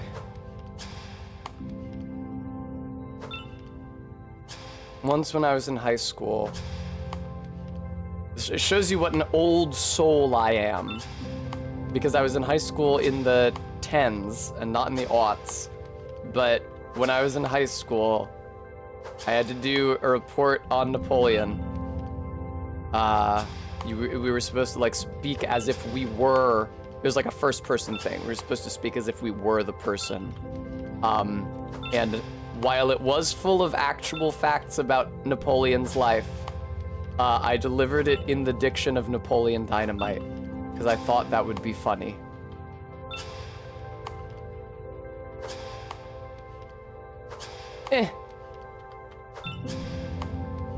That is funny, thank you. I would hope so. I was definitely amused, but as was usually the case in my childhood, I think that my antics amused myself more than anyone else.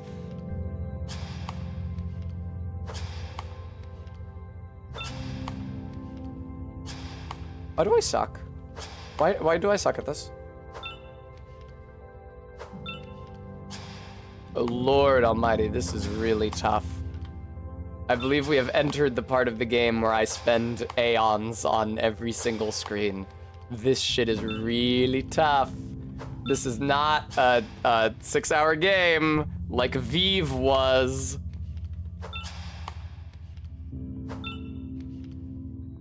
All this trouble started with Bloodstained, because I beat Bloodstained before the end of the stream that day. So then I had to play Vive, and then I beat Vive before the end of the stream. I had to play Shrek 2. I beat Shrek 2 before the end of the stream. I had to play Love. And look at me now, viewer. Dying to the same spike. I mean, that's where I was when I was playing Vive 2.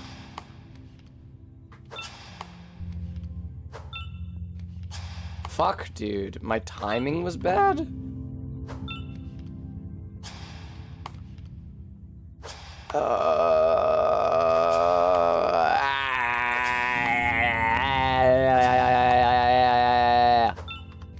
Okay. Yeah, I read Les Miserables too closely to have any positive characterization of Napoleon. Also, though, he's a dictator and imperialist.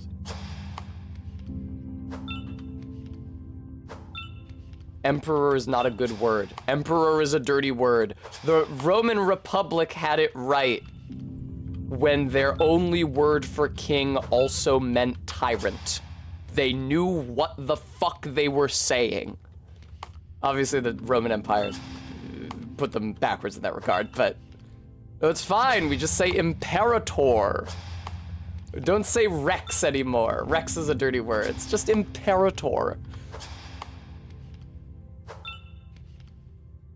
Fuck, dude. I've never seen AK, a woman. thank you so much for the 11 months. Yay! Yay! What regular zebras say? Why do we climb mountains? Imperator is an objectively cooler title. Rex is pretty cool sounding.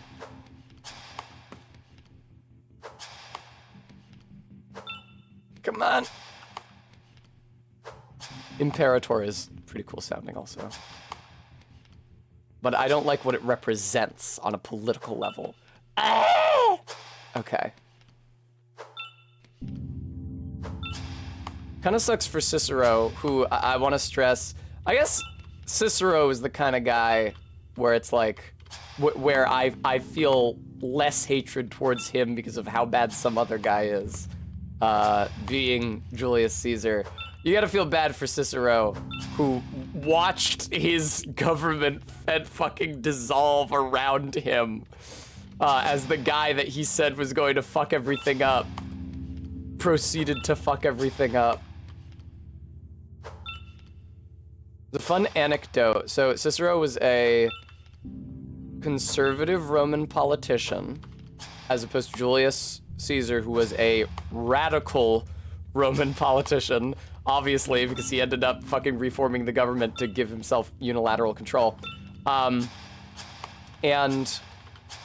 I think early in Caesar's career, not as dictator, which is a title he was granted. Obviously now that's strictly a bad thing, and it's a good thing that that word is strictly a bad thing. I think, yeah, before he was dictator, when he was still like fucking consul or something, I don't know, I can't keep the Roman ranks straight. But he like, he reformed the grain dole. It's like, Roman food stamps.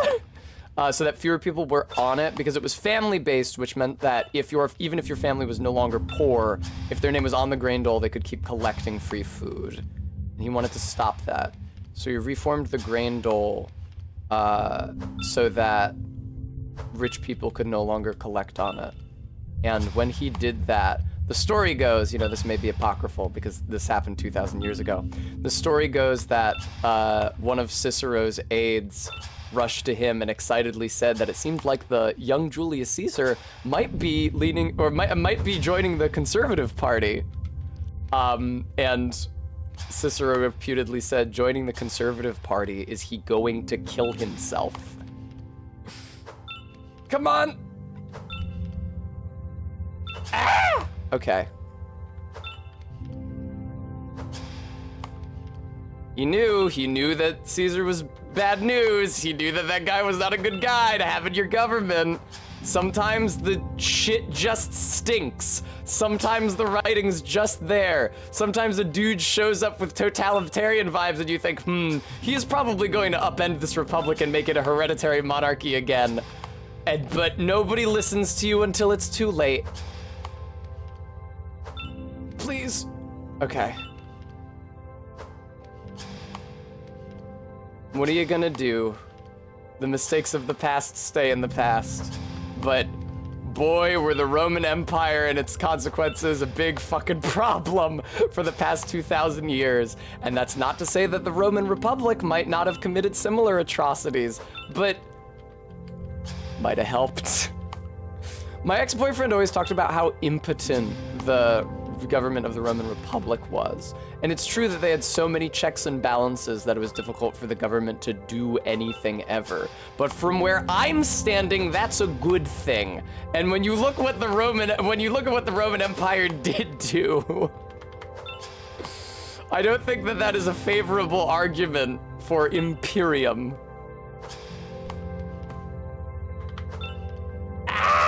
What is it about these fucking precision platformers that get me talking politics, man? I don't know. It's fresh to mind right now. I live in a fucking swing state during an election cycle. It sucks absolute dick. Somebody on a recent stream said they were surprised, as a fellow Pennsylvania resident, that I got any ads that weren't for the election. And I said at that time that I also get ads for BetterHelp, which is true, but there is a third kind of ad besides political ones and BetterHelp, which is gambling. Because although it was not legal when I was a child, sports gambling is now legal, at least certainly in Pennsylvania. I imagine it's legal in many states.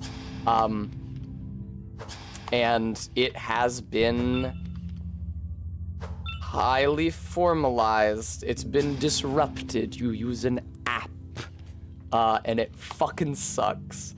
There's ads for it everywhere. Okay. Fuck, man, this is so hard. I swear I won't talk about Roman politics. 1 Hour of Love by Brlka later. Brlka sounds like a Klingon name, I feel like. I'm just thinking of Grilka.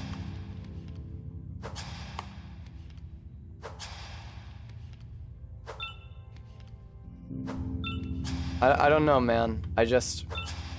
It's crazy that over 2,000 years ago, there existed a democratic republic whose core cultural narrative / ideology was that hereditary monarchy was inherently evil. And then that was toppled and replaced with a hereditary monarchy. That's bad. Please. I think there's a case to be made for it being inherently evil. I think there might be a case to be made for a lot of modes of government being inherently evil. But anyway.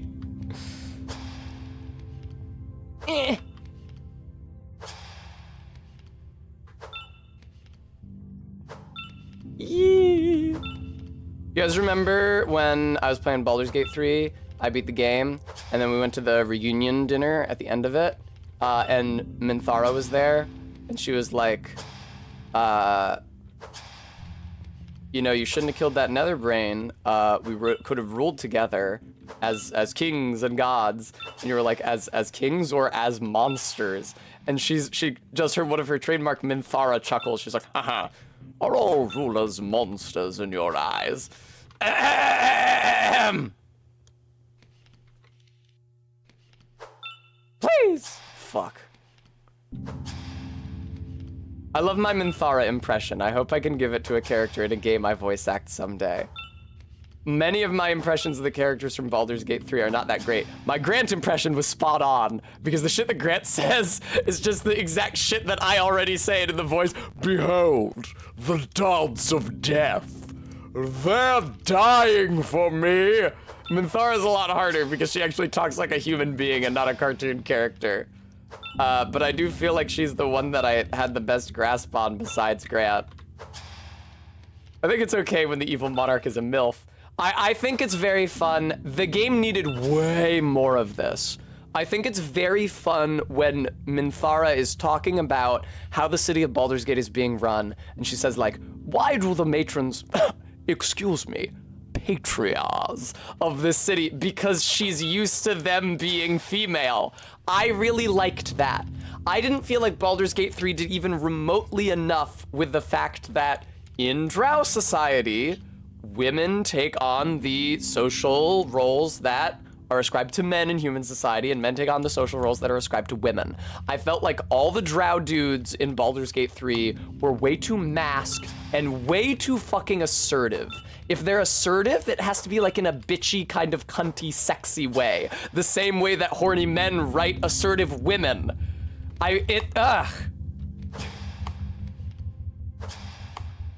And like, the one drow lady, the sexy drow who looks like MK in Moonrise Towers, who wants to make a potion out of your blood. She's so sultry. That would make her very, very flamboyantly gay by drow standards. But we want to have a sexy dark elf, so that's how she's gonna talk. Minthara acts appropriately. She is a general, and she is a warrior, and she talks to you like one. But the rest of those drow, I don't know. Nier gets awful big for his britches, considering he's an elder boy. See, my issue is that my current D&D campaigns, this is something I feel very strongly about Drow. It's something that I wanted to do in like my high school to college campaign setting. I was playing with my high school friends, but didn't have the chance to. And now my campaign setting that I run as an adult does not have Drow in it, because I think that they are kind of like played out as a concept. But I really, really liked the idea. Like, I think of all the different kinds of women that there are in society, and now like project male Drow onto those. Like when my high school campaign had like a player character who was a female Drow, and I like imagined her going home and meeting her like fretting, aging, careworn father. Like, oh, my daughters are always out of the house. I don't have anyone left to take care of me. That's such a cool idea. But those kinds of social dynamics are not well explored in official.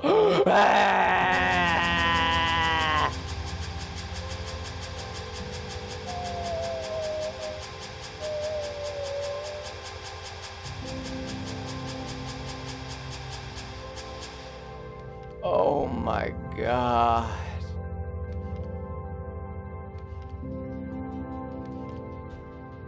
Hoo boy. Not once again, no.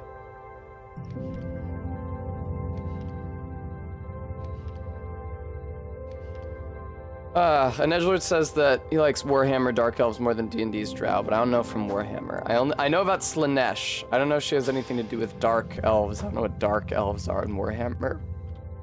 I like Slanesh. I don't mean to shock you. I do like Slanesh. I will have a treat, thank you.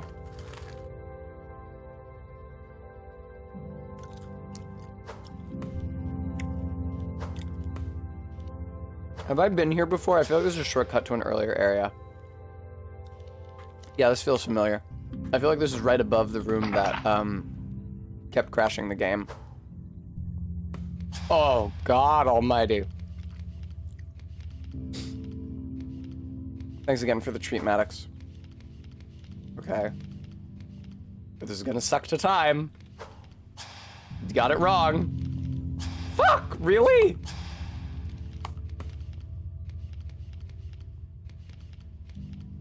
Okay, that was actually, I went too late the first time, I think. I needed to go earlier. I just went later because I thought that was my error, but no. I will say, it's nice playing a game like this. Woohoo! It's nice. Woohoo! It's nice playing a game like this that I haven't played since I was in college and seeing how much I have grown as a gamer since then. But genuinely, oh, also, speaking of giving companies free advertising, free promotion, there's a Gosling's ginger beer. They made it to go with their Gosling's black rum, which is incidentally a very good label of black rum. This is a very good ginger beer. I saw it at CVS in West Philly when I drove Jade to pick up her prescription. I haven't been able to find it in grocery stores. I've been getting Fever Tree ginger beer to use as mixer, which is fine, but Gosling's... For me, Gosling's is the only choice. I don't know why I just jumped like that. That was so foolish. Okay. What am I doing here? Ah, watch out! You wouldn't squish me. You would not squish me. What the fuck am I? Oh, I'm supposed to go around first. Excuse me. Bremy, it's rum. What do you? It's rum. What do you mean? Oh, it is nautical branding. It's fucking rum. Oh wow, this whiskey has Irish branding. Oh wow, this vodka has Russian branding.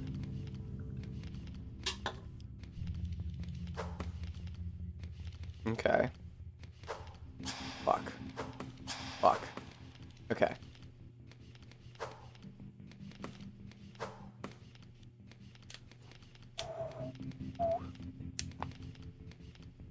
Ginger beer W. Yeah, it's pretty good. What time is it? Okay, I still got some more time on stream. Yeah, I hate to... Why? I did it again! I recognized that I was supposed to take the other path and then I took just the main path, or my first path again. And this path is so much easier, you stupid chode. Okay,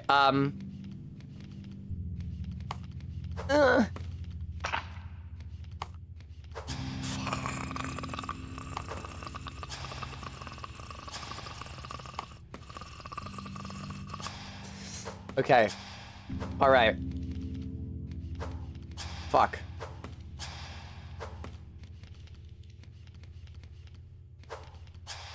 The Kraken also has nautical branding. That's what you... Alright, never mind. Aye! Okay, everything's fine. Guam. That's funny, probably. I've never played Minecraft. I don't know what a drowned is.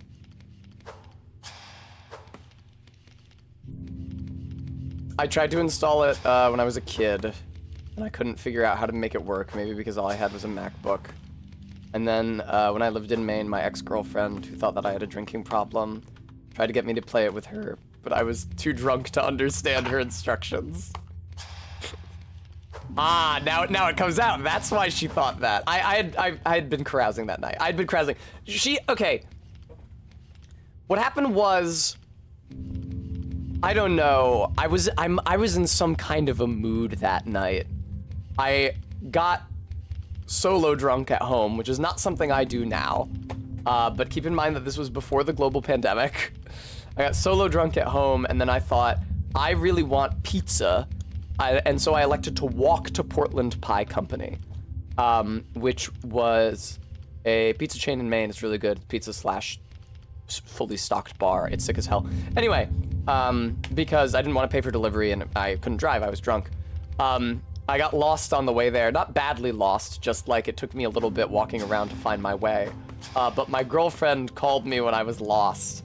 And I was like, hey, I'm out and about right now. She's like, where are you? I was like, I don't know. She's like, what? I was like, yeah, I'm drunk. I'm trying to find Portland Pie Company. I don't know exactly where I am. She became very, very, very worried by that. And probably that worry was exasperated by my not understanding her Minecraft instructions shortly thereafter. Indeed, Malso. I really enjoyed living there. I can't talk about it too much because it's going to make me really sad.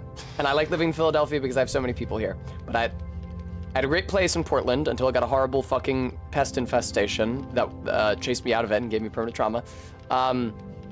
It's a beautiful city. I liked how it was about midway between Rhode Island, where my parents live, and northern Maine, where the mountain that I like to climb lives.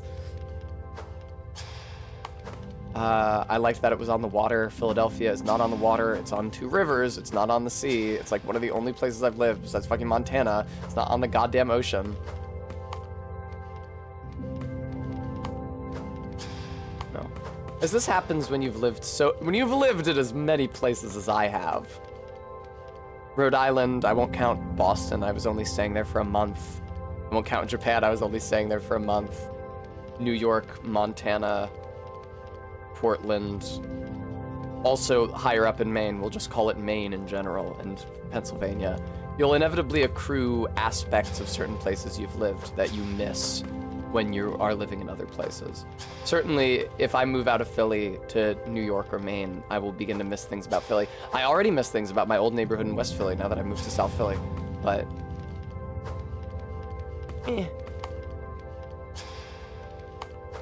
Fuck, dude.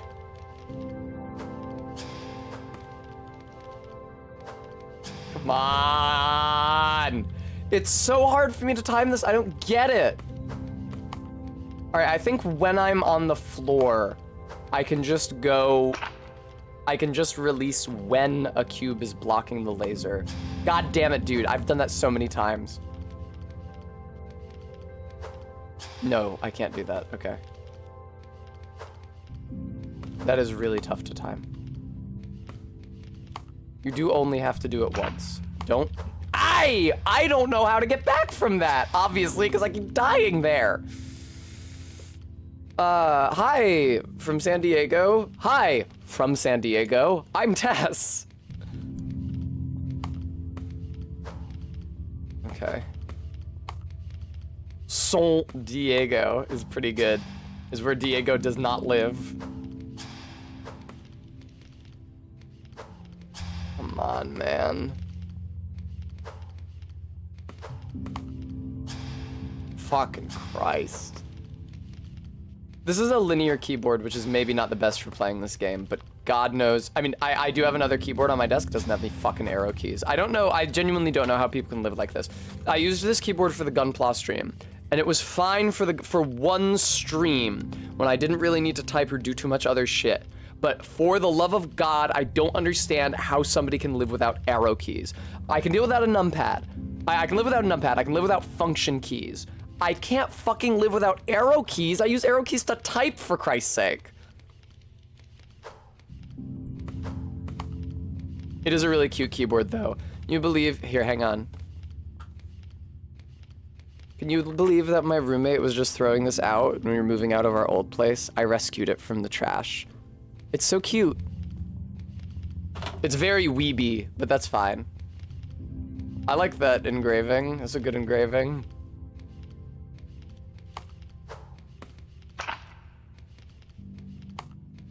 God damn, dude. Okay, I feel like that's the closest I've gotten so far. Okay, I think I need to hit flip right when the cube starts moving down. That seemed about right.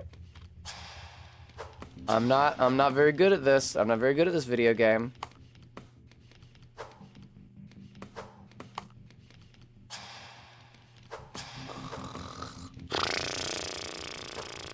Okay. Fuck. God damn. No. Okay. No, Tessa, why would you? What is wrong with you? I don't know how you pulled that off. Okay. Hi, Sydney. How's it going? Nice, Lexi. Lexi, that happened to me. That happened to me. I was experiencing that earlier. I tried to enter a specific room and the game crashed every single time. I eventually... I don't know if this fixed it, but what I did was I stood in the previous room for a very long time in case like something in the other room needed time to load. And then I, instead of walking through on the floor and the ceiling, I jumped, so I entered the room at mid-height. And then it loaded. I was able to continue streaming it. Okay. It fucking kills me, dude. It fucking kills me. I mean, it literally kills me.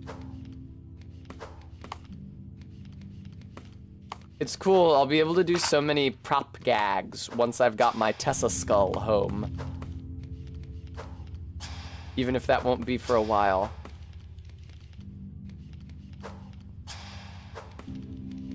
That being said, I might take sandpaper to it, or just put tape over it when I show it on stream, because it does have my legal last name and first initial on the side. I don't need to be showing that. I went through so much rigmarole to make it so that PayPal doesn't just give that information out to everybody. Oh my god, this is for 7 meta, this is for 7 meta, this is for 7 meta. Please don't die here, you ass! Okay.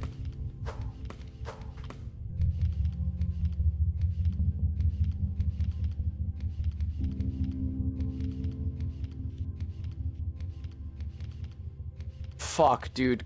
Why? And you have to make it all the way out before you get a save point as well. This is insane. I suck. I suck. All I had to do was hit reverse gravity and fall, but then there was... It's not all I had to do. There's a ton of other shit. Okay. Thank you very much. Yeah! Do you like it? I made it myself. I didn't draw it myself, but I made a looping pattern out of a toe jam and Earl texture. I probably shouldn't say that in case the toe jam and Earl people come after me for money.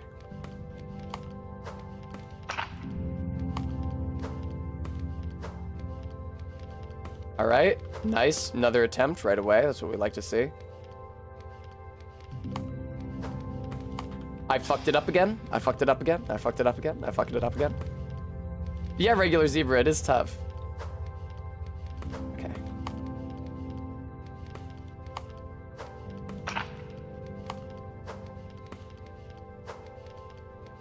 I don't want to fluff myself there, but I feel like I'm getting pretty good at that sequence. Yeah, this is a really, really cool game. If any of you have previously played it, I'd super recommend giving it another shot. I fell in love with it when it came out in 2015, but...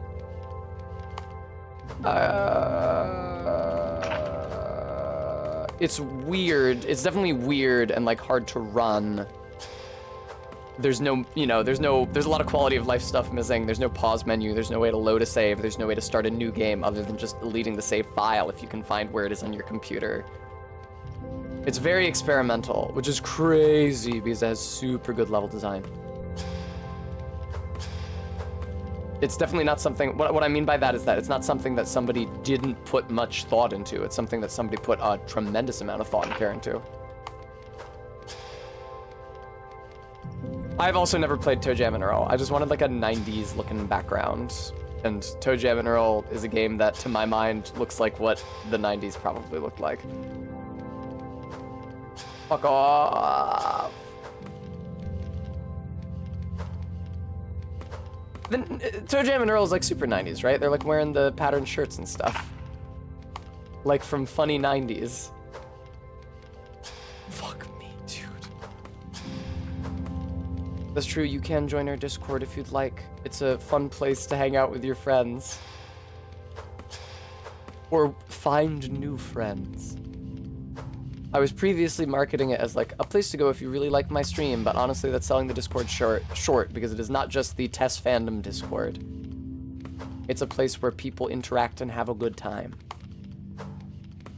And if somebody is making them not have a good time, I guess I shouldn't say that I find their house in real life and kill them, because that's sounds like an actionable threat. What I actually do is delete the post and ban them.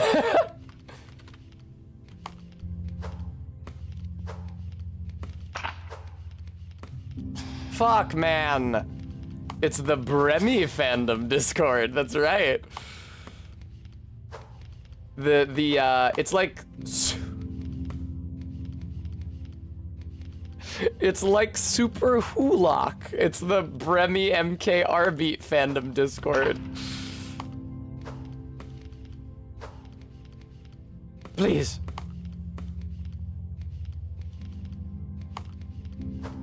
Ugh. Oh, I can just jump down. I don't have to go to the ceiling first. I think it's easier if I go to the ceiling first, though. It takes longer, so it might be like more dangerous. It exposes me to more stuff, but I think that it is easier.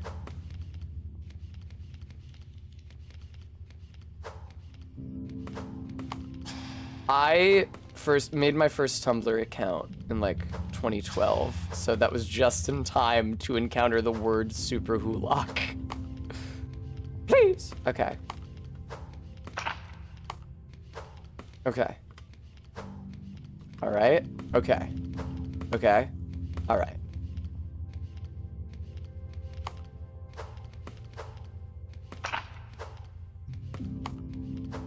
Oh my god, it turns off the laser. That makes that so much safer. Okay, where the fuck am I supposed to go? Where am I supposed to go? Where am I supposed to go? Where am I supposed to go? Where am I supposed to go? Really, these red cubes... No, these red cubes don't kill you, but they can crush you in a few different ways. Oh, me too, Entrots. I mean, I love miniatures. I spend tons of money on miniatures that I don't actually have to spend. I fundraised buying a bunch of miniatures on this very stream.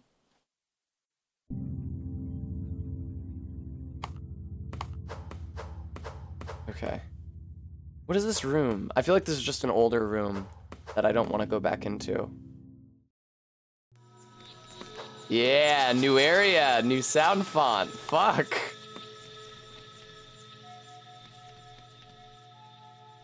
What the fuck is this? Oh no. Oh no, no, no. Oh, okay, never mind, never mind. You can probably turn some of these lasers off from another entrance. I was looking at this and I thought they wanted me to go like all in between those two rows of spikes, like down here. That what I just did. Oh fuck, I guess I can't do that. Fuck, okay. Now I want to do it, but it seems really hard. What's over here? It's some other bullshit. I can quick save here to give myself an easier time of attempting this. Very close.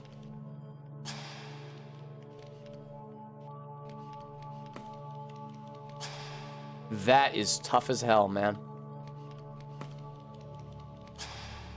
really, really tough.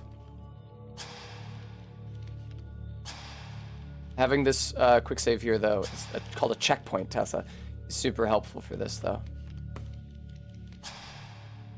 Insanely tough. It might be intended for me to come back here from the top entrance, and maybe that, like, top laser is disabled so that I can flip up onto it from the floor. That would make a lot of sense. This checkpoint might actually only be here to teach me that this is not yet possible. Because I'm getting real close on some... no, that was lousy.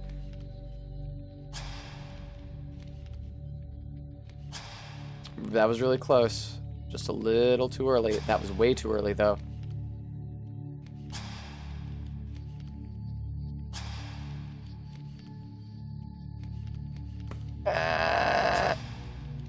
I feel like it's possible. I feel like it's got to be possible.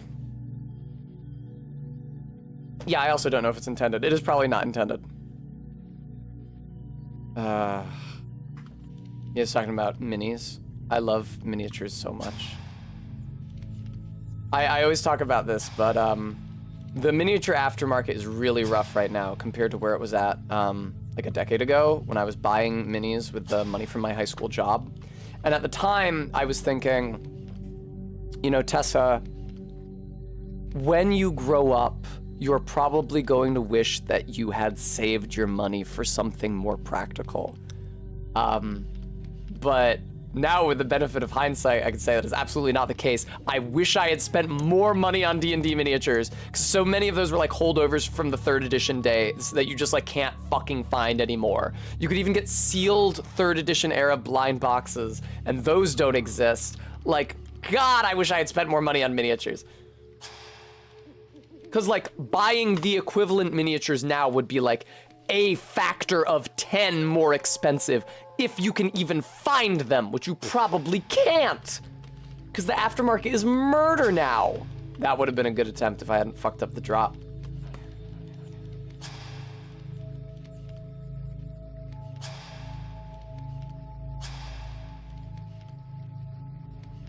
That was insanely good. Fuck, dude, I was so close, please. Fuck. Yeah, I remember I bought, I think one of the first ones I got in that way was the Succubus miniature. I think they might have put out a new Succubus miniature since 5th edition started, but if they have, I don't know about it. I got like, I think it was a 3rd era rather than a 4th era. A 3rd edition era rather than a 4th edition era Succubus mini. I paid $30 for her, and I felt super embarrassed by that.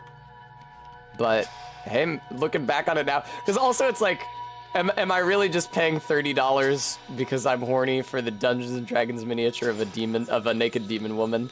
But again, benefit of hindsight, yes, absolutely. What else are you gonna spend your money on, pussy?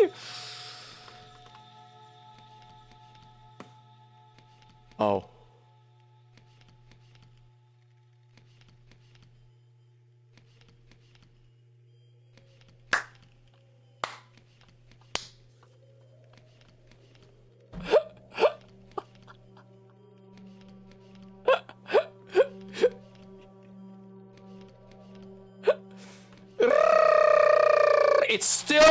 It's still so tight. Are you kidding me? Oh my God. I don't know if you can do that. We're gonna find out though.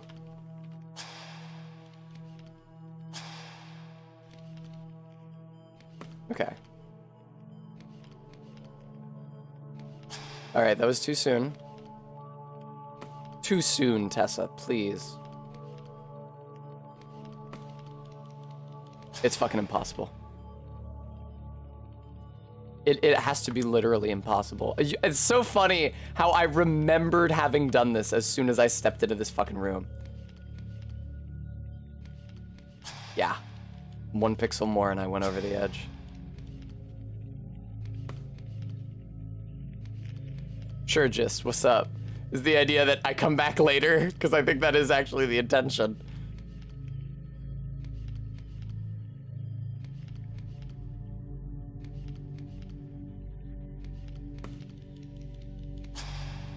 fuck, dude.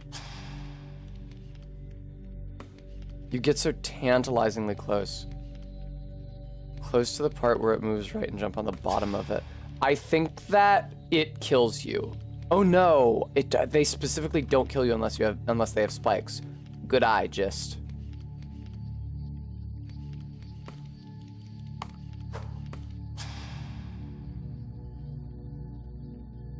I don't know if I can do anything with that. It's cool that you can do that, but I don't know if I can do anything with that.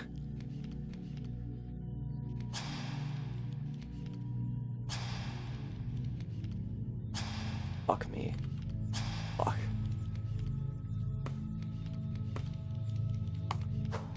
Oof. Super tough to even execute, and I don't know. What would it get me? Here, let me think. I'm on the underside of it. I don't think that I can do anything with that. I could, like, jump off. I would have to jump to the left to not just get squashed and killed. I could, or killed by the laser. I could jump off and flip again, and maybe it moves enough to the left that I can land on it. I would not be able to land to the right of it.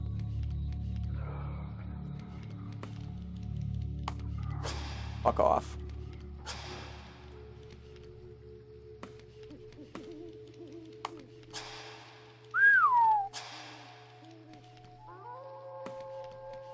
I will say I was initially horrified at the prospect I would have to get between those spikes.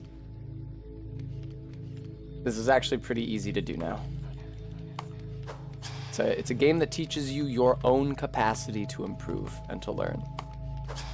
God, it's just so close on its own, you know? Just running over is already so fucking close! Look at it! How many fucking frames could that possibly be away from just landing? Doesn't really do anything for me. It's cool that you can flip here, but it doesn't really matter.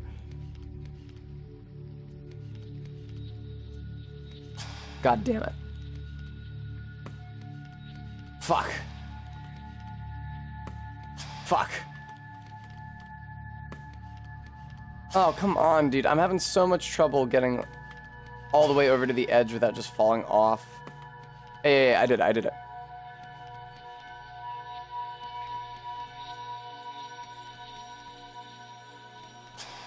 I was so fucking close to frame perfect. I was the tiniest bit early.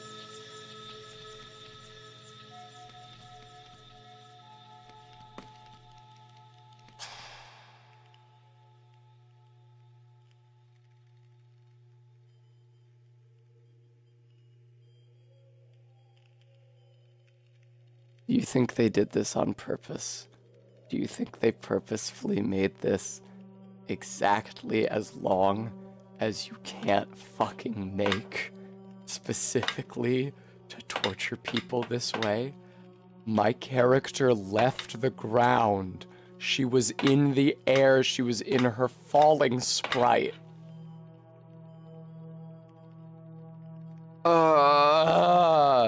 It's like, I may be mistaken. I feel, and I don't know what frame rate this game runs at. I feel like it's literally 2 frames. That's definitely not good enough, Tessa. I feel like it's 2 frames that I'm short.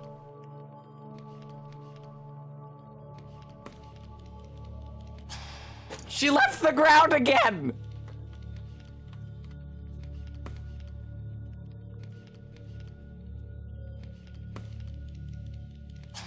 She keeps leaving the ground. I guess that means I'm improving.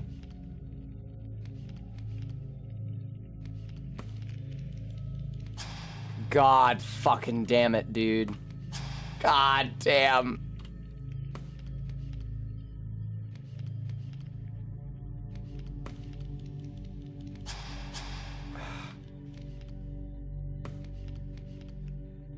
You think it's math to be impossible? I think it might be, yeah.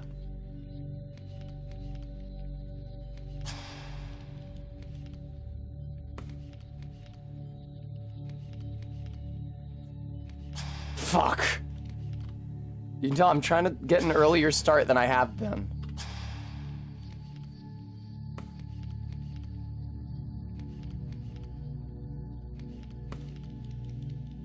You're such a fucking dickhead. Fine!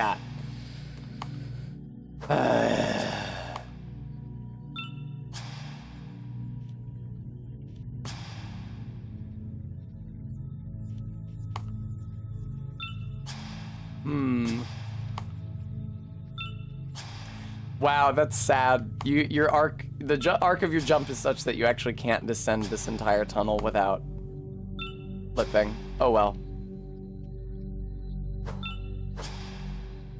Oh, there is a floor down there. Cool. I was wondering, what's with the fucking path to the left? I feel like it would be pretty hard to even get in there. I guess it's just for aesthetics. Ouch. Sorry, that laser sequence changed me. I'm no longer the same streamer.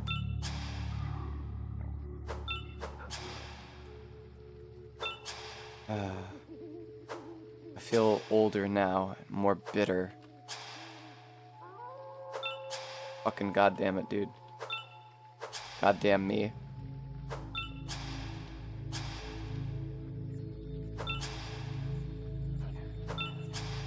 Please. Oh, mercy.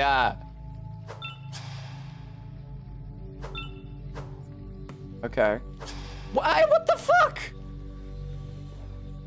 Test trying to read the code like the Matrix. Me and my brain is telling me this steak is juicy and delicious. You're reminding me. Wait, I need to look up when the fuck. It's Monday. First of all, some pizza places are just straight up closed on Monday. I think my old pizza place in West Philly was just fucking closed on Monday. Let me check my new pizza place in South Philly. When do you close? Okay. I think I might need to end this stream promptly at 9, even though that will mean it has not been 6 hours, so that I can ensure that I can actually get pizza.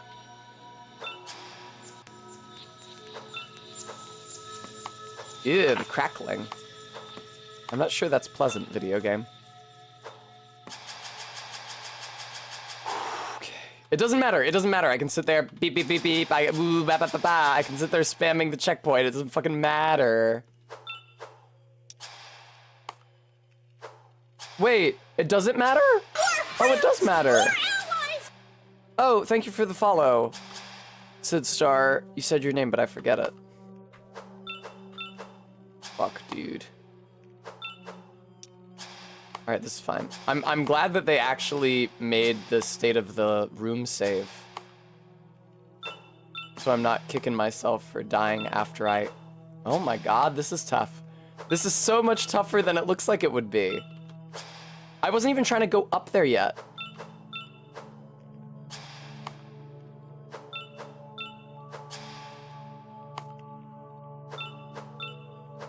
God. Fuck.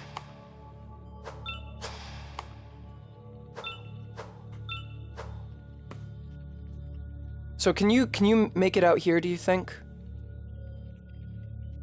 Have a good night, Sydney.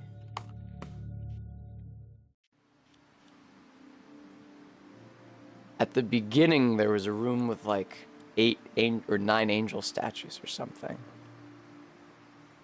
Is this level design considered Kaizo, or is that only used for Mario ROM hacks? I think of Kaizo as a Mario-specific term, not necessarily ROM hack specific, but like a type of level design.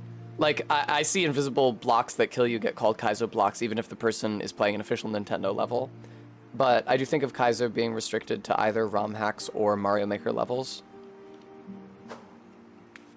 as like a genre of Mario platforming specifically. This is a cool angel statue. Can I like press any buttons at it? It would be nice if the down button that you usually use to save did like a pray sprite when you were in front of the angel statue. Oh!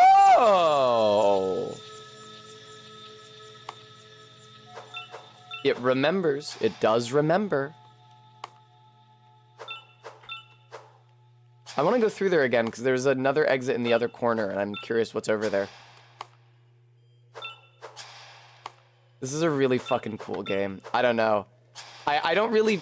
I don't really feel like I should do a super long playthrough of this right now.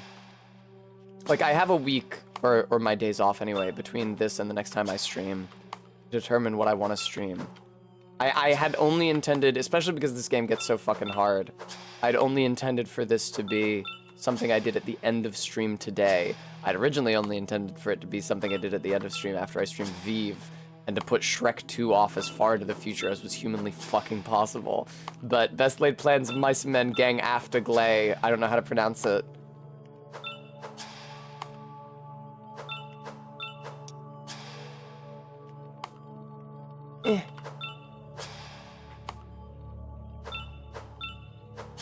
Come on, man. Hey. Fuck! Any additional spooky games for Halloween? I really should try to stream something spooky, huh? Fear and Hunger isn't funded yet, though, right? Also, it's kind of... Barry, like, basically just streamed it. I should stream something spooky. Maybe I'll just stream Resident Evil 2 Remake, like Barry is. Okay. The thing is that I don't really play horror games. Like, what's a horror game? Somebody was talking about, it's called, like, Faith or something.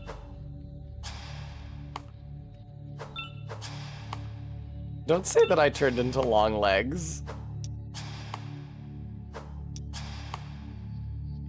Long legs is a really, really, really offensive depiction of the guy who makes life-size dolls subculture. I won't say my entire joke about that, like I did the first time I said that, but it's true. It's not a favorable comparison.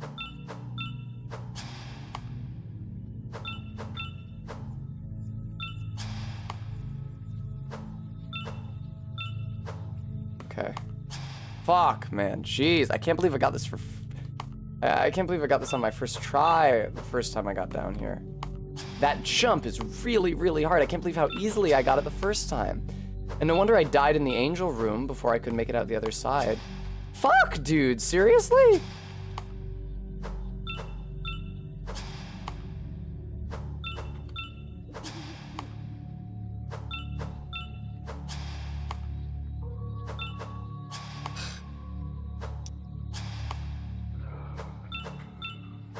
I don't understand how I can be so bad at this still.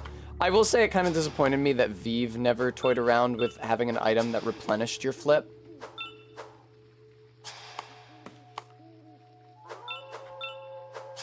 But I get that they had like one specific thing they wanted to do, and they stuck to it. That's cool. I feel like I'm getting worse at this.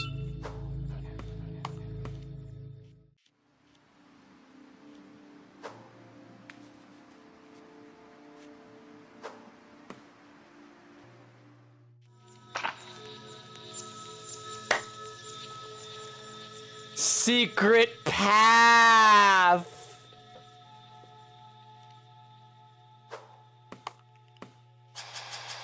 Secret angel path.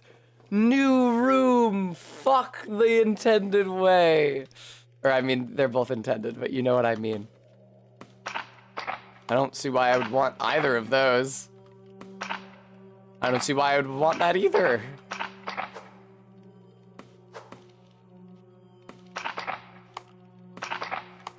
Yeah, none of them do anything different to the laser in the ceiling.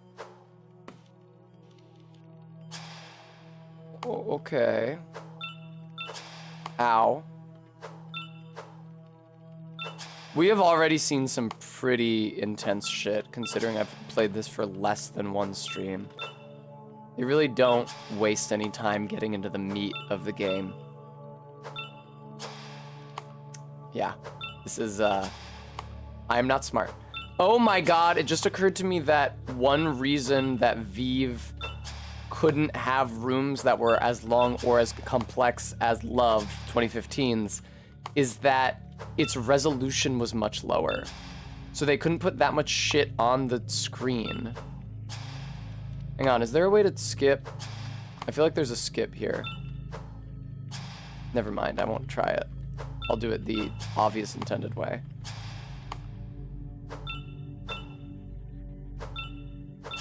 Wow, that's tough. The timing is fucking murder, dude.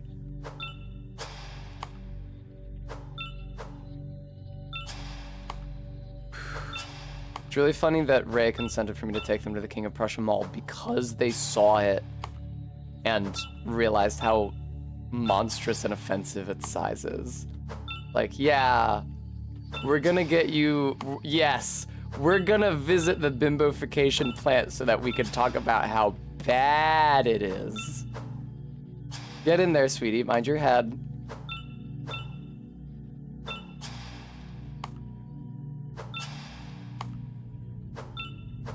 God, fuck, dude. This does feel like something I would be much better at after not streaming for a little bit. I do feel like I've gotten worse at this, and my reflexes and just like muscle durability has diminished. This seems so tough. Stream Elements, thank you. Viewer, I hope you'll consider donating to support the channel. I have to pay rent with money I'm not using to buy clothes for my partners. Ah, fuck, man.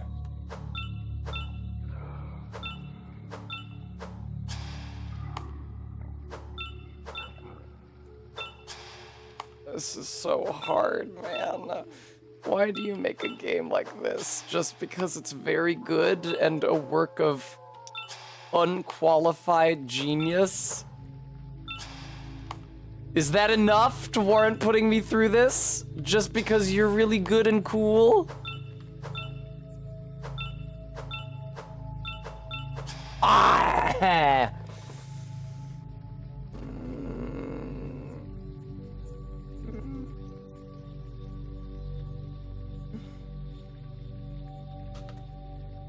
Fuck, man, this is so tough. All right, I'm gonna beat this room. I'm gonna beat this room before I end stream.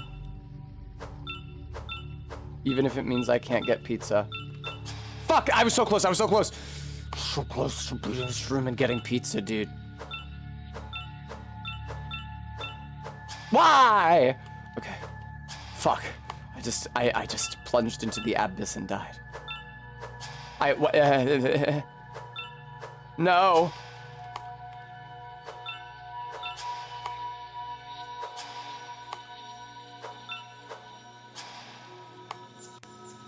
I guess what I just said about the mall is kind of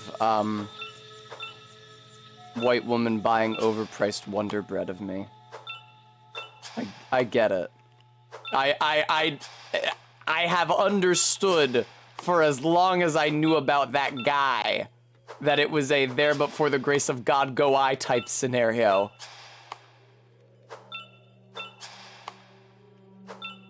I'd like to think mine is at least a little more relatable. Fuck. Shut the fuck up, Premi.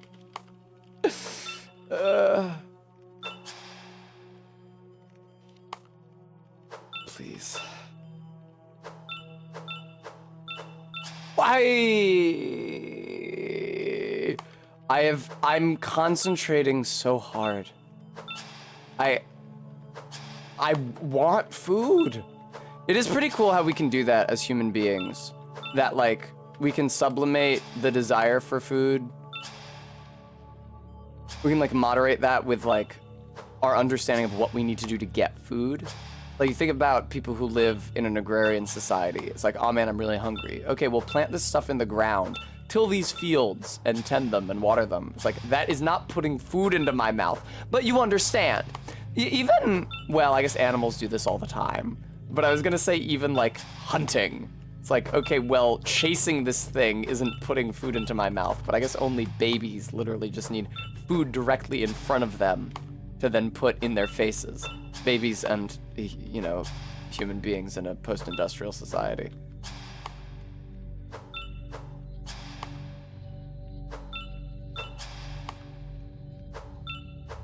I've talked a bunch about how I don't ever regret not eating meat. I sometimes regret not eating fish, seafood in general. I think that if I was gonna do a heel turn and start eating animals again, it would be marine life. That's the kind of thing where, like, I don't know, it's a moral difficulty, right? It's like, does this life deserve to end just so that I can eat a delicious thing? And I think that if I am going to make a decision on that front, I should be the one making the entire decision. I should be the one catching and killing the animal, and ideally preparing it, so that I understand the full weight of what I'm doing. Like, you know, catching a fish and cleaning it and frying it up in the pan. Like, you are holding the life in your hand. You got it, you have it, you're looking at it. You understand at some level that there's a layer of commonality between you, both living creatures, even if you have a worldview such that the fish doesn't have a soul and you do, which is not how I think. And you gotta appreciate the enormity of that decision. And it's, you know, the sweat of your brow. And a lot of what bothers me about the idea, like I said, I miss eating fish. A lot of what bothers me about the idea of like getting sushi in a restaurant, sushi looks so good to me all the time, is that like somebody I have never met and will never know caught or farmed and killed this fish, and somebody else, and then it was shipped to somebody else who cut it and prepared it and made the dish. And then it's just put on a little plate and handed to me. I have no relationship with this thing. I didn't do any work. I produced some money and bought a life. I think that's no good. That's no kind of way to nurture your soul. I don't know. Yeah, I feel like, for me at least, from my perspective, I feel like that kind of thing leads to soul death. It's like, just throw around money, eat a fish. I'm shaming you specifically, viewer, for eating fish and other animals. I'm not. I'm just talking about how I feel about it from my own life and self. Obviously, it's everybody's own decision to make. But, yeah, I don't think I can do that. Ooh, I'm being shamed. Kill and dress a mozzarella stick. It's true, I am not rearing and milking the cow. And that probably makes me a hypocrite. But, and not to mention, the cows whose milk gets turned into my milk and my lattes and my mozzarella sticks. It's probably killed for its meat. Certainly killed. And its children are in a similar situation. But it's my conscience doesn't haunt me as badly, and it's selfish that this is not like an intellectually consistent or logically consistent rationale, but when I see the steak, I think about the killing. When I see the milk, I don't think about the killing.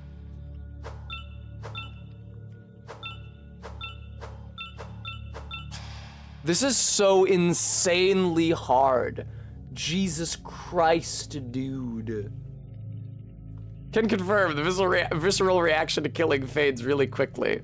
One who beans. I'll say no more about it. I guess I should specify that I, the streamer Strong Baddie Girl, have never and will never kill someone. Except in funny Fortnite. And also Half-Life.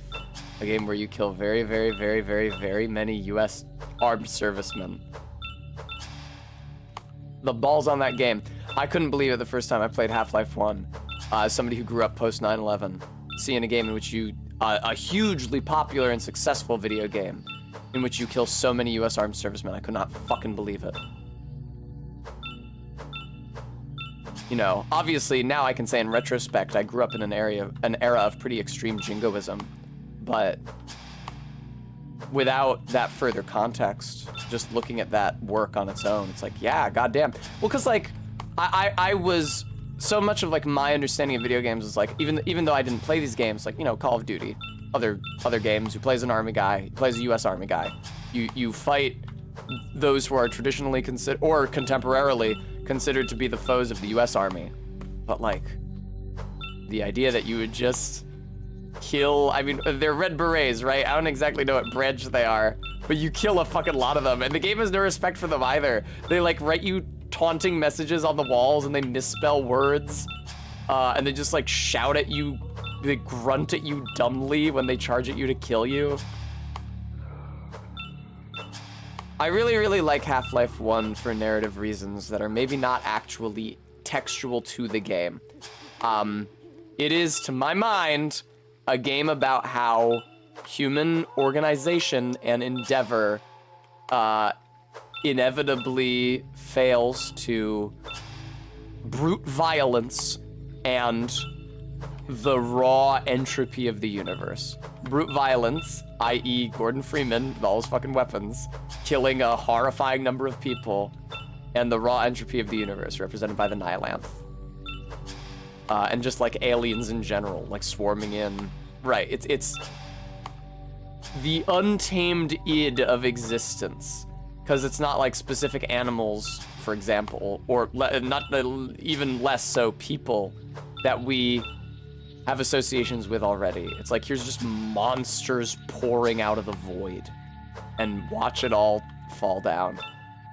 And I thought that was a really powerful message, not at least so because I am an American, and it's a game where one of those institutions that falls is the US military and government, military-industrial complex. I was so close, dude. I was so close. The assassins in Half-Life 1 would. Thank you, regular zebra. Is this you coming on to me now because I said that I was attracted to men? Fuck me, dude. Has there ever been a non-US Call of Duty? Right, I thought there was a Call of Duty World War II one, right, where you play as a British person. Fuck me, dude. Swoon would have been a good... Oh, sorry, never mind. I'll say no more. There's still 3 more hours in which somebody could do it. Fuck, man, come on.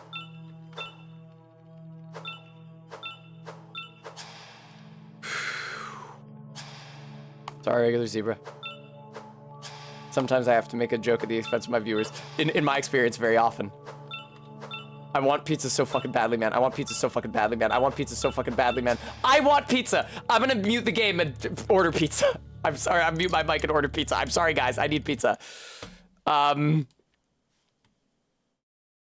did mute the game. That was unnecessary.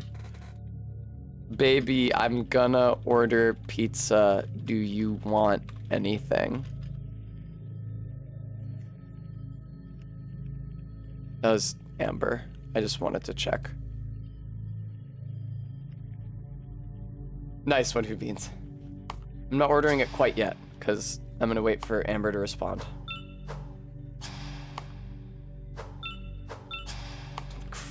Fucking. You know what'd be funny is I could just put the stream on, be right back, walk over, get the pizza, come back, and play it with my order. Maybe I'll do just that, actually.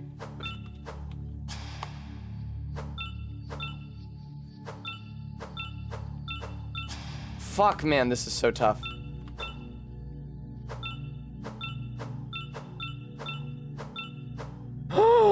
No!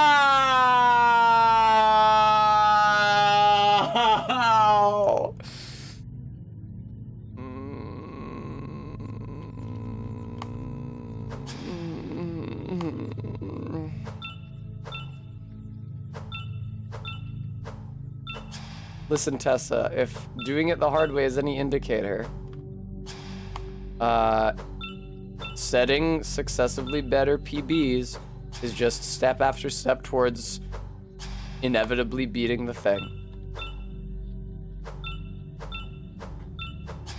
Yeah, I don't know. I felt like, obviously there is a power fantasy in Half-Life 1. It's like the loner, rugged, individualist power fantasy. It's actually a pretty common power fantasy.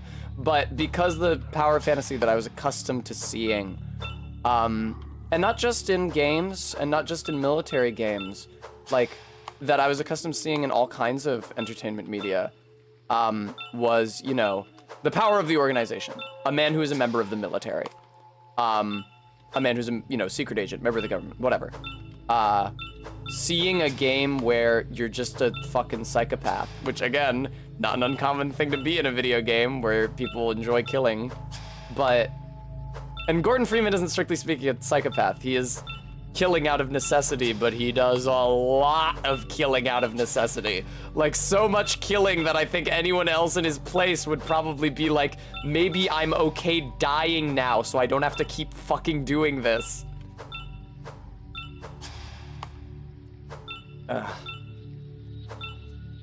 That was really compelling to me. To see a power fantasy that was like anti-establishment in that way. Not that Gordon Freeman is like an anarchist, you don't find like any sort of philosophical writings in his locker. It's just what he de facto does and becomes, anti-establishment. The establishment is trying to kill him. And not just in the slow way that it's trying to kill all of us, but in a direct way. It's sending lots of US Armed Service members after him with guns, and he doesn't want to die.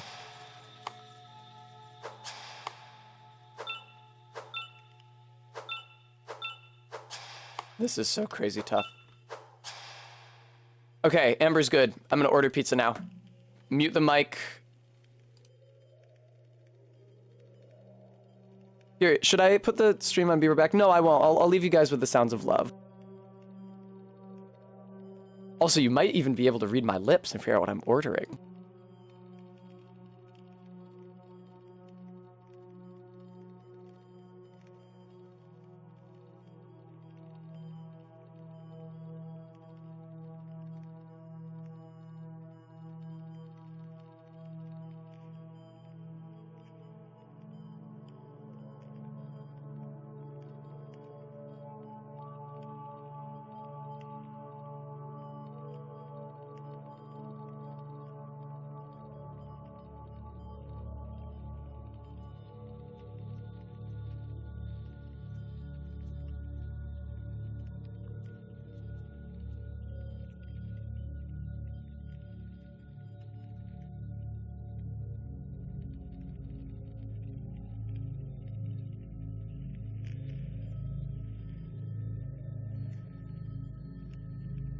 I'm back!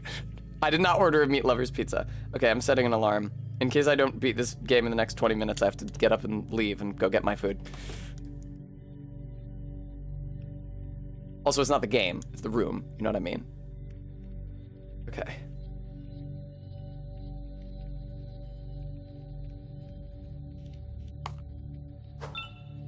Fuck, dude. Who's that one guy from Cape Shit who calls himself the Sorcerer Supreme? Is that Dr. Doom? Who is that? I don't read Cape Shit.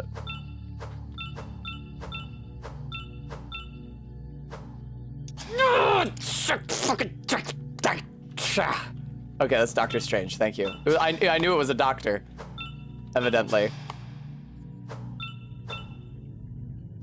See, I feel like so much tension is just completely evaporated off of me now that I've actually ordered my pizza.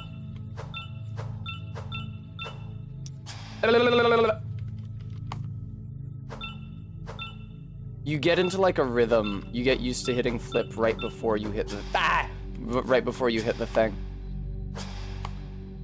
I do feel like Vive was better at provoking the Tessa noises out of me because your deaths in Vive were a lot closer together. So I'd be like, blah, ooh, ah.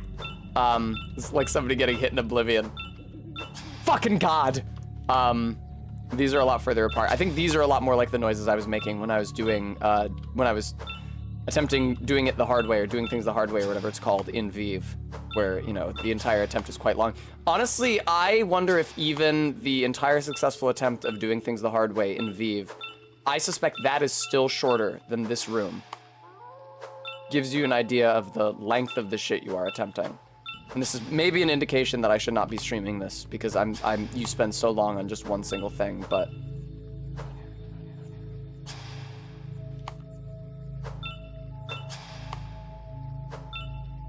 I also like the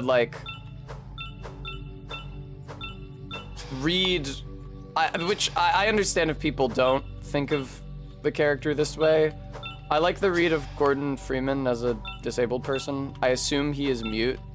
Like, obviously you don't say anything in the game, but it's like lots of games have a silent protagonist, and like Link, Breath of the Wild doesn't say anything, but he does in menus, and he even then he makes noises and everything. But I always liked to think that Gordon Freeman was literally mute and communicated via sign language. And you know, you show up on the first day. I had no idea what the game was like. Before I played it, I thought the entire thing was fighting army guys. I did not know that there were aliens in it at all. And so I was extremely surprised when they did the experiment and aliens came out of it. But I literally, it teleports you to the room with all of the Vortigons or the dogs or whatever, and I was like, wow, what a cool alien model they made strictly for this opening sequence to show that I had traveled to another dimension. But you start the game and like the other scientists are kind of like a little standoffish to you. It's like, they greet you politely, but like nobody really likes you. Definitely nobody greets you warmly. Some people regard you with suspicion. Some people regard you with annoyance. Some people are just too distracted to pay you any regard. Just the idea of Gordon Freeman, an apparently extremely adept individual with firearms, being a mute and not especially closely liked member of the, like the people who greet you the warmest in the opening of that game are the security personnel. And it was always my headcanon that, because you know, you have like the target range practice minigame or whatever. It was my headcanon that like Freeman spent time at the shooting range and got to know the security personnel that way, and that's why they like him more than the scientists like him. Right, an edgelord. I like that. Obviously, you know, Half-Life 2, we're gonna have more characters, we can have like better acting. They wanted to have, I don't care for Half-Life 2, but that's an entire conversation, and talking about why I don't like a game for narrative reasons is a lot less fun than talking about why I do like a game for narrative reasons. And I guess part of it, and part of why I like Half-Life 1 is like the space it gives you to headcanon, essentially, a lot of that stuff. The room for interpretation. You know, I had a more compelling experience, quite possibly because the developers were not able to convey as much of their meaning as they wanted to. That is maybe a good thing. When I was in college, which is incidentally when I played Half-Life 1, way after it came out, I was under the impression that the things that I saw, the virtues that I saw in Half-Life 1's narrative were wholly intentional. I'm less certain of that now. But I do still like those things that I saw.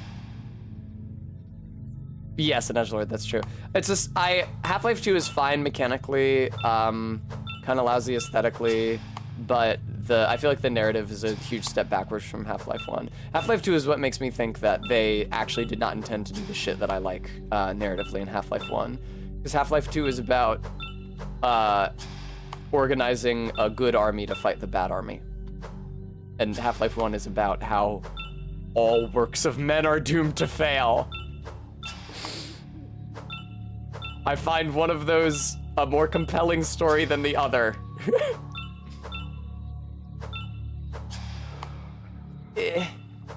God damn, dude.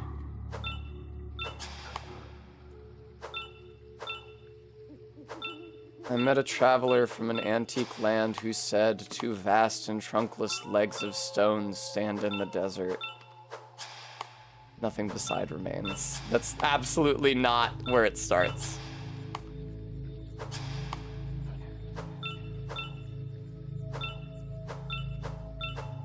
God damn, dude. Fucking Christ.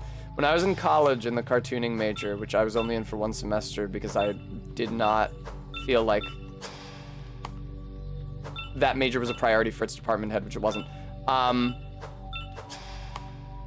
I made comic adaptations of the opening events of Crime and Punishment and also that poem Ozymandias, obviously among other work. I've been thinking that I should probably post that Crime and Punishment comic to the Discord so people can download it if they would like to.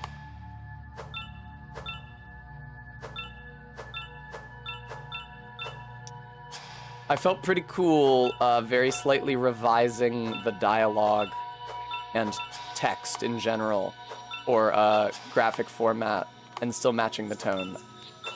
And I felt cool about the shit I did with visual storytelling. I was proud of myself for doing that thing that one time. God damn, dude! Oh yeah, an edgelord, Neil Breen, I hate that guy. I mean, there's auteur and there's just like playing your own shit, am I right? I bet the 3 people who got that joke really liked it.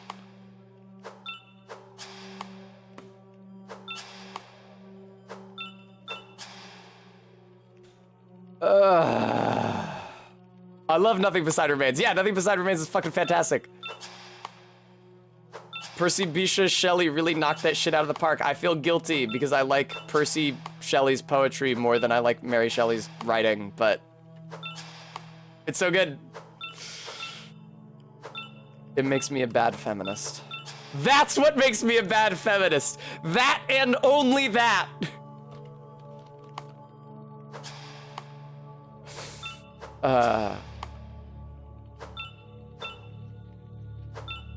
My gender studies teacher in college told us very specifically, just because, you know, the media you consume is not praxis. Media consumption is not praxis. It is not your responsibility to only consume feminist media. Sometimes you can just enjoy things. It's what you do, not, you know, the media you consume. Good advice.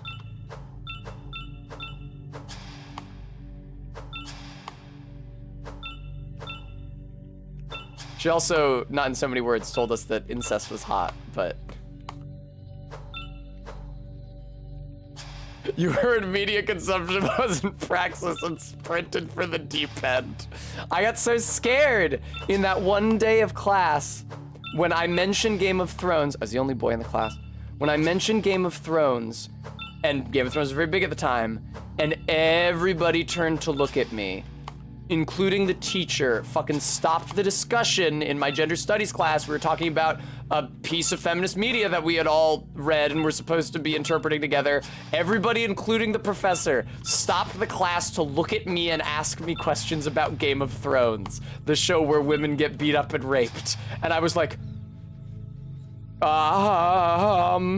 you know, it's not exactly what I would call feminist. The professor was like, that doesn't matter. It was very kind of her, and it made me feel a lot better. Yeah, Faith, it was awful. Oh my god. It was the era, and I looked like the sort of person who would know about Game of Thrones. If I had it to do over again, I would have tried to hook up with one of the girls in my gender studies.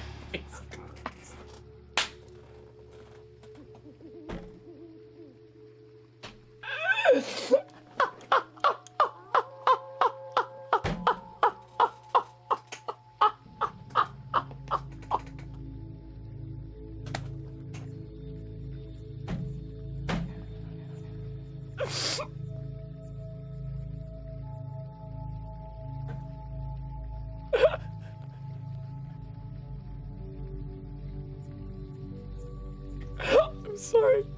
I'll play the game. I'm sorry.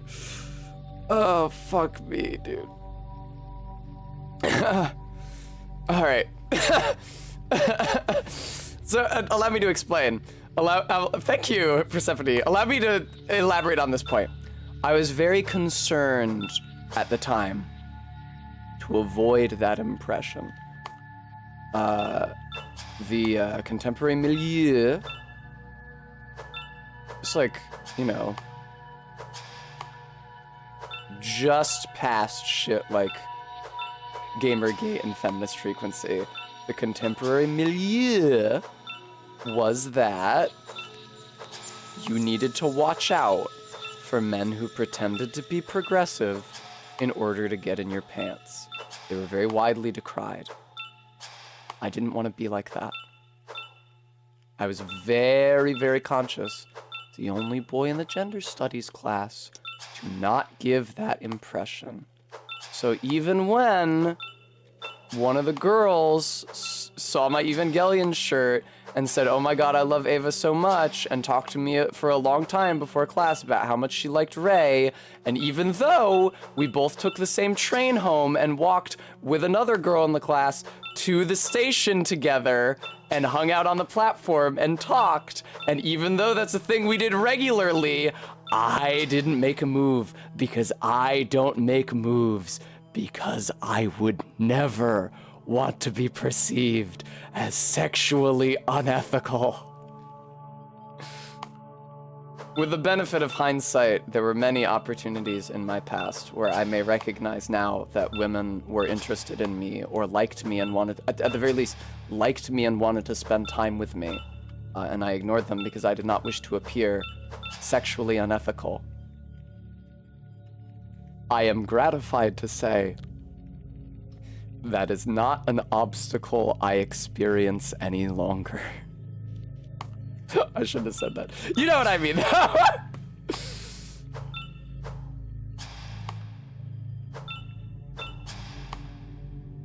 It turns out that when you're adult, you can just tell someone that you're attracted to them and ask if they're interested in spending time with you. And sometimes the answer is yes, and sometimes the answer is no. And if the answer is no, you're not a horrible fucking person. It's just fine. That's just human interaction. I did not feel confident when I was in college that that would not make me a horrible fucking person. Ugh, fuck, dude.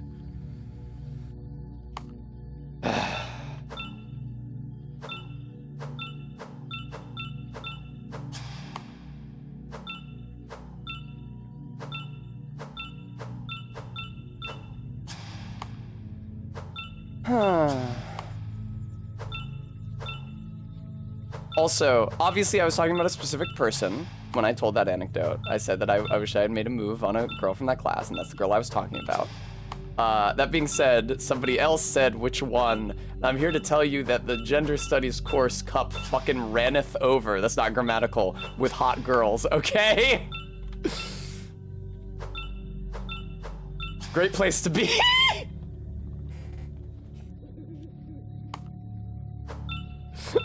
Great place to be for a little eye candy.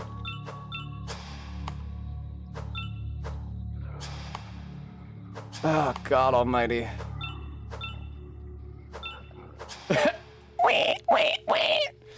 Yes, Faith. There was initially a second boy, but he dropped out of the class fairly quickly because it was an extremely rigorous course load. It was an elective at an art school, but it was not run like an elective at an art school. It was run like we were all getting PhDs in the subject. And it was kind of brutal. The professor was a professor with a PhD. It wasn't like other electives at that art school, like my astronomy course, which was taught by the same guy who taught the Western history course.